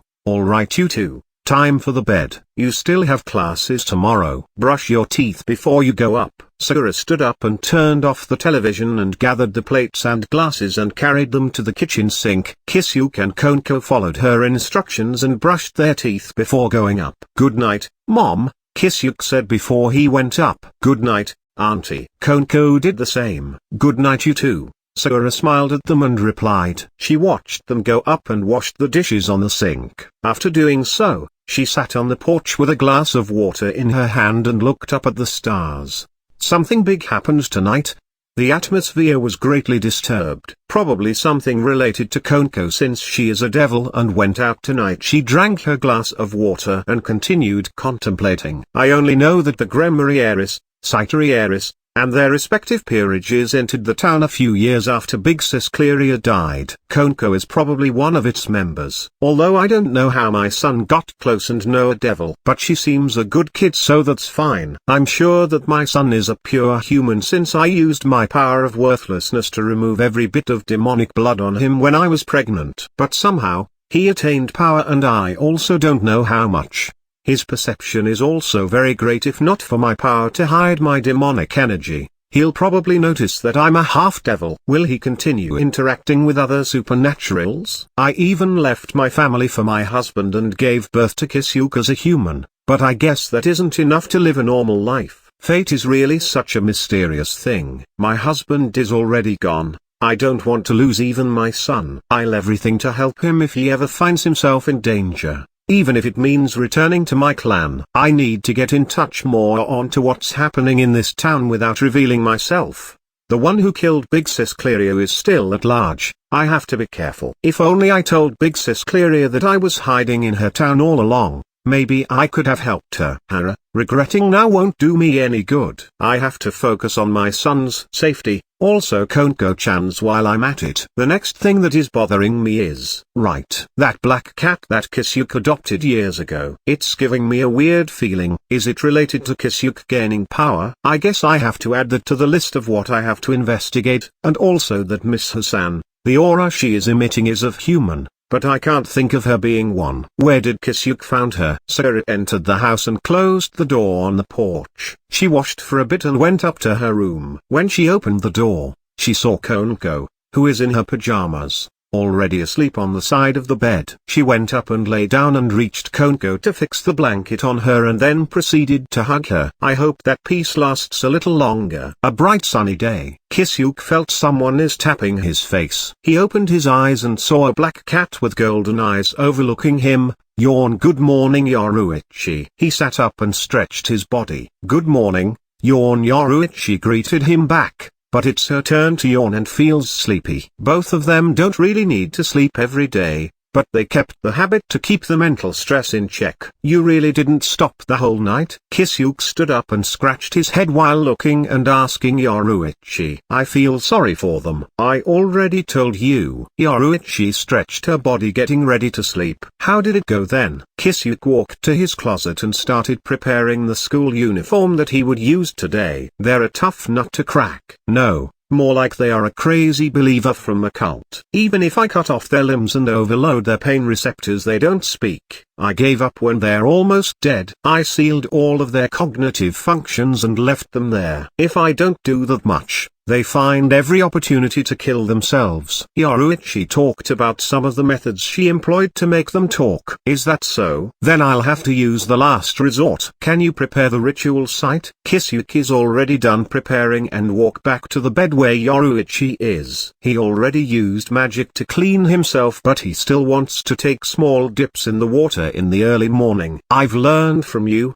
so it should be fine. I'll contact you if there is a problem. Yoruichi suddenly transformed back to her human form. She is naked, kneeling on the bed with her arm covering her crotch area and emphasizing her breast. She looked up and saw Kisuke already on the side of the bed with his one knee. Got it. Good night, Yoruichi. Kisuke approached her without minding her state. On the contrary, he thought that she is very cute right now. He reached out his arm and held her chin, lifting her head. They looked at each other and Yoruichi muttered while closing her eyes, MMMH, good night. Kisuke kissed her lips. They had a short but a hot kiss. They separated from each other and smiled. Yoruichi raised the blanket and covered herself, laying herself on the bed and closed her eyes with a satisfied smile. They always do this whenever Yoruichi pulls an all-nighter and had to sleep when Kisuke wakes up. Kisuke looked at her with a gentle smile and patted her head. He then walked out of the room to get himself ready,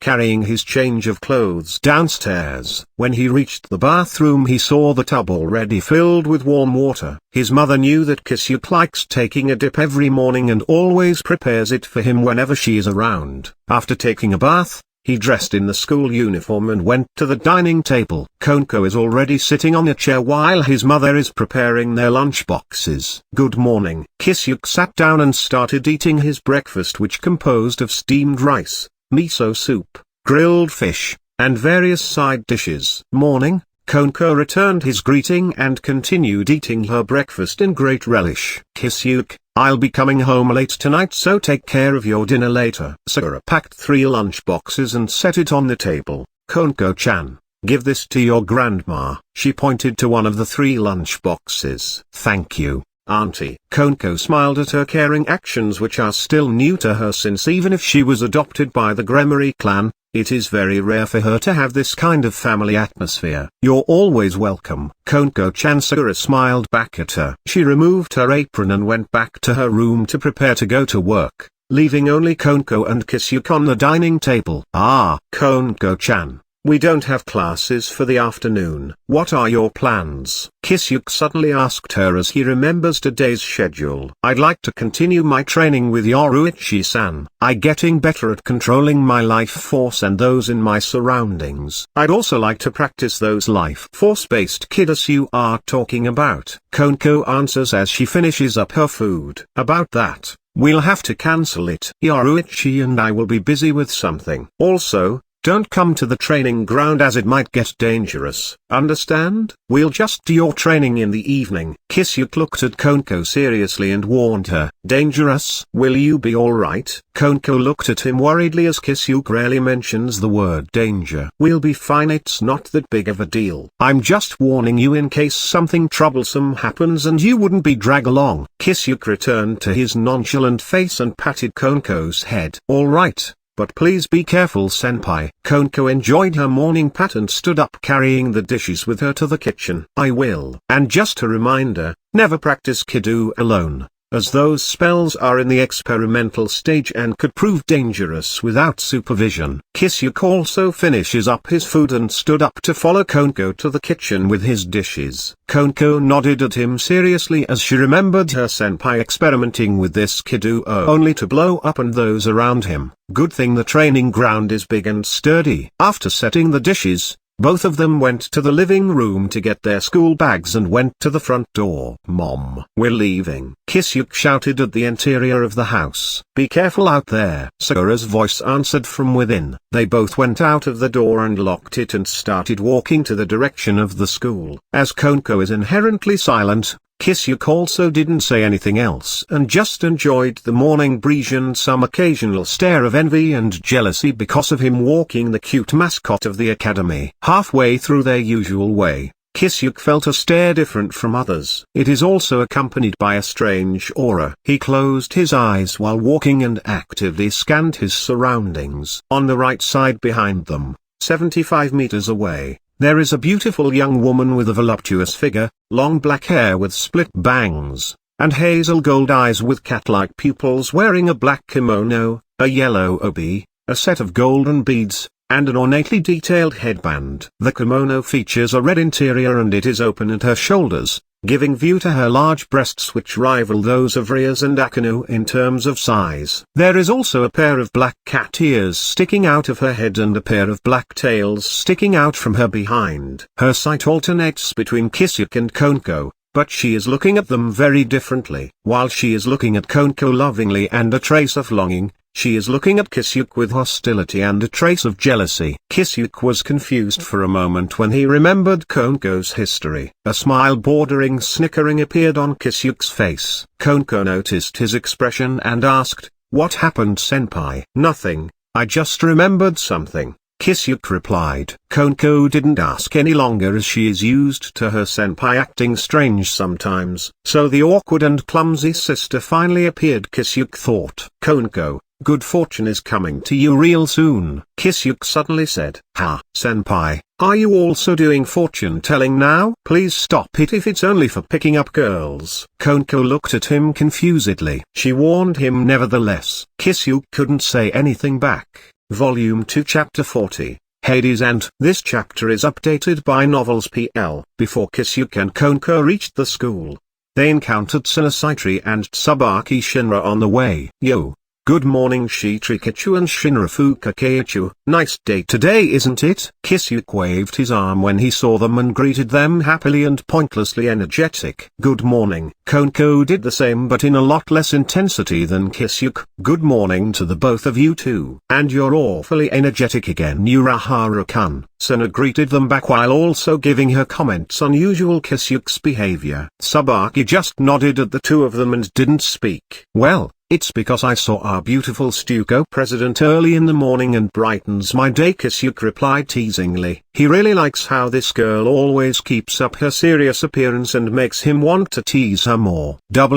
Ahem. Please stop teasing your seniors, Urahara-kun. Sana stuttered for a moment but immediately returned to her serious expression and fixed the position of her glasses. Looking closely, there is still a faint blush on her face which she can't cover. Kisuke and Koneko noticed this and both shocked, although in different meanings. Kisuke only talked to Sana for a few times this past week, but every time they meet, he would try to tease her to break that serious face of hers. And this time, it only took a single sentence to get that reaction from her which pleasantly surprised him, so she's weak with compliments. Note taken. Koneko, however, thought that this is inconceivable as she is looking at Saitri, heiress of Shitori clan and best friend of her master who she knows a lot stricter than her. Suna from her childhood had many pursuers and even had a fiancé one time because of her heritage, and she kept receiving praises and flatteries from them, so she should be immune to such things. But looking at how she reacts when Kisuke teased her,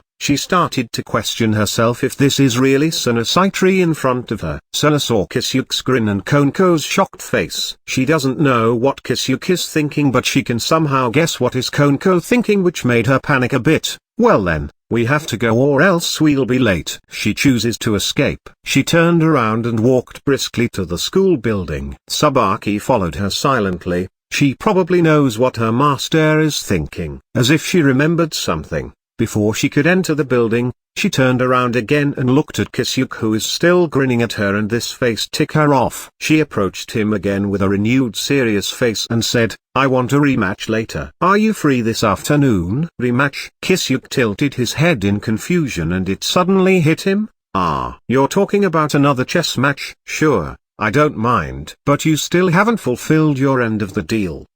Damn it, why did I have to bet on that? I should have just bet something I could buy. Suna faltered and muttered to herself in frustration. Koneko, who is listening, was confused. A bet? She directed this question to Kisuke. Ah, you see, Shitori here invited me to a chess match and whoever wins will get their proposed bet. Kisuke happily explained. Koneko was enlightened and continued to ask, "So, who won and what did you bet?" "If she wins, she gets me as her knight. But if I win, I'll have her accompany me in a cosplay photo shoot." And just coincidentally, I won. Kisuke explained to Koneko. Koneko shuddered when she heard his first sentence. A knight? Sunakichi will have an overpowered knight and we can't hope to defeat him. But when she heard the rest of what he had to say, she sighed in relief. And after a few more moments of thinking, she looked at Suna with eyes filled with pity. "You just had to mess with him." The onlookers, who are just coincidentally passing by, also reacted. What? So the rumors of the Stuco president is one of the victims of the final boss of the four heavenly perverts is true? Such words started spreading to the surrounding students until almost all who passed by already heard of it. Kisuke's mouth kept twitching as he wants to shout, "What victim? It's a legitimate deal between us." But spared himself the effort as it'll just have an opposite effect. Anyway, such rumors won't last long as I just leave it be. Suna also heard everything that is going around and she gritted her teeth and looked at Kisuke with hostility. "Wait.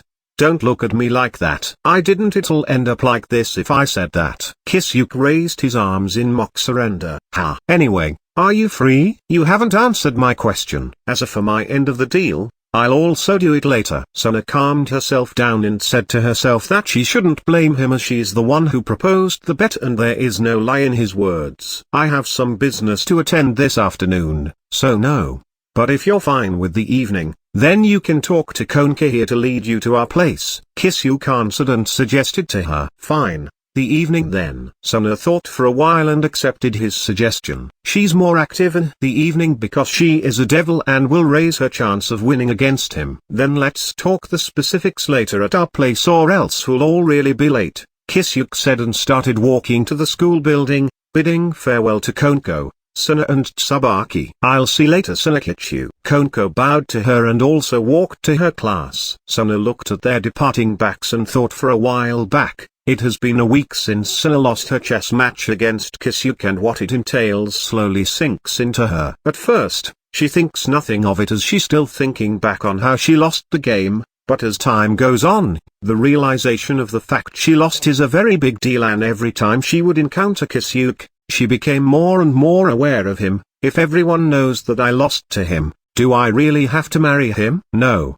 One thing for sure is my Nae-sama will object and tell him that he has to be stronger than her. But I'm the one who made the promise to marry someone who beat me in the game of chess. GGGH. What to do? Tsubaki is looking at her master making a complex expression and thought, Suna is finally being aware of him? That really took her long enough. She's really very slow at things like this. I have to assist her and make sure she won't do any mistakes in this regard whatever her decisions are. "Kichu, we have to go." Tsubaki called out to Suna, who is immersed with her thought and startled her a bit. "I'm sorry, let's go." Sana resumed walking with Tsubaki on tow. They still have a long day ahead. Somewhere in the dimensional gap, a black sphere with the size of a football stadium in diameter is floating around aimlessly. Inside it is a dark spacious room with only floating balls of lights illuminating the place. The only thing in it is a rectangular table 100 meters long and 2 meters wide and 2 luxurious chairs at each end of the table. Sitting on both chairs are 2 figures. The first figure's appearance of a skeleton dressed in attire worn by high priests adorned in gold and red jewels, which gives him a regal look.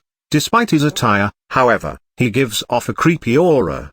Despite having no eyes, his eye sockets can glow to give the appearance of eyes. The second one, however, is covered with a white cloak that blocks most of his features. The only thing that can see from him is his thin lips and some of his black hair spilling out of his hood. The two of them are strangely silent and only looked at each other. The skeleton lifted his right hand and a purple magic circle materialized, and with it is a golden pitcher and 2 golden glasses of wine. He poured the wine from the pitcher to the wine glasses, and an aromatic smell came from the alcohol that can intoxicate even those with high tolerance to it. After pouring the wine in both glasses, the skeleton raises one of them and released it in the air. The glass floated and moved towards the white-cloaked figure and landed in front of him. The white-cloaked figure glanced at the glass and shifted his vision to the skeleton. "Why bother? You know I won't be touching that," he said in an indistinguishable voice. His voice sounds like multiple voices of man, woman, old, and young overlapping each other. Whoever listens to his voice will be creeped out. "Fafafa, I don't want you to tell me that I'm lacking as a host." The skeleton laughed and drank his wine,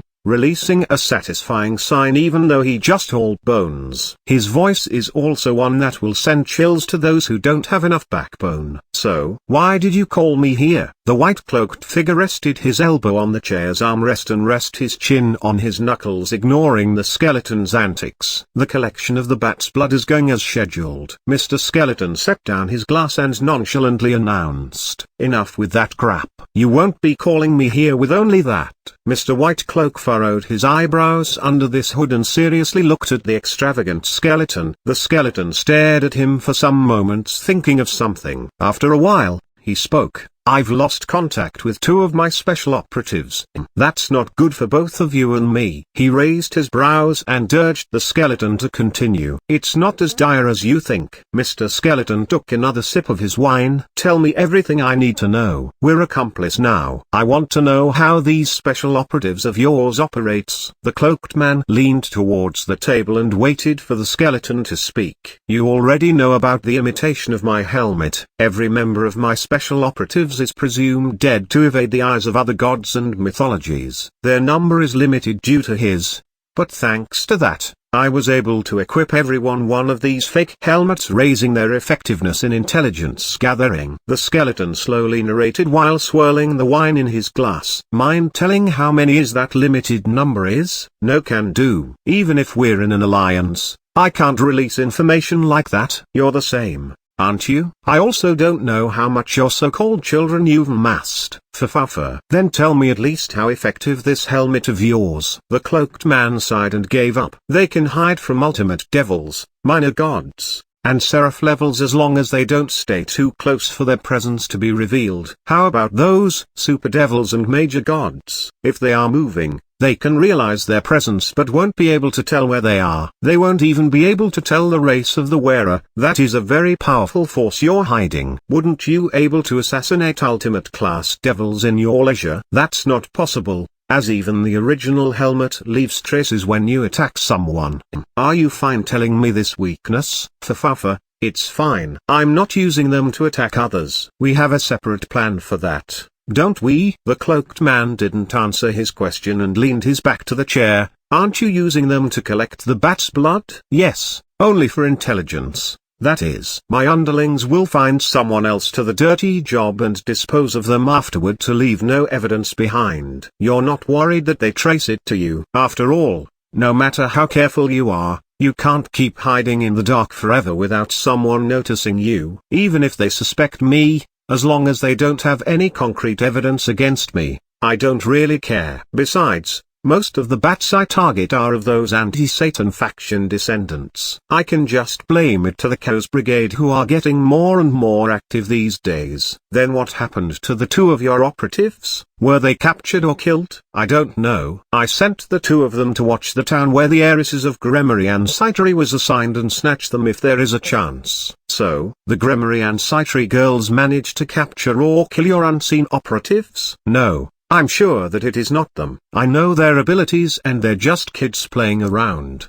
Much less they notice the existence of my Grim Reapers. Their last report is the Gremory adopted another bat and on their way to deal with some crow. The Shitori girl is silently sitting at her headquarters lecturing her newest pawn. There are also other devils from Astaroth clan, but they're just watching the proceedings. There is also an 8-winged half-crow and half-bat that entered the town some time ago, but even then, that guy won't be a threat to the two. Then how? Mind telling me that prophecy of yours again before I continue? A human will crush our ambition. Ha, really? How ridiculous. Can you continue your story? Before all of this, I received a report from them previously that an unusual human is living in that town. The white-cloaked man instantly turned serious and asked, unusual? How? He is just a normal human according to the earlier reports, but my underlings took more notice of him when he made contact with a bat from Gremory. Nothing unusual there. Listen to me until the end. This human actually turned out to be a sacred gear user, albeit a weak one. But the real kicker here is when the bat from the Gremory kept on visiting him. They gave more attention to him after that. The skeleton drank another mouthful of his wine before continuing. Not long after, the said bat started living with the human and strange things happened from then on. Strange things? The bat, each and every day, the moment she started living there had a tremendous increase in strength that even my underling feel threatened and almost caught his presence. The skeleton stopped speaking and looked at the opposite man. What? How strong is this bat exactly as before she started living with him? The cloaked man raised his creepy voice a little. An average young low-class devil. Mr. Skeleton paused for a moment and said, what? How? Aren't your special operatives at least can deal with an average high-class devil? And they felt threatened of her and almost caught their presence? Mr. Whitecloak felt very agitated as his divinity is warning him that something is very wrong. He already invested a lot on their plan, and if he were to fail here, that will be the end of him. He calmed down and looked at the skeleton again. How long did that bat live with the human before that report? 1 week. 1 week? The man was stupefied again at the almost impossible power jump at that given time. How about this human? Did they report how strong this guy was? I tried sending multiple people to gauge him, but they all had the same judgment on him. He is weaker than a lower class devil even with his sacred gear. Hades, if you got a chance, use that on him. The man leaned back and let out a sigh while looking up. That, to a mere human? Even gods can be killed with just a drop of that. And we only have 4 drops at that. It is the skeleton's turn to be stupefied. Making just a single drop of that takes enormous amounts of raw materials. And some of it is very rare that they needed the help of some sealed beings. I'm serious. Use 2 drops. The man looked at him with a crazed look that even the skeleton got a bit panicked. 2? Have you lose your mind? Question mark. You know how much resources we needed just to procure that. And now you want to use 2 of them at once. And to a human. We aren't even sure if he really is a threat to us. The skeleton can't believe what he's hearing. He wants to know the opposite party's reasoning. My divinity has been giving me alarms the moment you mentioned that he might have been able to strengthen a lower class devil to a high class devil in just a week. And you know what that means as you are a god too. The cloaked man said this while gritting his teeth. But even so, using 2 drops is too much. The skeleton is still hesitant even though he understands what the other god meant. I'll pay for the cost of the 2 drops. Still, I'll also lend my research result about the homunculus to you. It'll help your research on artificially making a super devil underling. How did you? Fine. But only if I saw a chance. The skeleton conceded to the god's unreasonable request. Although he may seem disappointed, inside he is celebrating. For one, the one who'll shoulder the cost will be the god in front of him, even though it is very hard to create that. It isn't possible as long as there are funds and time. He is also happy that this god is willing to share his research on artificial being creation that will help his own research on the subject. Hades drank the rest of his wine and poured himself another glass before saying, "On to our next agenda. How did it go to your side?" The man calmed down when Hades agreed to his demands, but also felt bitter that he'll lose a lot of things over this. But he isn't regretting it at all, as this is related to his divinity, which was never wrong. He heard Hades' words and fixed his position in the chair before continuing. "Thanks to your concoction and the blood ritual, I was able to open another hole to the seal. We can only wait before we can remove the seal on Mount Etna. We'll need more blood to speed up the process. The husband and wife duo is already making a ruckus. Tell them not to behave badly if they don't want Zeus to notice the seal weakening." For Hades is happy that his experiment was a success. Now they only needed time before they proceed to their next big step. "Anyway, it is amazing that you managed to convince the Etna," Hades commented. "It's pretty easy actually. She had enough of Hera." The man also commented lightly before asking Hades, "How did it go to your side?" "You didn't fail, right? The seal over there is a lot stronger than the seal on the volcano."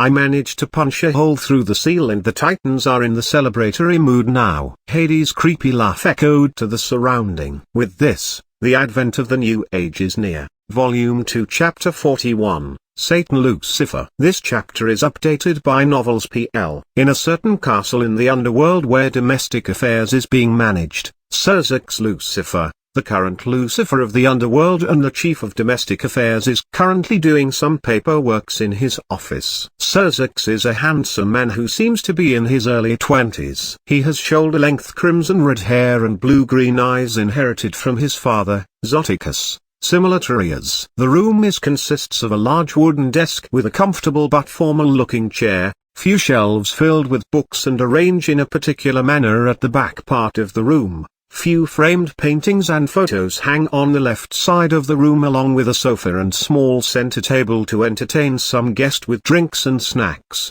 and a window overlooking a nice scenery of a town, suggesting this office is in a very high place. Knock knock. Surzux raised his head when he heard the knock on the door of his office. "Come in."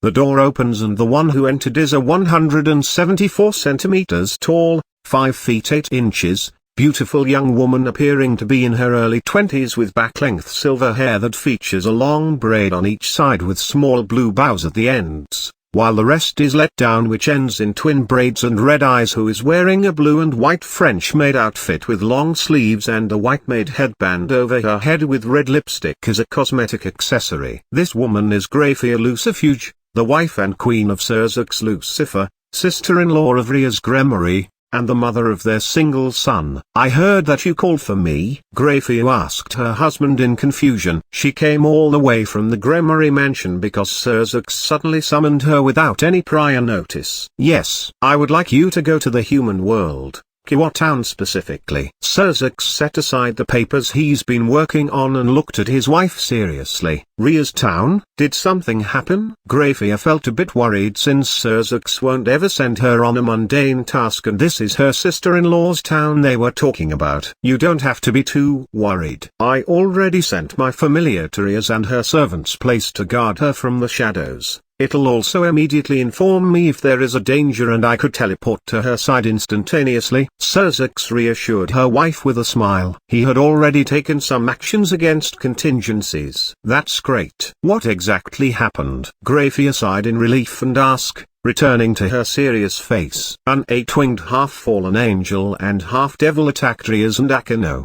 Surzux said with a glint in his eyes. "What? You mentioned that they are fine.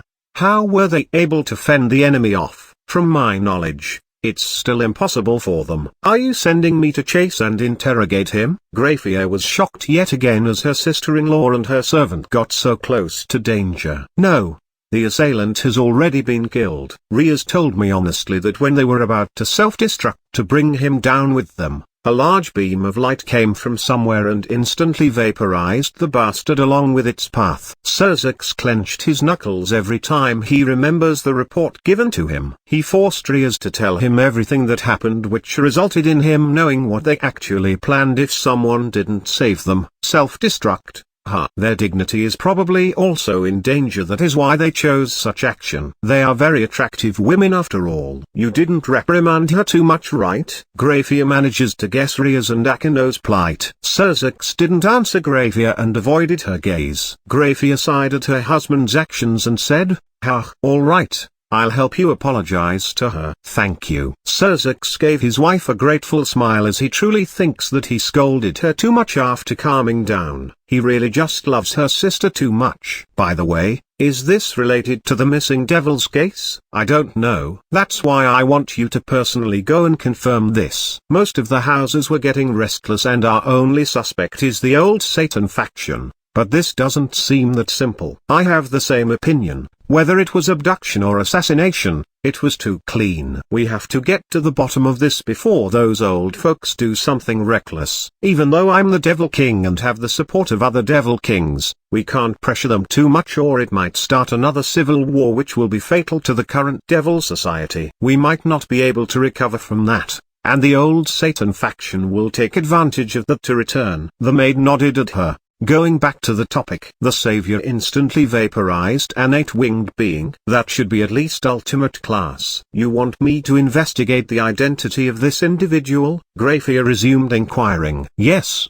But on the grounds that you won't offend him, and if possible, create an amicable relationship between him and the House of Gremory. Also, reward him on my stead. Understood. I will do it to the best of my abilities. Is there something else? Grafia agreed and getting ready to leave. Rias will be notified of her engagement to the son of the Fanx house soon. I want you to also watch her from the shadows while investigating the town. I'm sure she'll do something drastic if it is to escape that marriage. Surzux played with his fingers while contemplating. I will.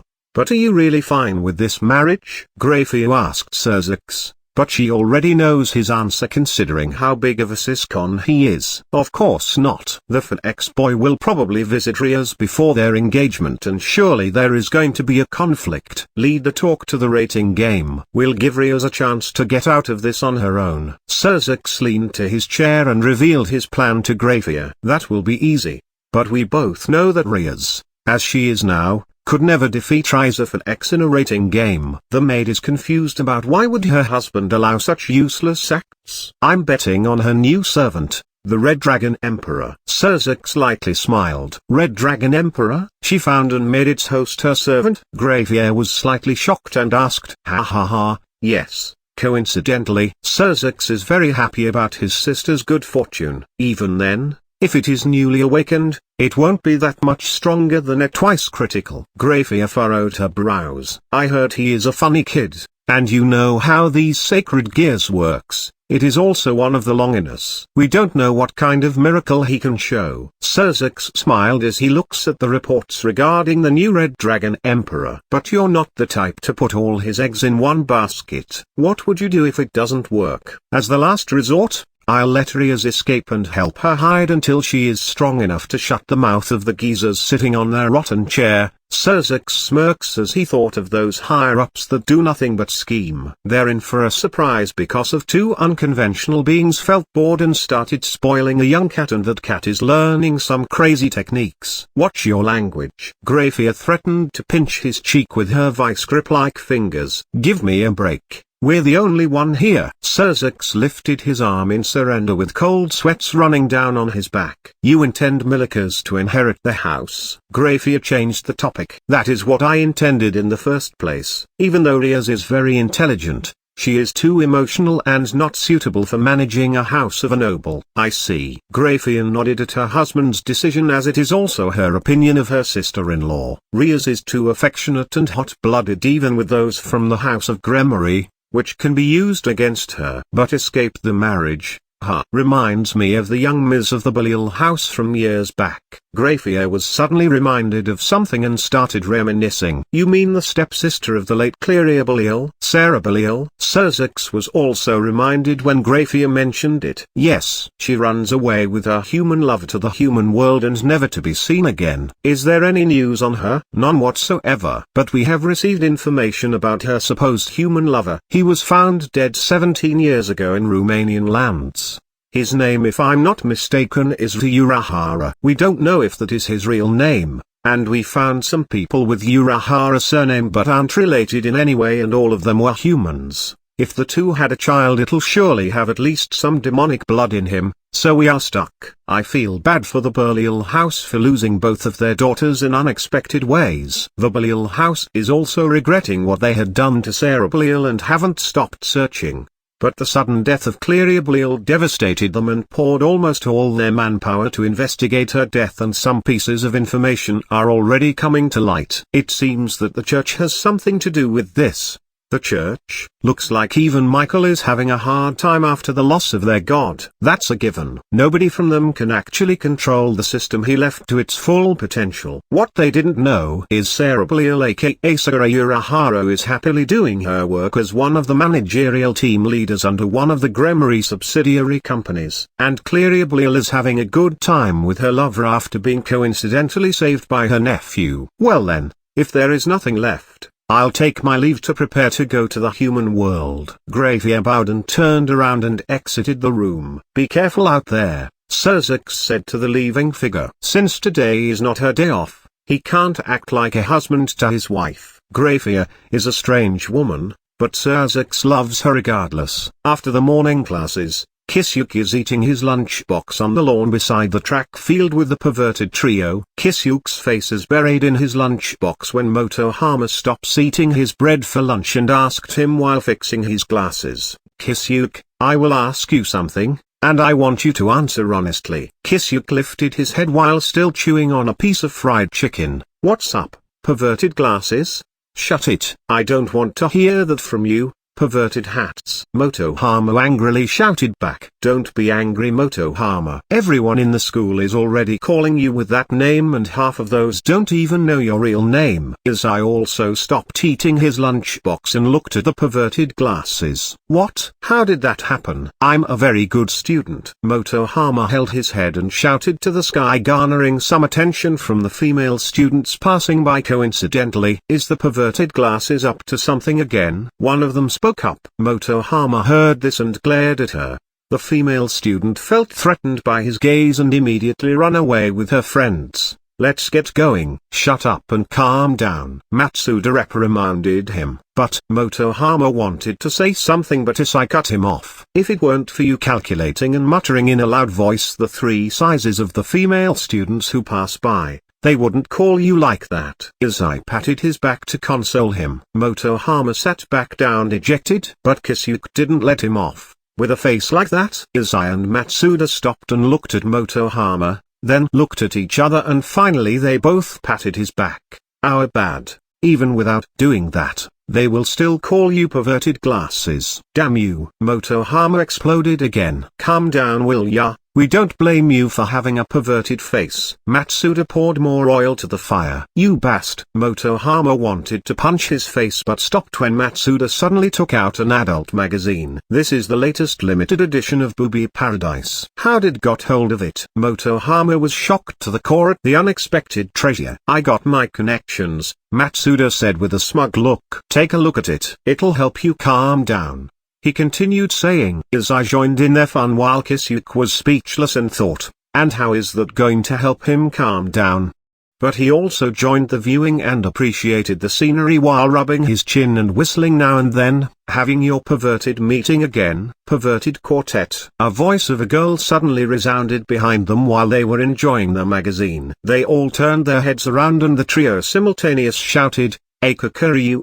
Kisuke, however, just greeted her nonchalantly, "Yo Eika-chan, we're having a porn magazine viewing party while eating our lunch. Wanna join?" All of them looked at him speechless and their mouths twitching. Eika was the first one who reacted, as shameless as ever. Urahara-kun. She fixed her glasses and wore her signature smirk. "Come on Eika-chan, don't be so distant. We were close enough to share a K-burden. Just call me Kisuke." Kisuke smiled at her. He also likes teasing her as she is the same as Sinasitri, very fond of putting up a strong front. "You're the one who forced that into me." Eika lost her cool again. She can't just win against him. Eika tried to regain her bearing by saying, "Well, if you insist, Kisuke-kun. But a subtle blush is still on her face, which was noticed by the perverted trio. Stop flirting in front of us, they shouted in unison. We aren't. She almost loses her bearing again at the words of the trio, while at the side, Kisuke is having a good time watching their expressions. What are you doing here anyway? Are you bored again and want to mess with us? Isai squinted his eyes and questioned her. Eika turned around first,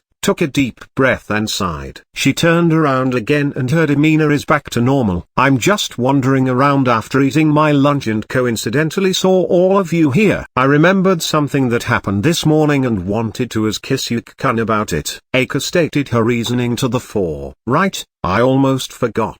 I also wanted to ask something about some rumors floating around. The perverted hats threw me off. Damn. Is this your plan? Motohama suddenly remembered why he spoke up earlier. You do? Then ask him first. It might just be the same question. Eika followed him up. Well then, there is a rumor going on that the perverted hats, Kisuke Urahara and the mascot of the first year, Koneko has been coming to school together almost every day. Motohama assumed a serious pose and asked, what? Isai was shocked at the revelation, as he is with Koneko almost every day during the club meeting and he knew how cold that Loli is. Isai started to have a suspicion of Kisuke's identity, as even his butcher kept asking if there is something weird about him. Eika's expression didn't change. She knows about it already but didn't ask about it. It is like something is stopping her to inquire about it. But since she is here already, she might as well know what really is going on. Matsuda, on the other hand, has the face of a devil. The atmosphere around him immediately turns cold, which was noticed by all of them. He looked at Kisuke with bloodshot eyes and waited for his answer before he passes down his judgment. They were scared at Matsuda's reaction and suddenly remembered that he is a self-proclaimed Lolican. Stop it, you Lolican. It's not what you think. Kisuke raised his arms in surrender. Who? Then what is it? Matsuda turned into a vengeful spirit. I'm just living together with her. Hence, we come to school together every day. Kisuke blurted out, intentionally. You bastard. That is way worse than what I was thinking. I thought that you two were very close and at most dating. But living together? A cohabitation? Die. Matsuda evolved and became a malevolent god while crying tears of blood. He used his newfound powers to punch Kisuke in the gut with all his might. When the punch of extreme vengeance landed on Kisuke's stomach, a thud resounded. After a few seconds, Matsuda knelt and cried for real. He held his right hand up and said, damn it. I forgot his freak skill. Eika, who is still dumbfounded at the turn of events, asked, freak skill? One of the freak skills of Mr. Hat and Clogs, Iron Body. The description of that skill also serves as a warning to others: never use your bare body to attack him or you'll get yourself hurt. Isai answered absent-mindedly. Freak skills, you say? There are others? Eika continued to ask. Yes, the instant camera shot and clairvoyance. You can guess the effect from their names. Isai continued to answer absent-mindedly. And that Mr. Hat and Clogs? That's due to his usual attire. He always wears a hat and wooden sandals. That's the name he got out of respect for him. Hey, not a very respectful name, I say. You're right. How is the two of you still talking calmly? Motohama finally interrupted them. Ah, Fook. Kisuke, I never thought that your strike zone was so wide. Isai got hold of himself and confronted Kisuke. Eika finally remembered what he just said and felt a little sour inside, but she didn't say anything. No, don't be ridiculous. She's too far down my strike zone. Kisuke immediately denied his accusation. But after he said this, an object came flying at high speeds towards his head. He leaned his head a little bit backward and the unknown object fly past, almost grazing his nose. A loud thud was heard and they all looked at it. It was a shot-put ball for men, embedded on the ground. They looked at where the ball came from and saw a petite student with white hair and hazel-colored eyes. Koneko-chan? What was that for? Kisuke asked at the approaching student with a deadpan expression. Volume 2 Chapter 42. The Rowdy School Lunch. This chapter is updated by Novels PL. Koneko-chan? What was that for? Kisuke asked at the approaching student with a deadpan expression. I just heard you dissing me. Koneko explained herself to him. No, You got it wrong, Koneko-chan. I'm not dissing you. Kisuke put on a serious look. Koneko didn't speak and just urged him to continue. Your stature is surely in demand and a plus point for your cuteness. As a businessman, I guarantee it. Kisuke gave her a light smile. Koneko smiled, feeling a bit happy at his words, but Kisuke's next words froze the smile on her face. But I'm sure as hell won't purchase one though. Kisuke gave a brighter smile. Koneko's expression turned cold and those around her has cold sweat on their backs. She didn't say anything else and walked past him. She grabbed the embedded ball and turned around to throw it again at Kisuke. She only used a substantial amount of force, but it's still enough to create rough winds. Kisuke leaned to the side and jumped back to create more distance from the hulking cat. Koneko grabbed more stones from the ground and started throwing non-stop at Kisuke, while Kisuke seems to be having fun playing the deadly dodgeball. Hey, aren't you going to comment on this ridiculous sight? Eiko asked the trio while looking at the unbelievable scene where a petite girl is throwing rocks like they were bullets cutting the air while the target does all the annoying poses to dodge the deadly bullets. So you're not aware of the saying in this neighborhood? Motohama fixed his glasses and looked at Eiko. Saying? Eiko was confused. How is that related to this craziness?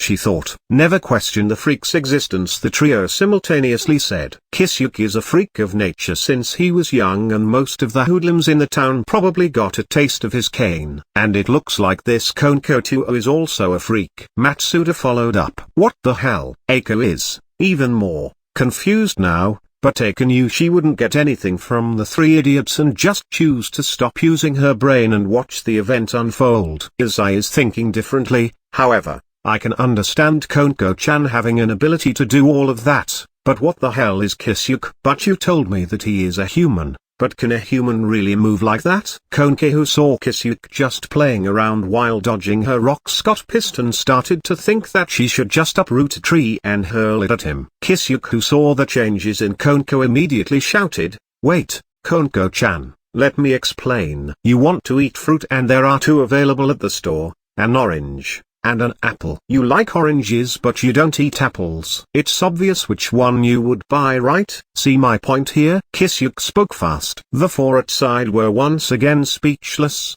but thinking again. He is absolutely right. Even Koneko can't say anything against that, but she still approached the tree intending to uproot it and hurl it at Kisuke for real. Kisuke runs towards Koneko and shouted, "Stop. The tree has done nothing wrong." He reached her side and grabbed her arm. Koneko suddenly turned around and jabbed Kisuke to the stomach. She is using Tuki fighting spirit of Senjutsu to full power. Kisuke knelt as he felt the small fist got buried in his stomach. He didn't use any defensive stance as he wants to appease Koneko even a little bit because he knew teased her too much. Is teasing me really that fun? Koneko looked at Kisuke with cold eyes while he writhes in pain and asked. Yes, very much so. Kisuke answered honestly. HMMPH. Koneko just snorted at him. I want some Japanese sweets later. Got it. Kisuke sat up and smiled at her. She managed to break through Kisuke's iron body. Really another freak, Motohama commented. That is all you want to say? Eiko thought and looked at the two freaks again and felt a little jealous at their interaction. When she reached that point in her thought process, she slapped herself awake. Wake up, Eiko. That's just Kisuke and a big pervert. You don't have to be jealous because of him. Stop being aware because of that little K-burden. Koneko sat down beside Kisuke and pulled out a transparent plastic container with colorful macarons in it. She opened the container and picked up one of the macarons and started eating without minding others. Kisuke reached out to his unfinished lunchbox and continued eating it. The four who are watching felt incredulous at how fast these two changed their pace. They approached the two and the trio also started eating their leftover lunch. Eiko also sat down after Koneko offered her some of her macarons. Thank you. They all kept quiet while they finished their food. While the two freaks are having a good time, the rest were feeling a bit awkward. Eiko couldn't take the silence and suddenly asked, "Are the two of you really living together?" "Yeah." "You didn't believe me?" Kisuke finished his food and drank his tea from his tumbler bottle before he replied, "I believe you. You're also known as the most honest person in school." it's just that you choose what you say and tend to cause misunderstanding in your words. Eika also finished her macaron and answered Kisuke. Kisuke-senpai told me that he would take care of me forever. Koneko suddenly blurted out, Isai, Motohama, and Matsuda all coughed out their food and said, isn't that a proposal? Eika was speechless and her train of thought went into a sudden halt. Kisuke also spat out the tea he was drinking and looked at Koneko. Did I word it that way? Kisuke saw a weird glint in her eyes and followed up, well, whatever. Koneko raised a satisfied smug when she saw Kisuke back down. Kisuke, you animal. How does it feel? As I shouted at Kisuke, he and the two perverts can't take the injustice. Although Isai already has a good relationship with Asia Argento who he just saves, he is a greedy guy. Feel what? Kisuke looked at them in confusion. Don't play innocent. We mean the union of the man and woman. Motohama is very agitated. Kisuke remembered his experience with Yoruichi and absent-mindedly said, feels great. You bastard. The perverted trio howled to heaven. Koneko just pouted slightly and didn't say anything. Eika didn't miss this small action though. She isn't the partner. Then who? Toujou-san obviously has some feelings for Kisuke. But she's still somehow getting close to him even knowing Kisuke might have a girlfriend. We thought that your strike zone is on the mature section.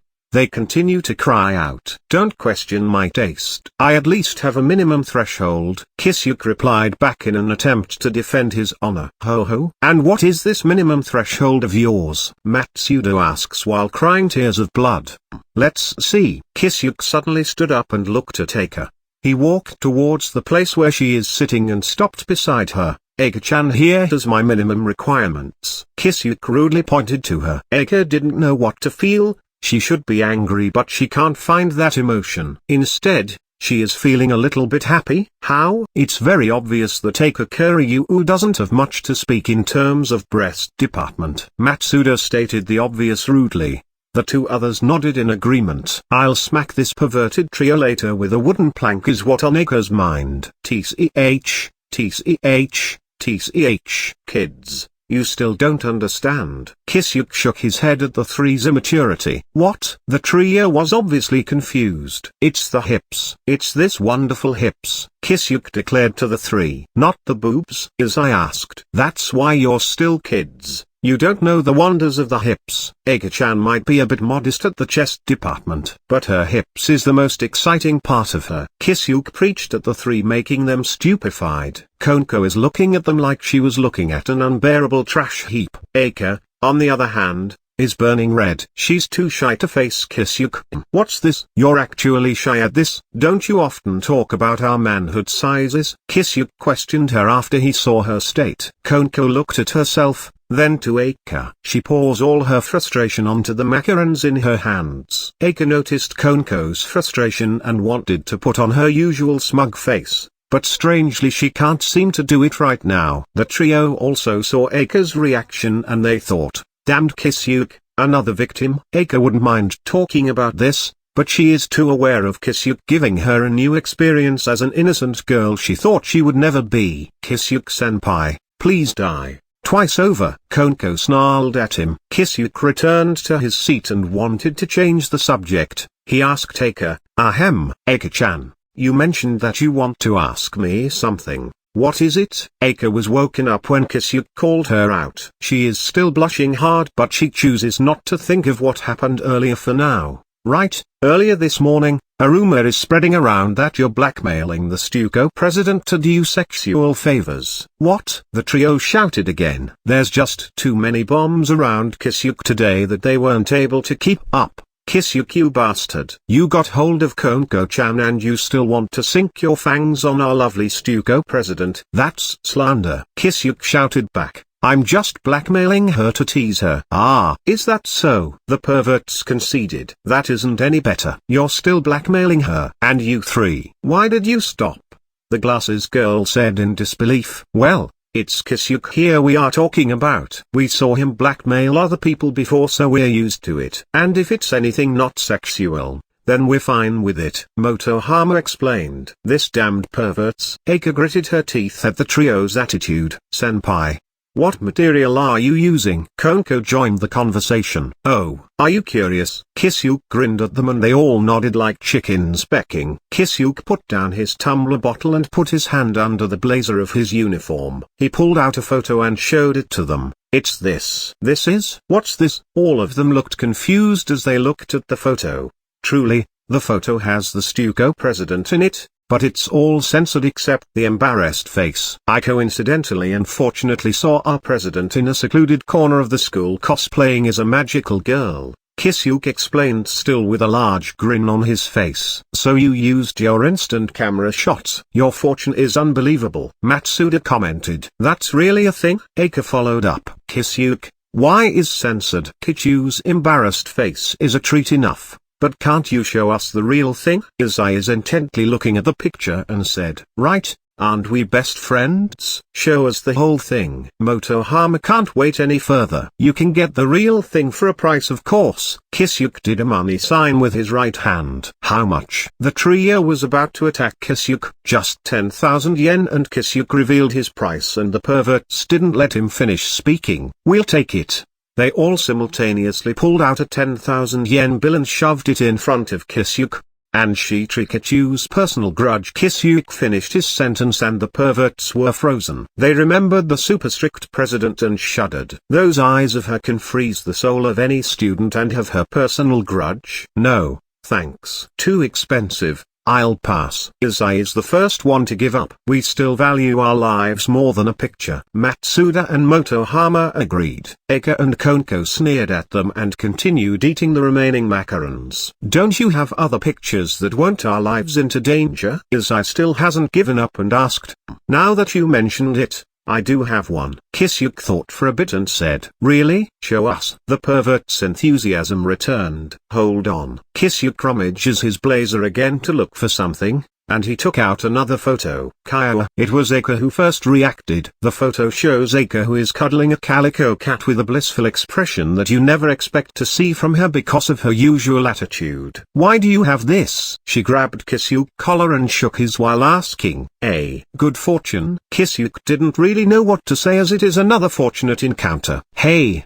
Do we even need this? The trio started discussing among themselves. Right, it just Kuryu. But that face is really a rarity. Motohama fixed his glasses and said to the other two. You two do know that Kuryu has some strange fans. Maybe we can resell this for 10,000 yen and upwards. Izai suddenly reminded of something. You're right. I personally knew some of them and we can easily fork out some cash from them. It's also our chance to take revenge for all those humiliations. Motohama agreed and proposed. So, even if we weren't able to sell it, it should be fine to just distribute it to everyone. Matsuda had this enlightened face. These bastards. Eika heard them clearly as they didn't try to conceal it. She gritted her teeth and promised to get back at them one way or another. Let's ask for the price first. Since it's just Kuryu, it shouldn't be too expensive. But we still have to make sure that there are no strings attached, as I suggested to the two, and they nodded in agreement. They all faced Kisuke, who was still being grabbed by Eika, and asked, how much is it? Kisuke thought for a while and a nasty grin appeared on his face. They couldn't tell the difference though, only Koneko noticed it. This guy is up to no good again. Koneko saw Kisuke looked at her and gave her a wink. She just sighed and thought, I only have to help him. Since this is a special occasion, this picture is the only copy that can be bought, but I'll throw in another one as a bonus for the purchase. Kisuke for the third time rummages his blazer again and took out another photo. It is a photo of Eika being chased by a rabid dog while crying. What? Eika was speechless and started beating up Kisuke, but it has no effect whatsoever. If you're the then you should have helped me, you demented bastard. Pew ha ha ha. The three idiots started laughing their asses off. We have to get this. How much? One of them asked. 60 yen. Kisuke named his price and all of them stopped moving. Printing price? My picture is that cheap? Eika asked in disbelief. She already stopped beating Kisuke as her hands are already hurting. This pervert is too stiff. Ahahaha, what are you talking about? Kuryu, that's just the price of the photo paper and ink. There is no price for your picture. Motohama laughed at her face. It's time for our revenge. We'll take it. Matsuda pulled out a 100 yen coin. I'm not letting you lot have it. 500 yen. Eika pulled money of her own. What? When did this become an auction? Izai asks and looked at Kisuke. 500 yen from this dear customer. Any higher bid? Kisuke ignored him and said, damn it, but it's still cheap for our revenge. 1000 yen. Matsuda raised his hand. Crap. I only have 5000 yen on me. Maybe they'll back off if I raise the price 5 times, just like those tips from the internet. I'll bid 5000 yen. Eika raised her voice. 5000 yen from this miss. Anyone else? Kisuke raised his fan. He is having fun now. I should do this more often. Kyukaku. 5005 yen. Eika was shocked at this bid. She turned around to the source of the bid and saw Motohama fixing glasses with a smile. Damn.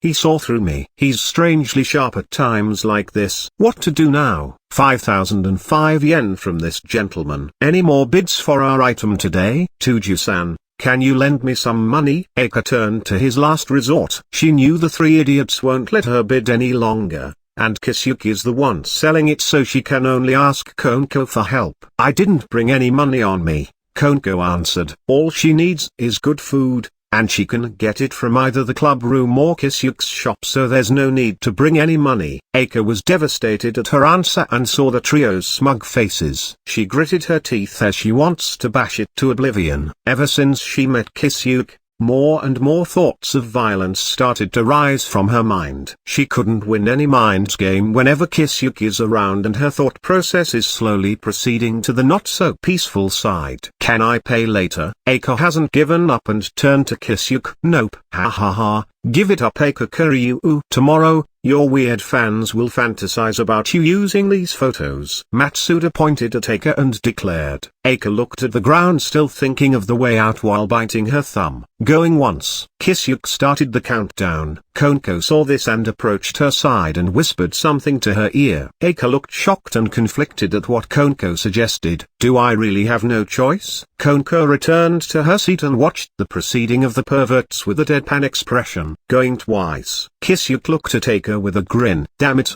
He's already expecting this. I fell for his trap.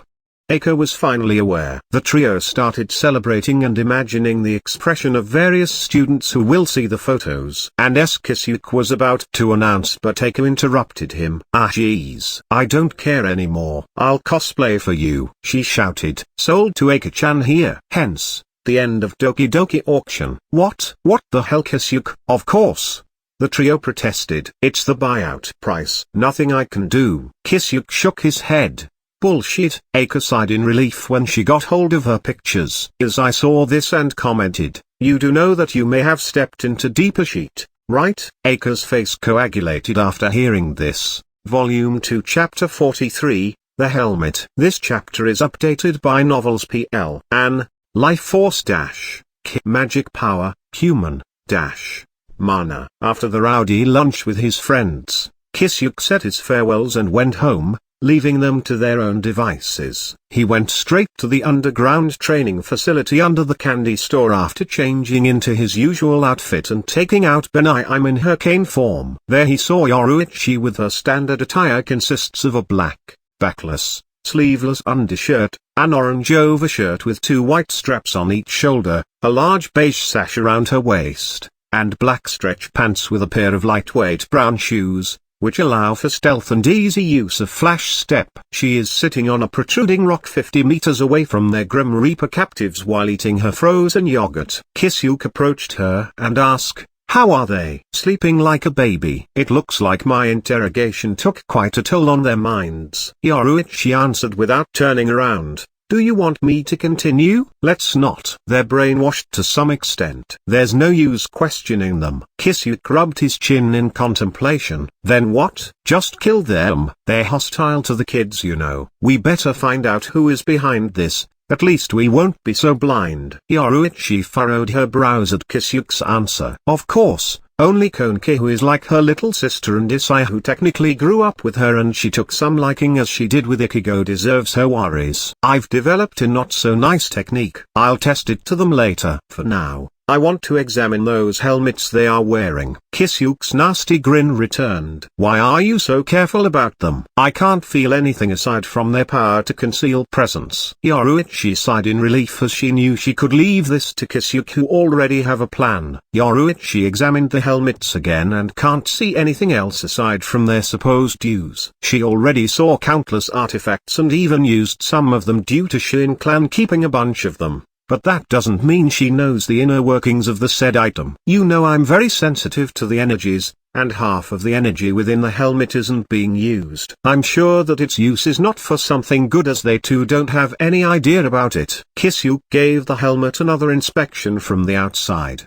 How are you going to examine it? Yoruichi crossed her arms and asked. I'll scan it with my spiritual power from a distance and try to see the inner workings of the helmet. Kisuke stopped going around the captives and prepared himself. Can't you remove it from them? First, I can't. If I'm the one who made it, and they are for my secret forces, the first thing I would do is to make countermeasures against it being stolen by the other party. Kisuke released the limiter that he places on himself to hide his spiritual power. To other people, it looks like he only has a bit of magic power. Yoruichi grabbed the small one. Go to the entrance of the training ground. Yoruichi didn't say anything else and grabbed the small Grim Reaper and flash stepped towards the training ground's entrance. She also put up a barrier just to be sure. Kisuke grabbed the big guy and moved to the center. He then started concentrating his spiritual power and made a thin thread out of it. This thread slowly approached the sleeping Grim Reaper and it made contact with the helmet. Kisuke probed its outside and didn't see anything of importance, and he carefully penetrated the skin of the helmet. Once the thread went inside, Kisuke saw the complicated inner workings of the helmet and gained some enlightenment at how it hides presence with such effectiveness. But everything doesn't go smoothly as long as you're in the real world. After a few seconds of observation, a hidden mechanism in the helmet was triggered. This was noticed by Kisuke since all the energy reserves of the helmet started gathering in one spot. Crap. Kisuke's face cramped and he immediately released Belial to her first form, Awaken. Belial, the hidden blade in the cane, took the form of a sleek, medium-sized sword. It has a crimson tassel dangles on the end of the hilt, which has a gentle decorative bend instead of a crossguard. There is a U-shaped decoration that covers the first 3 or 4 inches of blade, with a flower petal design right as it meets the string crossguard. It also has a red decorative string wrapped thrice around the hilt, with a 3-loop bow on one side and a folded paper decoration on the other. Belial's blade is straight and slim, though somewhat short, with the tip ending in a slanted razor-like edge instead of being tapered to a point. Kisuke pointed Belial towards the Grim Reaper, whose helmet is shining an ominous light. Shikasumi no date, blood mist shield. A crimson hexagonal shield appeared in front of Kisuke. He also used flash step to jump backward, but before he could leave the area, a large white explosion with a radius of 100 meters engulfed the area. Kisuke. Yoruichi shouted his name in worry. She felt the force of the explosion and wanted to go to where he was, but she knew it would be useless and only put herself in danger. Kisuke is sturdy. He'll only get some injuries if he put enough defense, Yoruichi reassured herself. She tried finding where Kisuke is but failed due to the swirling and chaotic energies meshing together because of the explosion. A figure shoots out of the explosion and smashed to the wall, creating a small crater on it. Yoruichi saw this and flash stepped towards it and saw Kisuke embedded in the wall. His clothes were in tatters and his hat is missing and he is still holding on to Belial. What was different, however, is the broken ivory mask on his face. His eyes sclera are black and his irises were glowing green. Kisuke jumped down from the wall.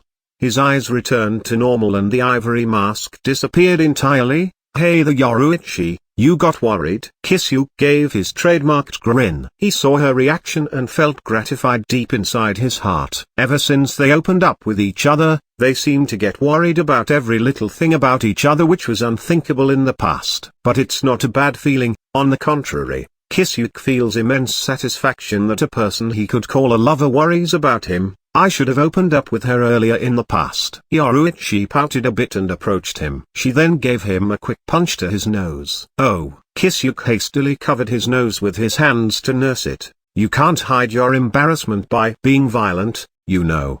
Shut it. If you can speak nonsense, then you're fine. Yoruichi turned around and walked back to their remaining captive. Why is this? Yoruichi grew up as the heir of a big and influential clan of the Siridae, become a commander-in-chief of the stealth forces and also a captain of the 2nd Division of Gotei 13. Of course, she wouldn't have any time or even allowed to fall in love. While Kisuke also followed the almost same track as Yoruichi, who is his childhood friend. He also got into researching and inventing things, throwing the notion of romance that could waste his time away until they were banished to the human world. Although there was already a budding feeling, it couldn't bloom as Aizen's threat is still looming on their heads and they had to keep planning and searching on how to thwart Aizen's ambition. Even if they managed to take down Aizen, a hidden threat called Quincy's is still in the corner, and Kisuke was aware of it, shifting his focus on preparing for a big war. Yoruichi, who was given a heads up about the possible invasion of the Quincy's, also couldn't stay still and had to go back to her clan to prepare. You could say that even though they lived a long life, they were always fighting and couldn't have time for themselves as they have responsibilities on their shoulders they couldn't tick off. But everything changes when they reincarnated to a different world. Without pressure from the peers or responsibilities to save the balance of the world, they felt liberated. So when they found each other, all feelings that were repressed gushed out. They fell in love for the first time. A few years has passed. Though they progressed, they were still kids in the act of romance. They couldn't act like a reckless teenager as they are too old for that. Their mature mind stops them from giggling like idiots. But even then, tiny bits of a little girl from Yoruichi spills out sometimes. And Kisuke, who has an uncontrollable urge to tease other people, became worse when it comes to Yoruichi. So, what happened? Yoruichi looked at the destruction caused by that explosion. Everything 100 meters around the spot where the big guy Grim Reaper was previously on disappeared, leaving only bits of molten lava. A mechanism that activates its self-destruction feature triggers when an attempt to observe the helmet was detected. Kisuke used magic to repair his clothes and also materialized his favorite hat and fan. What a convenient skill, he thought. I assume the same thing would happen when we attempt to remove it from the owner? Yoruichi asked. Most probably. Kisuke removed the remaining dust from his body and replied. Then what now? I'll use my newly developed technique and see what I can get. I only got to test it in some lab rats but never in an intelligent being. If something were to me,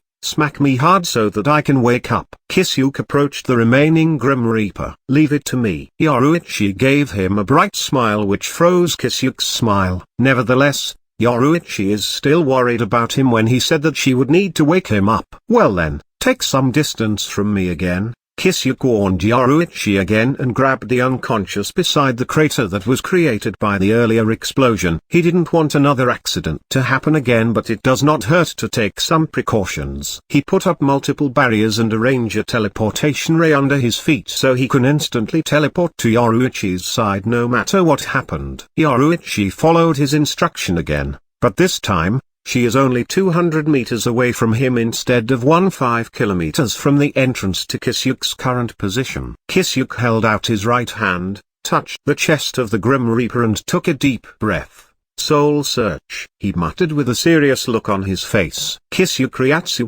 spiritual pressure, poured into the Grim Reaper, instantly waking up the sleeping beauty.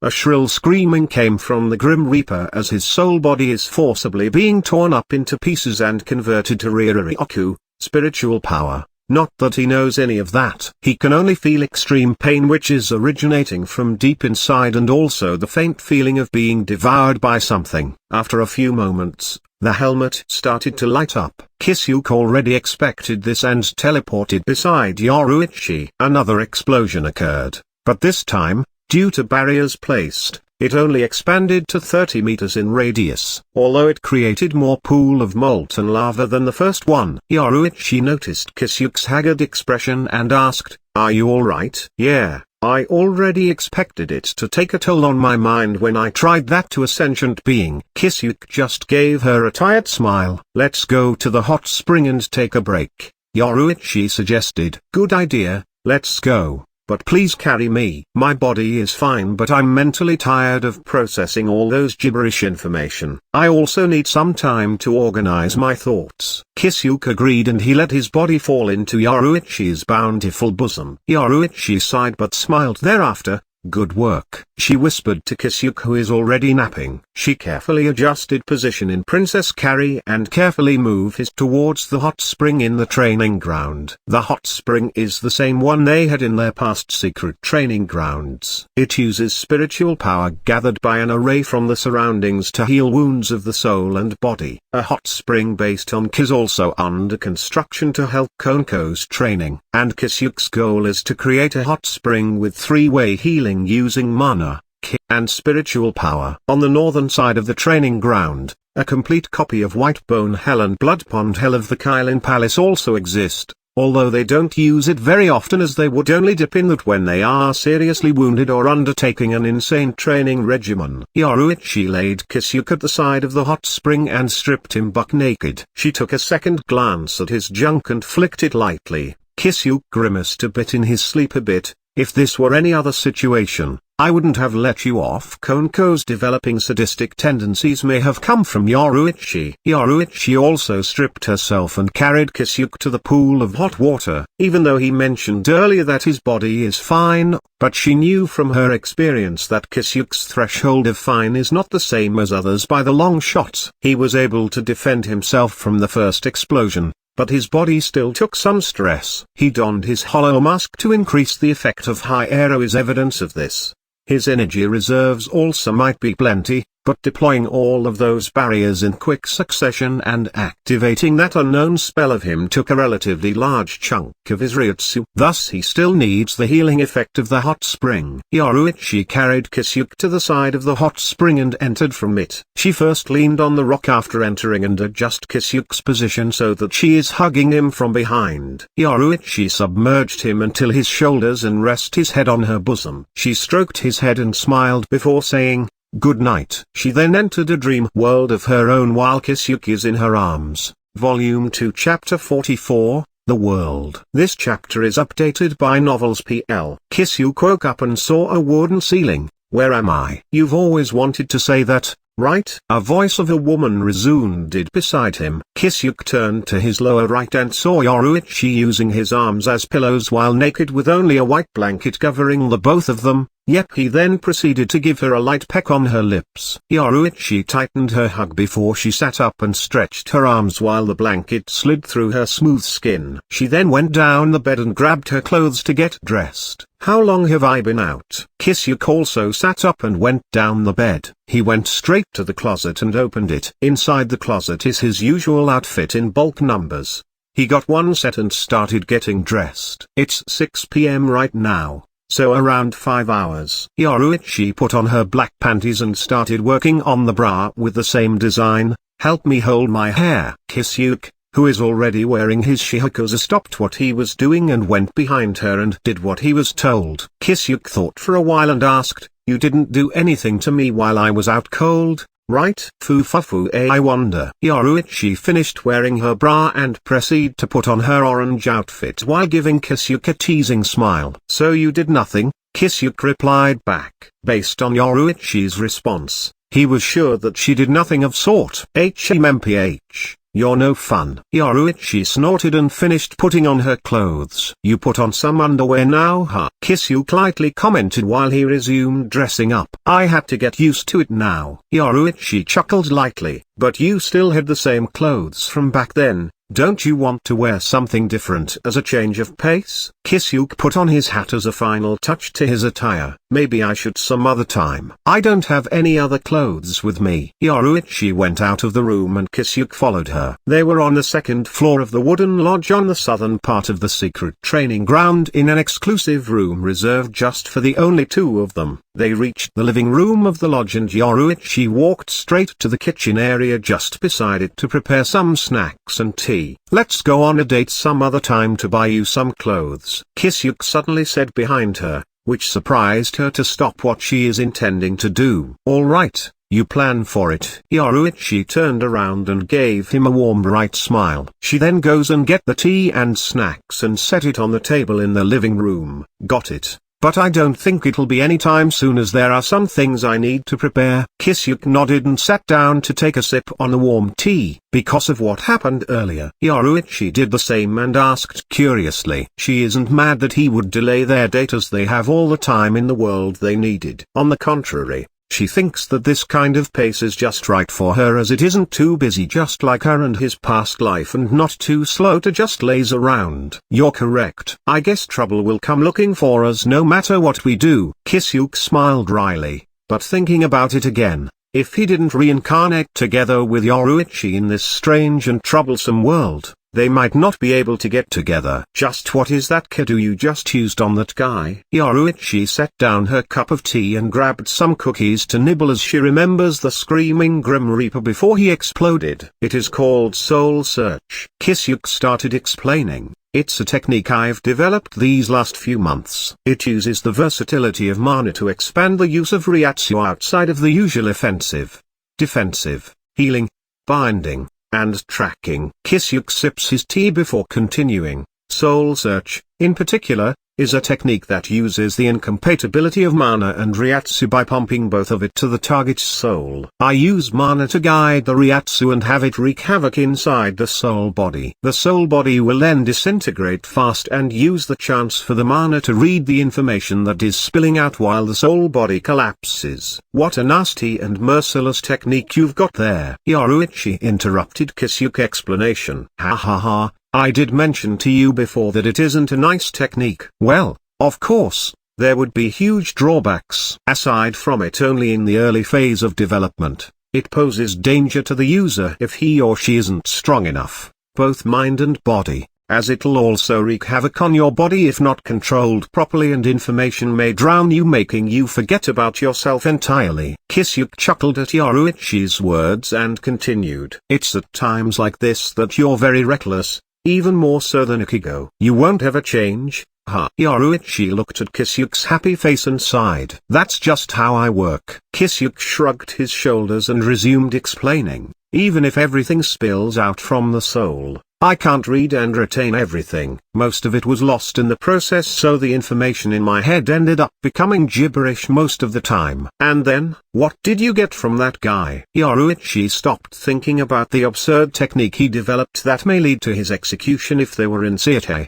Let's see. Kisuke went into deep thought for a few minutes before he spoke again. Just a few seemingly important things. Yoruichi didn't interrupt him this time and just waited for him to speak while nibbling on her cookies. First, I was able to confirm that he is indeed working for an Olympian god called Hades. Gods, huh? I was really skeptical about their actual existence. It turns out that there are true gods in this world. Well, an actual definition exists, so the probability that they really exist in this world is big. No need to be surprised. This makes it more complicated. In our world, we only have the human world, soul society, and commando. Have I already explained to you how this world works? Just the basic information on human world, underworld, and dimensional gap. Then before we continue, let's have a short lesson. Kisuke took out a fan and a 4x6 whiteboard and hurriedly drew a simple illustration. Kisuke draws a large oblong encompassing most of the whiteboard,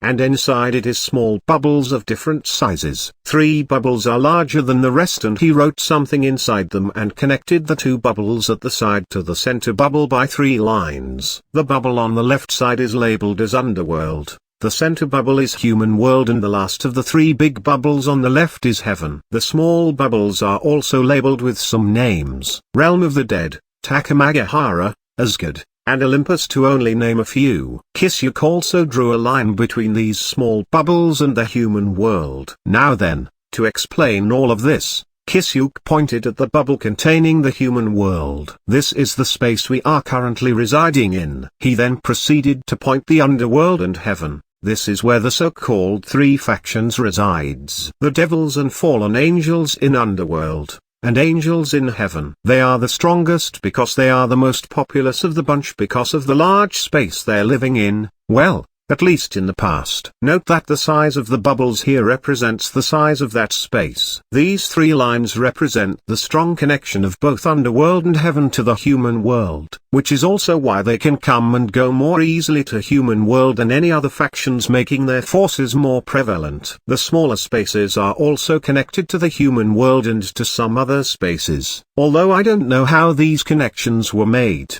And why are all of them connected to the human world? So these smaller bubbles are the spaces where the other gods resides? Yoruichi asked. Yes, and this large oblong here is the dimensional gap. So you mean to say that if we have a way to navigate in this dimensional gap, we could go anywhere? Correct. But that would be almost impossible as there are no concepts of distance and direction in dimensional gap. Almost. So you already have a plan for that? Yoruichi found the hidden meaning in Kisuke's words. Well, it's just a theory for now, so I would need more time to experiment and research this topic. To explain it, didn't I told you that all the mana in this world came from the dimensional gap that spills to various spaces? As for how and why, I don't know, but I think that we can navigate it if we can just pinpoint and study the flow of mana in dimensional gap. And I would need a bunch of equipment and time to do that. Kisuke excitedly explained. Ho ho. As expected of you. Anyway,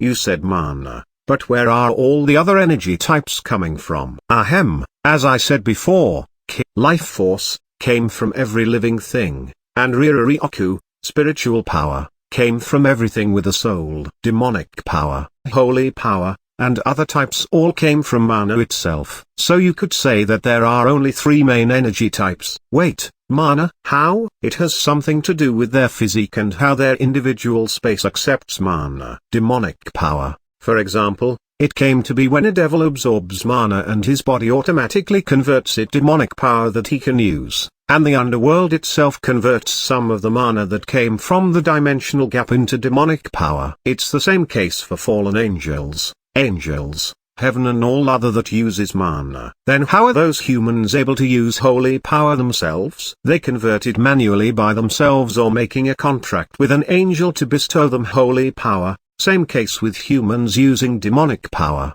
Is that also why holy power is the bane of devils, as it counters the demonic power in their bodies, making it a neutral uncontrolled mana that destroys their bodies from the inside? Yes. It's also true in reverse if demonic power is stronger. That makes sense now. Last question. What is beyond the dimensional gap? I don't know. It's also one of the things I want to find out in this lifetime. Kisuke shrugged his shoulders again and smiled wryly. Looks like you'll be busy again. Yoruichi sighed at her impossible lover. Kisuke approached and hugged her while whispering to her ears. Of course I won't cut the time that I could spend with you ever. If that's the case, then fine. Yoruichi smiled in relief. Kisuke sat down beside her and took another sip of his already cold tea. Now back on what I got on that Grim Reaper. The second is, they seem to need blood sacrifices for a certain ritual. As for what kind of blood sacrifice and what ritual it is, it's all gibberish. Sure, he might not have known it in the first place. They are watching the kids. So maybe something related to that? Yoruichi contemplated on Kisuke's words. Maybe. That's why we have to prepare. But I honestly only have few ideas to prepare. We don't know their means other than their great stealth ability that we can't pinpoint unless they make a move. Kisuke furrowed his brows. All this time, he has been thinking of countermeasures. But the information he has on his hands is very negligible that they might as well be blind. I'll patrol the whole town when I'm free. That should decrease our chances of getting stabbed in the dark, Yoruichi suggested. Thanks for the hard work. Moving to the third and last point. They also have a second priority order, and that is to look for the human from the prophecy of some god. I also don't know the details, and I don't want to sound conceited. But that could be us they are looking for. This is the reason why I said the trouble would come looking for us no matter what we do. Kisuke patted Yoruichi's head and returned to his serious expression. Prophecy? That's a thing? Sounds dubious and stupid. Yoruichi furrowed her brows. She couldn't believe it. Something that predicts the future in the long run. Yaegaki is the only one who can match this with his the almighty ability that could the future in all of its branches. Although he has the power to alter the future itself, which made him a more terrifying enemy. I know, right? They would take precautions and even attack us for something so obscure, but we really don't know how the god's divinity works. It should also be based on mana, but I have no clue how it turns into a concept that gods use. Kisuke rubbed his chin and continued to think of ways to somehow evade this, but he seriously needs more time to research this topic. Then we can't do anything about that for now? Yoruichi asked. Nope, and probably suspects me now since I should just be an average human in their eyes, and somehow, a low-class devil keeps powering up in my place. They'll probably place some sort of surveillance on me, directly or indirectly. I can deal with the direct surveillance, but indirect ones would be hard to even realize. What do you plan to do now?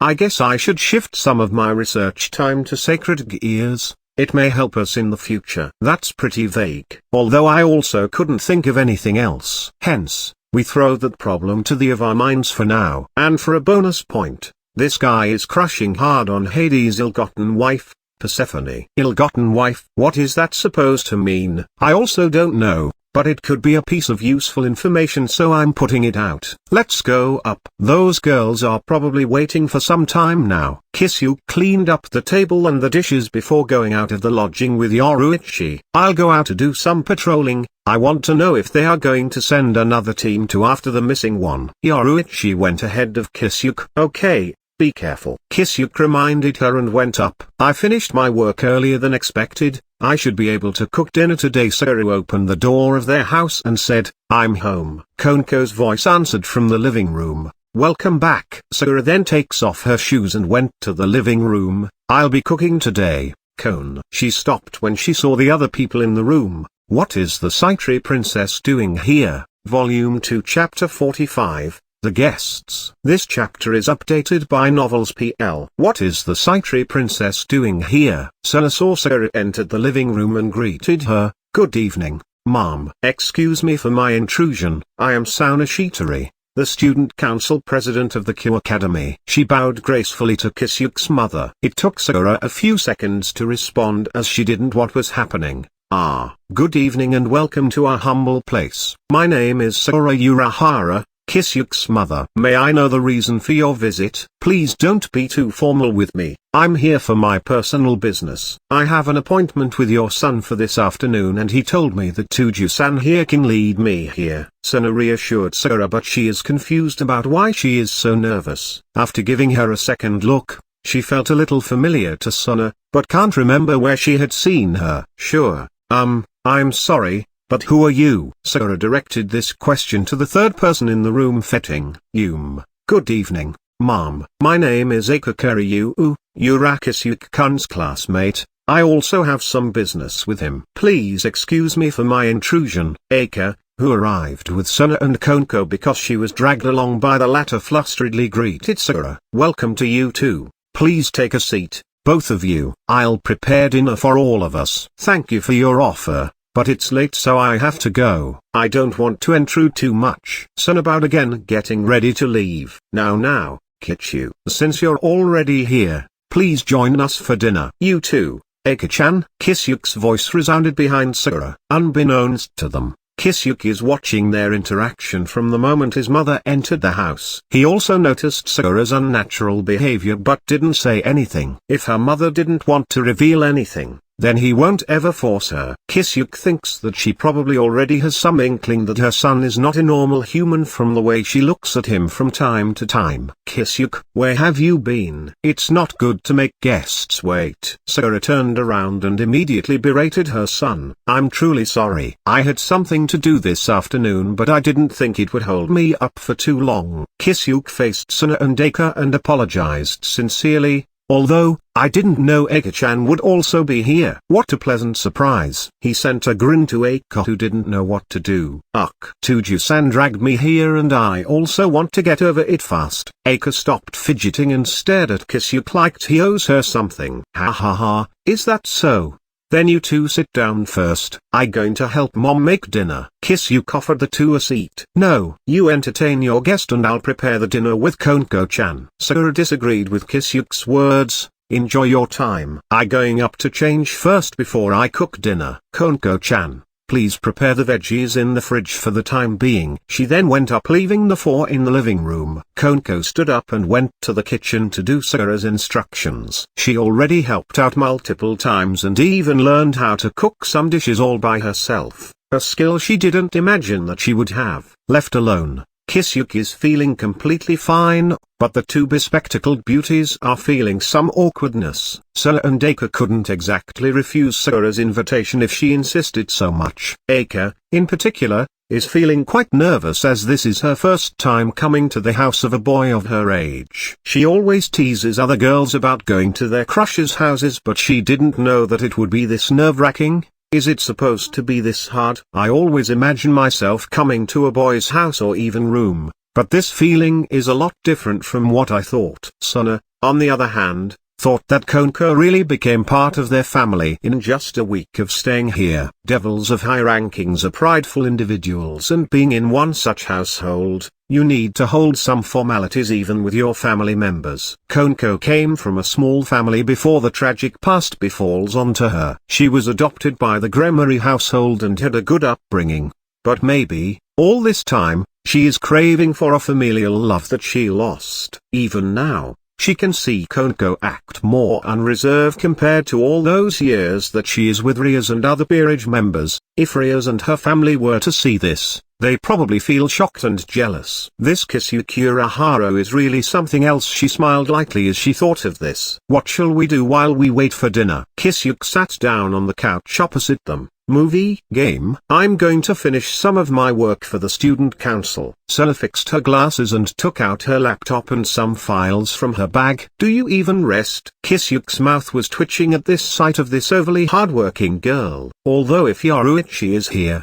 she would probably retort and say, you don't have the right to say that. You're even worse than her if you're too focused. Let me help then. Kisuke offered a helping hand and Eika just couldn't sit still. I'll also help. Thank you, but these files would only take 15 minutes to finish. I already finished the majority of them while waiting for you, Suna replied while she started writing a bunch of notes on the paper, and from the looks of it, 15 minutes is really enough for her. Then let's reduce that to 10 minutes. I and Eika could help you arrange a few things to make it easier for you, Kisuke suggested, and Suna didn't reject for the second time and just thanked them for their help. The three didn't say anything unrelated to what they were doing and just faithfully do the job. After 10 minutes or so, they did finish everything and Suna started packing everything back to her bag. It'll take some more time for the dinner to get ready and they already have nothing to do. Kisuke used this chance to let Eika relax more by talking about random things, and he was successful as Eika is back to her usual smug self, although she holds back because of Suna's presence. Suna also enjoys talking about random stuff and especially about girly stuff with Eika, as she didn't have many chances of doing so due to her position and heritage. Even though the two of them absolutely disqualifies as modern teenage girls in terms of knowledge, they still enjoyed each other's company. Kisuke, who is with them, also pitched some of his ideas from time to time, making the two glasses girls thought, why does this guy know so much about this? Although this enjoyable and relaxing time didn't last long, as Kisuke felt a presence that disrupted his train of thought. It is the same presence that both Kisuke and Yoruichi dub as the last boss. This time, however, it didn't go away and instead, it locked on its attention to Kisuke and everyone in the house. It didn't even try to hide its gaze. Kisuke's smile cramped, and this was noticed by the two beside him as he stopped in the middle of saying something. What happened? Suna furrowed her eyebrows. Kisuke didn't answer her and fell into deep contemplation with a very serious look on his face. What is it doing here? And why is it intently staring at this direction? Does it want something? I can't feel any hostility, but that could change anytime. For now, I should slowly activate the teleportation array placed on this house to get everyone into safety just in case. Yoruichi is also rushing here and will arrive in a few seconds. I should wait for her first before I decide my next step. Indeed, after a few seconds, Yoruichi in her cat form jumped in from the window, landing on the center table, startling the two girls at her sudden appearance. She looked at Kisuke's serious expression and turned her attention to the two girls with him with still astounded expression. Eika especially is feeling excited. She likes cuddling cats ever since she was a kid, and one of her small joys as she grows up Is this your cat? What a beautiful black fur. Can I pet it? Suna, on the other hand, felt incredulous as her sight intersects with the cat. Am I just seeing things? Why do this cat's eyes give me pressure? Yoruichi then looked back to Kisuke, who is contemplating. What's the plan? She said in her distinct male voice while she is in her cat form. Both of the bespectacled beauties' expression froze. It spoke. Aika jumped into Kisuke's arms unconsciously and shouted horrifyingly. Volume 2 Chapter 46. The Loli. This chapter is updated by Novels PL. Yoruichi's mouth twitched at the girl's action and said, "Settle down, little girl. I won't eat you, and I'm talking to Kisuke." An important matter came up. Are you familiar? What important matter sprang up? Suna was also shocked but recovered easily as she already saw more amazing things than this. A talking familiar isn't exactly rare. Kichu, what are you thinking? Taking this so lightly. That's a talking cat, you know. Aika's hug on Kisuke subconsciously tightened. Aika-chan, for now, please get off me. You're strangling me. Kisuke finally voiced out his concern, and Aika finally realized what she is doing. She blushed and moved to the back of Kisuke, still not letting him go. Yoruichi ignored Aika for now and said to Kisuke after noticing the slight fluctuation on the array under their feet, "You're ready?" "Yes," Kisuke replied and switched back his attention on the stalking last boss. It's not doing anything. On the contrary, it seems curious. What is this all about? It already noticed me noticing her, so I can't pretend that she didn't exist. I wonder why is it giving me a childlike vibe? Is it the same age as her appearance, say? And what the heck is that outfit? Yoruichi is here, and I can hold it back for a few seconds. The teleportation array will activate and teleport everyone here in just 1 second. I won't teleport everyone yet as it may agitate, but I could take the risk. Kisuke finished his train of thought and said to the two guests with a serious expression, "Please move to the dining table for a moment." What is happening? Aiko is understandably confused, and Suna, after thinking for a while, trusted Kisuke on this one because of the feeling he is giving her now. It is different from the usual casual and somewhat lethargic demeanor he has. It's as if he is a soldier, ready to fight to the death with his opponents. Kuryu-san, let's follow him for now. Aiko nodded after being quiet for a few seconds, as this time,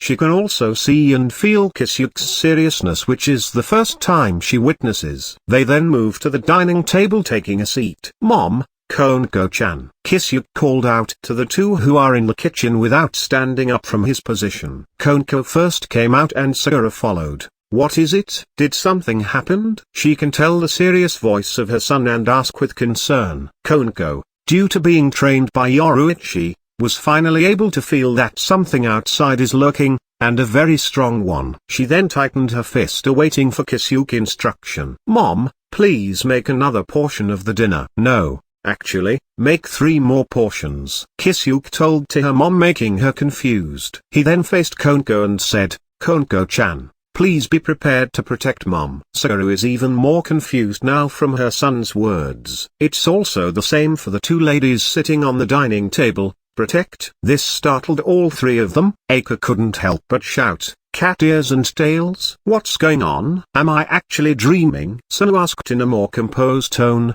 "Is it so serious that you have to reveal it to a normal human, like Aika and your mother?" Sakura looked at Koneko's transformation and then switched her gaze towards his son with a serious look. 3 servings, right? Got it. I'll also whip up some delicious side dishes. She then turned around, trusting Kisuke. Koneko followed her back to the kitchen, still intending to help out. Aika faced Sunu as she was also confused by her words. "Wait. A normal human like me?" But Suna just looked at her and smiled, reassuring her, "Don't worry about it for now. Let's just see what's going to happen for Kisuke to make such decisions." But what a surprise. I thought Toujou-san has some sort of trauma regarding her heritage, but to show it so decisively, Rias probably don't know anything about this. At the kitchen, Sakura is focusing on her task to make more additional food, while Koneko is fidgeting and stealing glances to her from time to time. "What is it,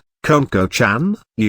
I'm sorry for hiding this from you. I didn't mean any harm to you and Kisuke-senpai." Koneko faced her and bowed 90 degrees. She is quite nervous about how Sakura will react to her monster form, as this sort of appearance can scare humans pretty easily. She didn't want Sakura to hate her because she already thinks of her as her mother. A few seconds, which felt like a few hours for Koneko, has passed and Sakura is still looking at her silently. She was about to cry when a soft gentle hand stroked her head. She looked up and saw Sakura smiling gently at her. I know, but I want to hear more about it later. Koneko couldn't help but let her tears flow down. She jumped into Sakura's arm and snuggled herself into her bosom while sniffling, I'm sorry, thank you. Sakura hugged her back and stroked her head for a bit and thought, what happened to her? She's craving for some warmth. Oh well, I don't mind having a daughter. Koneko-chan, let's continue cooking. Kisuke looks like he really needs this. Sakura separated from her and said. Koneko rubbed her eyes to wipe away her tears and Sakura helped her with that. Okay. She went back to her somewhat deadpan expression, but it's obvious to Sakura that she got something off her shoulder and became a lot cheerful. Cute. Yoruichi, please make sure that those four are safe. Kisuke smiled at Yoruichi and said, ha, fine, but whatever you're planning, prioritize your safety. Yoruichi sighed and jumped to the dining table, startling Eika again, who is sitting on the side. If this was a normal situation, I would be satisfied at your reaction. A talking cat can't be found in any normal situation at all. But he felt satisfied when people react to him talking. Should I say, like master, like cat?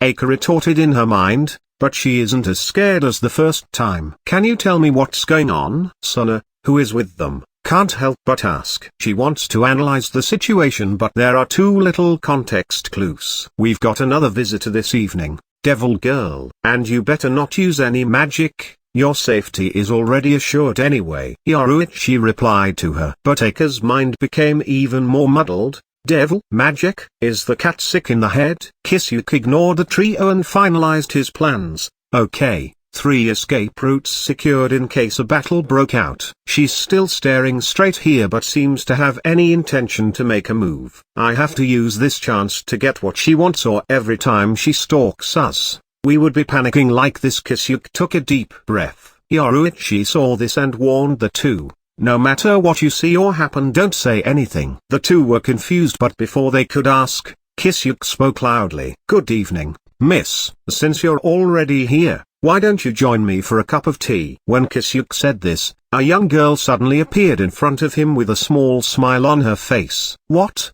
Eika retorted in her mind again while remembering Yoruichi's warning. Suna, on the other hand, furrowed her brows at this sight. Urahara picked up her presence, but I did not. And who is she? It is a cute young girl with long black hair down to her hips and black eyes. Her ears differ from a normal human's as they have pointed tips, although her long black hair makes this feature difficult to notice. Her dark grey eyes have reptilian slitted pupils. Her attire consists of a black gothic Lolita fashion and exposed front, with her nipples only being covered by cross-shaped black tape. That is some extreme outfit, everyone who is looking thought. Why don't you sit down first? I'll prepare some cookies. Kisuke gathered his bearings and offered with a big smile on his face. Kisuke, I know she looks like a little girl, but her aura is far from that. What are you going to do if she starts rampaging because you treated her like a little girl?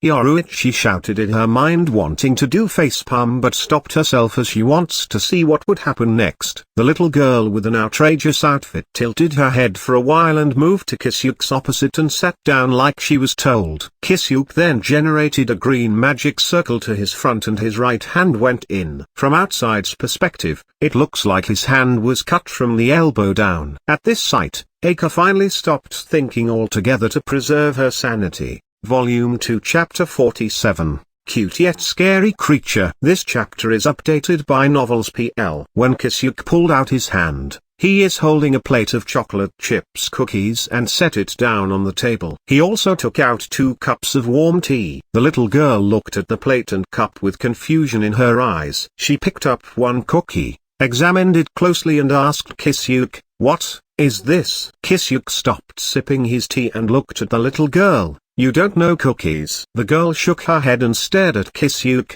This girl's aura doesn't match her demeanor. She's acting way too innocent. This is too fake. Why is she acting like this? Is she thinking that I'm just a kid? Or is this by any chance her real self? Kisuke became confused at the way she's acting. He didn't know what is her motive in such an obvious act. He couldn't think of any reason on how could someone remain innocent when she amassed that kind of power. For now, however, Kisuke decided to play along to glean more clues about her. She shouldn't remain so calm if I do something unexpected and her act should fail, or at least some kind of reaction that contradicts her demeanor. Kisuke picked up a cookie himself and started eating it. The little girl tilted her head and said, "Food?" Kisuke just nodded, already expecting this kind of response. The little girl took a bite from the cookie in her hand, and in an instant, a glint passes through her widened eyes as she nibbles her cookie. After she finished her first one, she grabbed another and nibbled it like before. She's too busy at her task of eliminating the cookies on the plate that she doesn't put any more attention to anyone in the house. Kisuke's mouth twitched as he didn't expect this kind of response.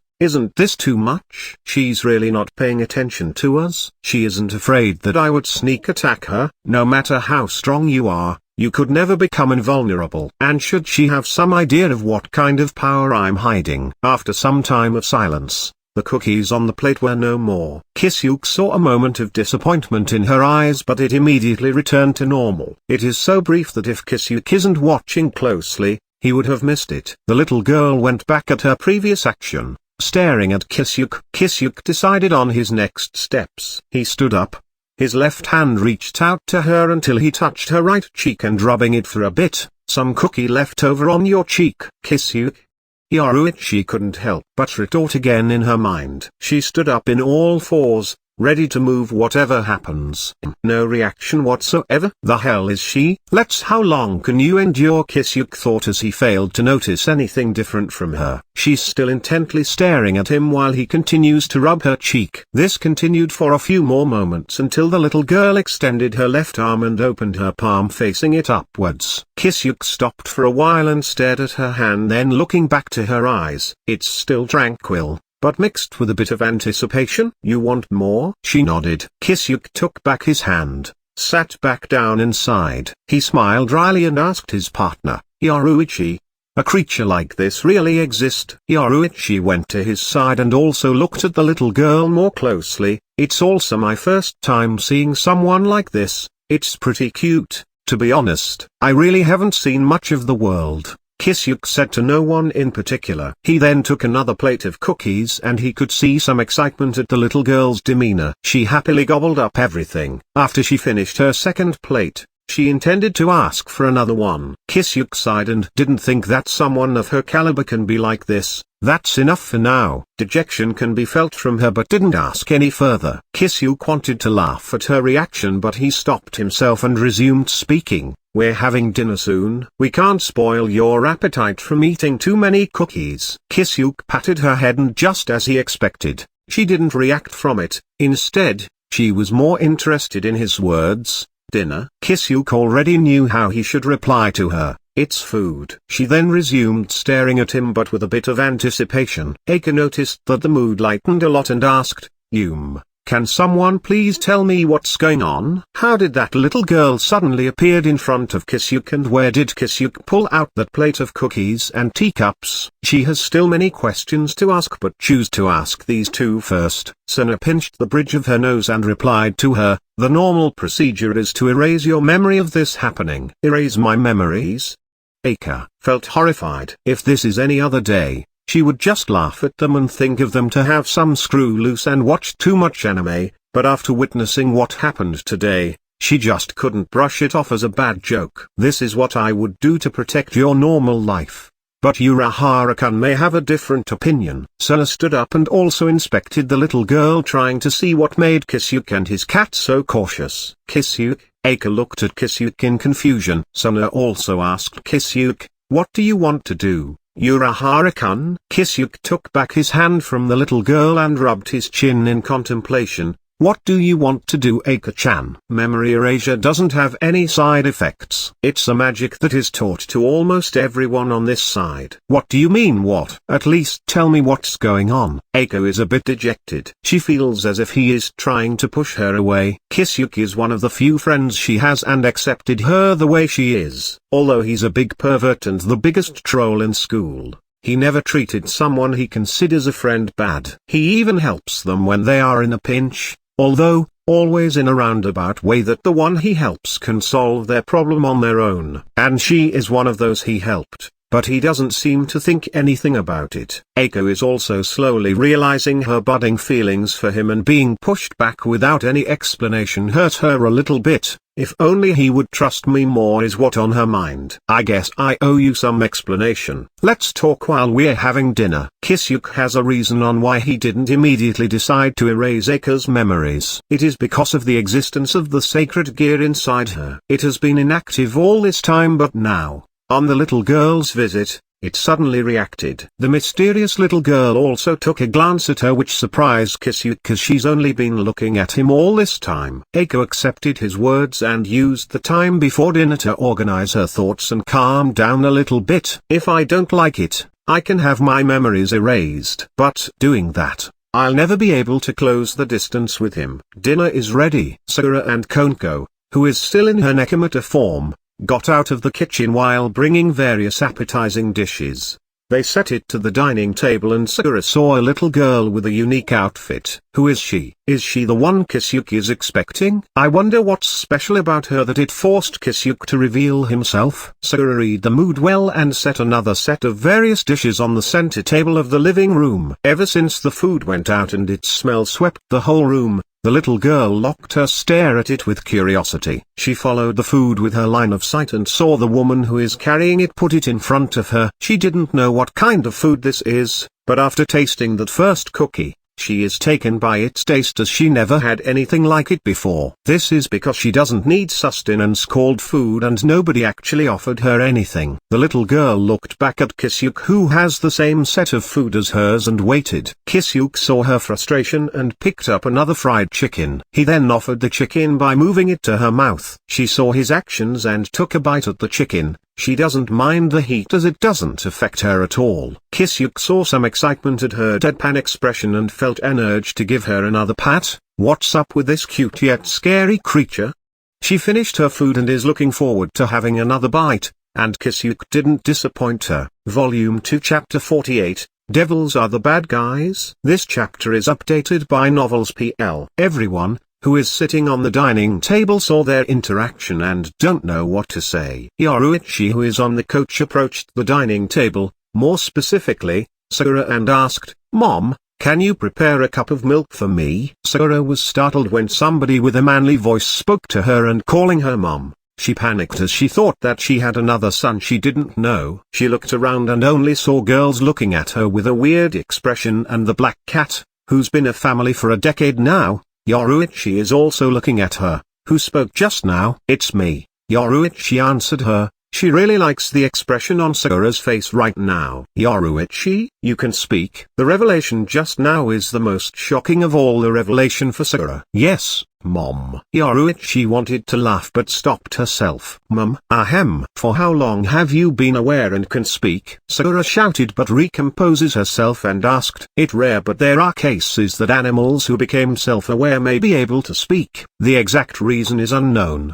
but it has a strong correlation with mana. That's what the scholars believe anyway." "Since the first time I got here," Yoruichi answered. Sakura held her head and released a large sigh. "Whatever, you said you want a cup of milk. Warm or cold?" "Warm please." As expected of the mother of that Kisuke, she sure can take it well. "I have to do better. Eika can only think of that for now." Kisuke continued to feed the little girl while also taking a bite for himself from time to time. "Now then, how should I explain this?" Everyone on the dining table looked over at his direction, especially Eika and his mother, Sakura. "For starters, let me ask something first. Mom, you know about the supernatural world, right?" Kisuke faced his mother and asked in a casual tone. Sakura put down her chopsticks and sighed. "So you really noticed?" "That's right, I know some things." "How did you know anyway?" "Well, From the way you act, your aura and your heritage as a devil. Although I'm not sure how much devil's blood you haven't, but I'm sure I'm your real son and a pure human. Kisuke looked up and thought for a while. Sakura's eyes widened in shock at Kisuke's words. Same with Eika and Suna, while Yoruichi continues to relish her milk. How did you know? I'm very confident that I masked all of my devil's aura. Sakura stood up agitatedly. Even those high-ranking devils that she came across several times didn't realize anything wrong about her, yet her son, who she thought that didn't know much, was able to tell that she is a part devil. Oh, well, you see, I'm very sensitive to auras around me. I don't really know how to explain it further. Kisuke is now playing around, letting the little girl chase for the food. Wait, devils? You mean those bad guys? Auntie is a devil? Eika caught up and asked hastily. You got it wrong, Kuryu-san. It was Sona who disagreed with Eika's remarks. Devil is a race, and like humans, a person can be either good or evil. Eika kinda gets it, but still couldn't remove the image in her mind that devils are those who do atrocious things. Sona knew what she is talking about and sighed. Urahara-kun, please let me explain a few things to Kuryu-san here before you continue. Sure, go ahead. Kichu-san. Kisuke smiled at her and kept playing with the little girl. The little girl is also starting to enjoy their little game of chase the food. Kuryu-san, I don't want as Urahara-kun is planning, letting you choose whether or not letting step in this world, but I'll explain to a few basic things to you for you to understand what we're talking about. Suna faced Eika while fixing her glasses. Eika imitated her and also fixed her glasses. Please. She gulped audibly. Suna then proceeded to lecture Eika about the three factions. It took 15 minutes for Suna to tell the basics, and Eika is not slow enough to not understand it. The food is about to get cold, so they ate as they talk. So you mean to say that angels propagandize that the devils and fallen angels are the bad guys to get the support of the humans for the Great War? Eika poses a question based on her understanding. Propagandize is a strong word. The devils of that time indeed want to destroy the world to create a new one based on their desires, and the fallen angels want to remove the angels and take heaven for themselves. The angels just spread those words and it became the basis of what the normal humans believe today. Suna corrected Eika. What about now? After the Great War between the three factions, the devil's population plummeted to dangerous levels and their leaders were all killed. But the supporters and loyal followers of those leaders still want to continue the war, and that became the foundation for a revolution led by anti-Satan faction. The anti-Satan faction won the civil war, but the damage is worse than the condition of the Devil Society, and the chosen new leader established a new government. Noble houses still exist, but the highest position, which is the Devil King, is elected and won't be passed down to his or her descendants. The Devil King also has to leave his clan and take a new name. Eiko is trying to digest everything she learned just now, so the so-called devils have a world and society of their own, and I shouldn't judge them based on my pre-existing recognition of them. It's like seeing a bald man full of tattoos and thinking of him as an ex-convict when in fact he is one of the better people in the world. While Eiko is deep in her thought, the rest finished eating their food and Sakura went back to the kitchen to serve some warm tea. Kisuke and the little girl also finished their food satisfied. Although her attention is now focused on Eika, which sent Kisuke into racking his brain for possibilities. Eika looked up and stared at Suna. May I ask another question? She gulped, waiting for a reply. Go on. Suna took a sip of the tea served for her. This is delicious. How did you know all of this? Eika focused her eyesight on her. Suna first looked at Kisuke and saw him nodded and lay her eyes back to Eika. Because I'm a devil. From her back, a pair of bat-like wings appeared, which naturally shocked Eika. Kichu, you're a devil. It took Eika a few seconds to ask this question. Yes, I'm a proud one. Suna just smiled at her question as she already expects it. Eika stared blankly at her wings for a few moments. She then hardened her expression and said, then how do you expect me to believe everything you just said? There might have been a grain of truth from what you said.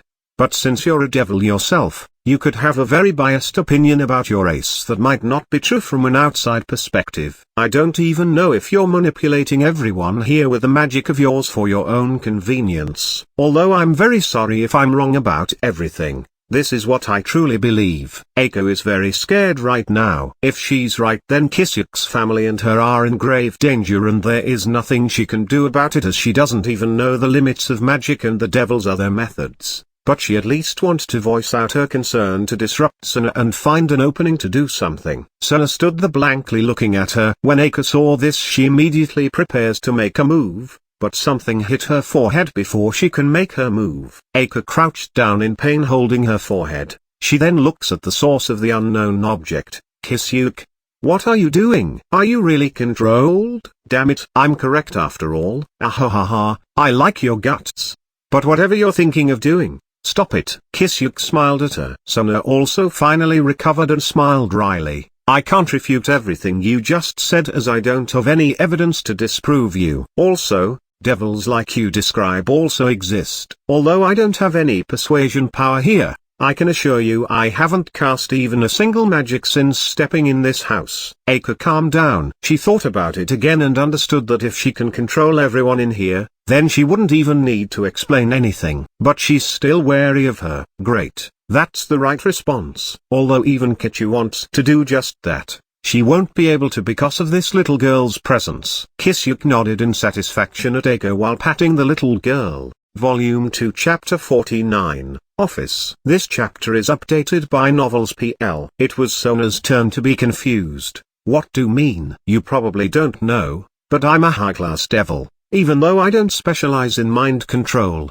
someone on the same rank as me with that kind of skill can easily manipulate everyone here. It's not that I'm underestimating you, but although I'm surprised at your ability to distinguish auras at an unbelievable level, you're still a human and I can't feel any indicative feeling that you're very strong. It's also the same as that little girl. I don't know how she suddenly teleported here, but there are some humans with similar inborn abilities. If I were you, I wouldn't put my trust so much on my sensing abilities right now. Your instincts are screaming at you, right? Kisuke answered her with a serious tone. Sona stops and thinks again. Kisuke is right. Even though she can't feel any pressure from the little girl, something inside her is telling her to be wary of the girl. Sona always trusted her judgment, but seeing Kisuke being serious for once, and also remembering his ability to sense aura, she heeded Kisuke's advice and focused on her instincts as a devil right now. She didn't know why, but she had a feeling that she should trust Kisuke in this one. Who is she anyway? A friend of yours? Who knows? This is the first time I've seen her. I don't even know her name. Kisuke shrugged his shoulders and faced the little girl once again. Sona furrowed her brows again at his answer. He didn't know her, yet he taking her very cautiously earlier. Just what did he feel from her? The little girl already took back her sights from Maker and set it on him again. You can call me Kisuke. What is your name, little miss? Kisuke said to her while taking out another plate of cookies. She tilted her and said, Ophis. She then grabbed the cookies to nibble. She hadn't had enough of it. Ophis-chan. Ha, what a cute name. Do you want to try this pudding? Kisuke took out a cold pudding and opened its lid. Ophis' eyes flashed. She now trusts Kisuke for giving her good food. Seeing that there is a new one, she couldn't help but look forward to it. Just where are you pulling out all of this stuff, and why do you have them? Eiko stood up, still nursing her forehead, and asked while pouting. It's a separate space in stasis that I created using magic, and it's very convenient. As for the sweets, they are for Koneko and Yoruichi's appeasement whenever I teased them too much. Kisuke replied while scooping the pudding with a teaspoon and feeding it to the excited little girl. While this is all happening, Sakura and So is both thinking of the same thing. Ophis. Ophis. Where have I heard it before? Then something flashed in their minds. Apostrophe. I couldn't be right. At this time, they coincidentally saw each other's eyes and noticed the latter's expression. Miss Urahara, could you be thinking of the same thing as me? Sona first voiced out her concerns. If you're asking me that, then it looks like it. After all, not just anyone can have Ophis as her name, Sakura replied with a gulp. As for why Kisuke and Yoruichi didn't react to her name, it is because even though they have read the information about the Ouroboros dragon from Cleria's library, It's an obscure one and the name of the dragon was never mentioned. Then let's confirm it. Sunu approached Kisuke and Sakura nodded at her. Sunu wanted to ask the little girl directly, but when she saw her busy chewing and enjoying her pudding with great relish, Sunu instead faced Kisuke and asked for a favor. Can you ask what her race is? Sure. Kisuke scooped another serving of pudding and Ophis opened her mouth, but Kisuke stopped his hand in midair and asked, what is your race? Ophis-chan? When Sakura and Sunu saw this, they shuddered and shouted simultaneously, what the heck are you doing? Just asking. Kisuke tilted his head at their reaction. Ophis saw his hand stopped when he asked a question. She figured out that she has to answer to eat the pudding, so she didn't hesitate and immediately said, dragon. Kisuke ignored them and focused his attention back to the little girl who is anticipating the pudding in his hand. A dragon? That's cool. Here is your pudding. He then resumed feeding her. Why does it feel like you're training her like you would to a pet? Sunu couldn't stop herself from retorting, but then she immediately remembered what she just said. Her thoughts halted and she faced Sakura. Miss Urahara, do you know any other dragon named Ophis? I only know one such dragon. How about you, Miss Shitori? Sakura can't take off her eyes from the little girl who is being played by her son. What a coincidence. I only know such one dragon too, Sunu replied, also staring at Kisuke's antics. Eika also approached the group and asked, dragon? Those giant those legendary beings? Those also exist. There is a devil in front of you, so a dragon isn't that surprising. Yoruichi also finished her milk and joined the conversation. Eika thought for a bit and also approached Ophis, picked up a cookie and also started feeding her. Now that two people are feeding her, she also started chewing faster and happier. This is a dragon? I kinda want one. Eika cleaned her cheeks with her handkerchief while thinking such a thing. Sakura and Sunu, who is watching from the side, have their backs drenched in cold sweat while watching them, but they didn't say anything as they don't know how would Ophis react. Is that really the Ouroboros dragon? Maybe we're wrong? Yoruichi noticed their nervous expression and asked, is there something wrong? Yoruichi-chan, doesn't the name Ophis ring a bell to you? Sakura asked Yoruichi hesitantly.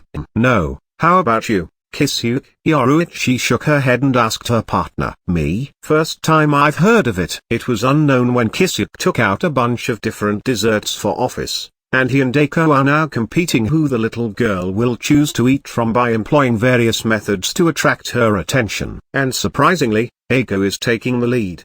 So this is the rumored girl power. I'm no match for that. Eiko finally regained her smug face and directed it to Kisuke in full glory. I finally won against this bastard. Meanwhile, Koneko, who is forgotten, is sneaking some cookies for herself, but Ophis noticed her, so Koneko has no choice to feed it back to the little girl cause she got scared at the pressure she is emitting. Ophis-chan, sharing your happiness with others can also make you happy. Kisuke said some nonsensical thing, but Ophis took it seriously as naive as she is. She looked again at Koneko and thought for a bit. Ophis then picked up a cookie and imitated what Kisuke was doing, putting the cookie in front of Koneko's mouth. Koneko didn't think much of it and just took a bite.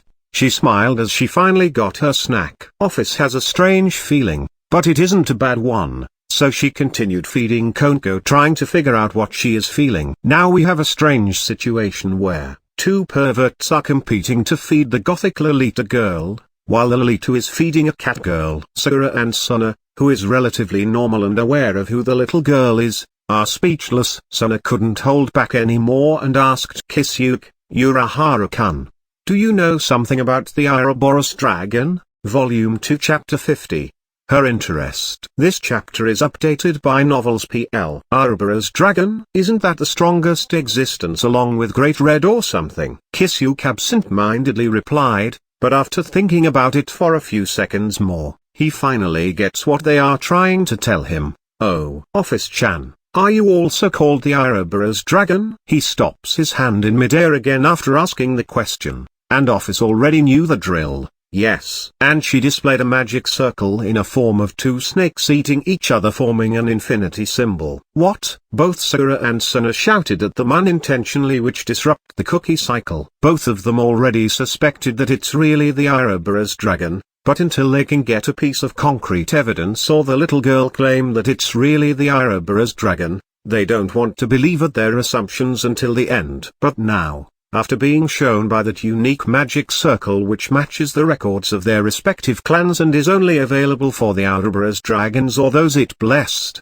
they don't have any choice but to acknowledge the fact. Eika, who is enjoying her newfound power over Kisuke, was dissatisfied when the two interrupted them, but she isn't rude enough to rebuke her crush's mother and the student council president of her school, especially now that she knows that Sonu is a devil. Although she wants to continue feeding Ophis, she is curious why the devil seems so scared of the little girl being the Ouroboros dragon. Why are so surprised? What is an Ouroboros dragon? She asked. It was Kisuke who answered her question, in the simplest term he can. The Ouroboros dragon is the strongest existence. In other words, she can reduce the whole town into rubbles with just a snap of her fingers.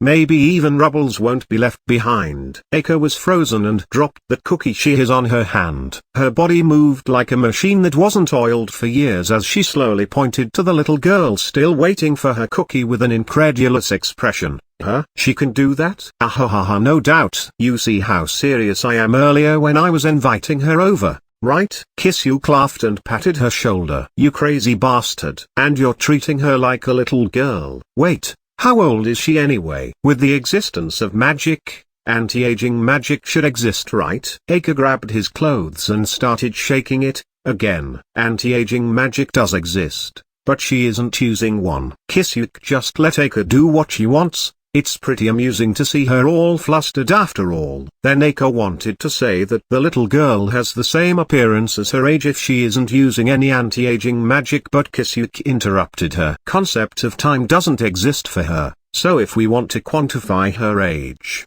it probably a few millenniums or even far back to the inception of the world. And a reminder for you. You've been treating her like a kid with me. Kisuke grinned at her as she knew what she is thinking about. Eika stopped grabbing Kisuke's clothes and slowly moved the center table to the side. She then proceeded to kneel down in front of Ophis doing a dojeza. I'm so sorry. Eika treated a supreme being that can destroy towns like a kid. That thought led to her current actions. In a way, that's also the right response. Kuryu-san is really amazing. If she had some ability or a sacred gear, I would have immediately invited her for my peerage. Sona commented at this sight while her mouth is twitching. She already recovered from her shock and started to gather information. If that really is the Ouroboros dragon, what is it doing here? And how can Kisuke invite her just like that? I also remembered that ever since coming in here, she only looked at two people and one animal, Urahara-kun, Kuryu-san,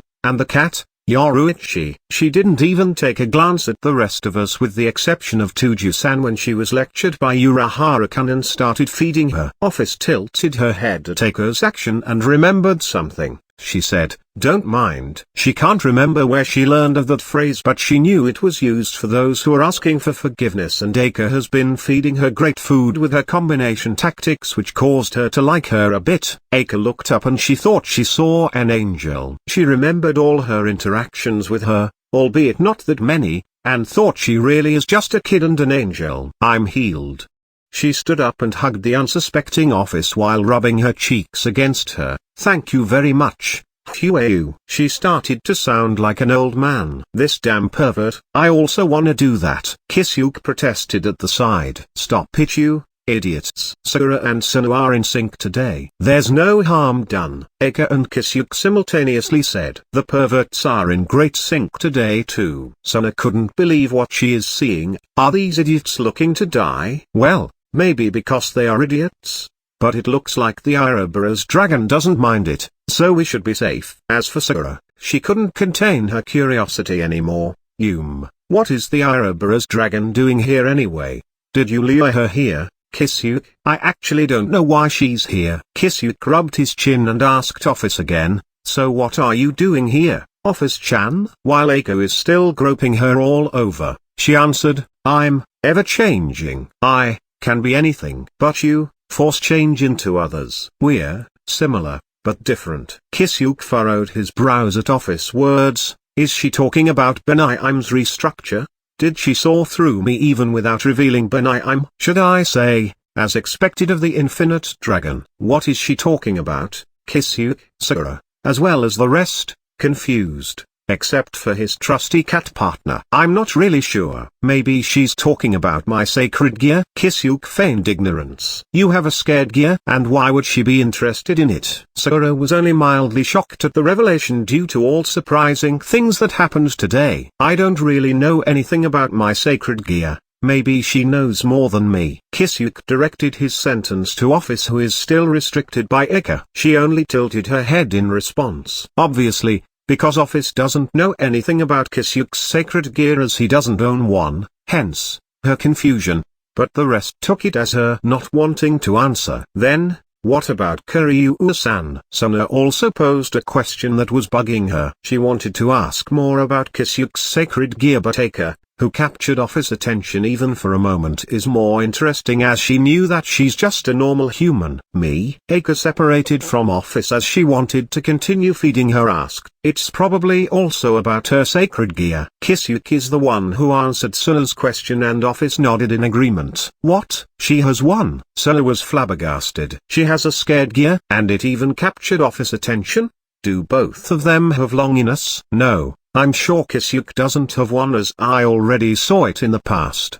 But Kiryu-san? Kisuke smiled at Suna's reaction and said, I don't think it is a longiness, but if you want to invite her over your side, you can't force her. He saw through her thoughts, making Suna smile wryly. I won't. That's just bad taste. Scared gear? Longiness? What are you talking about? Ika stopped her hand and asked, as this is about herself and she doesn't know the terms they are using. Suna is still deep in her thoughts, so Kisuke answered her instead. Scared gear is a tool born with the humans to give them power. Just think of it that way. What can these tools do? All sorts of things. It can even develop into something unexpected. And I have something like that? Why don't I know about it? Eiko asked again, now even more confused. It can be awakened in many ways, but most of the time, it is awakened due to some life-changing events of the host or with some outside help. Kisuke resumed feeding Ophis when he noticed that she is still anticipating for her cookie. Then can you help me awaken it? Eiko is feeling a little bit excited as her inner Chuni is shouting inside her heart. I hope it's something related to fortune-telling. Kiryu-san, it's not something easy to do. I can. You can? Kisuke interrupted Suna in the middle of speaking.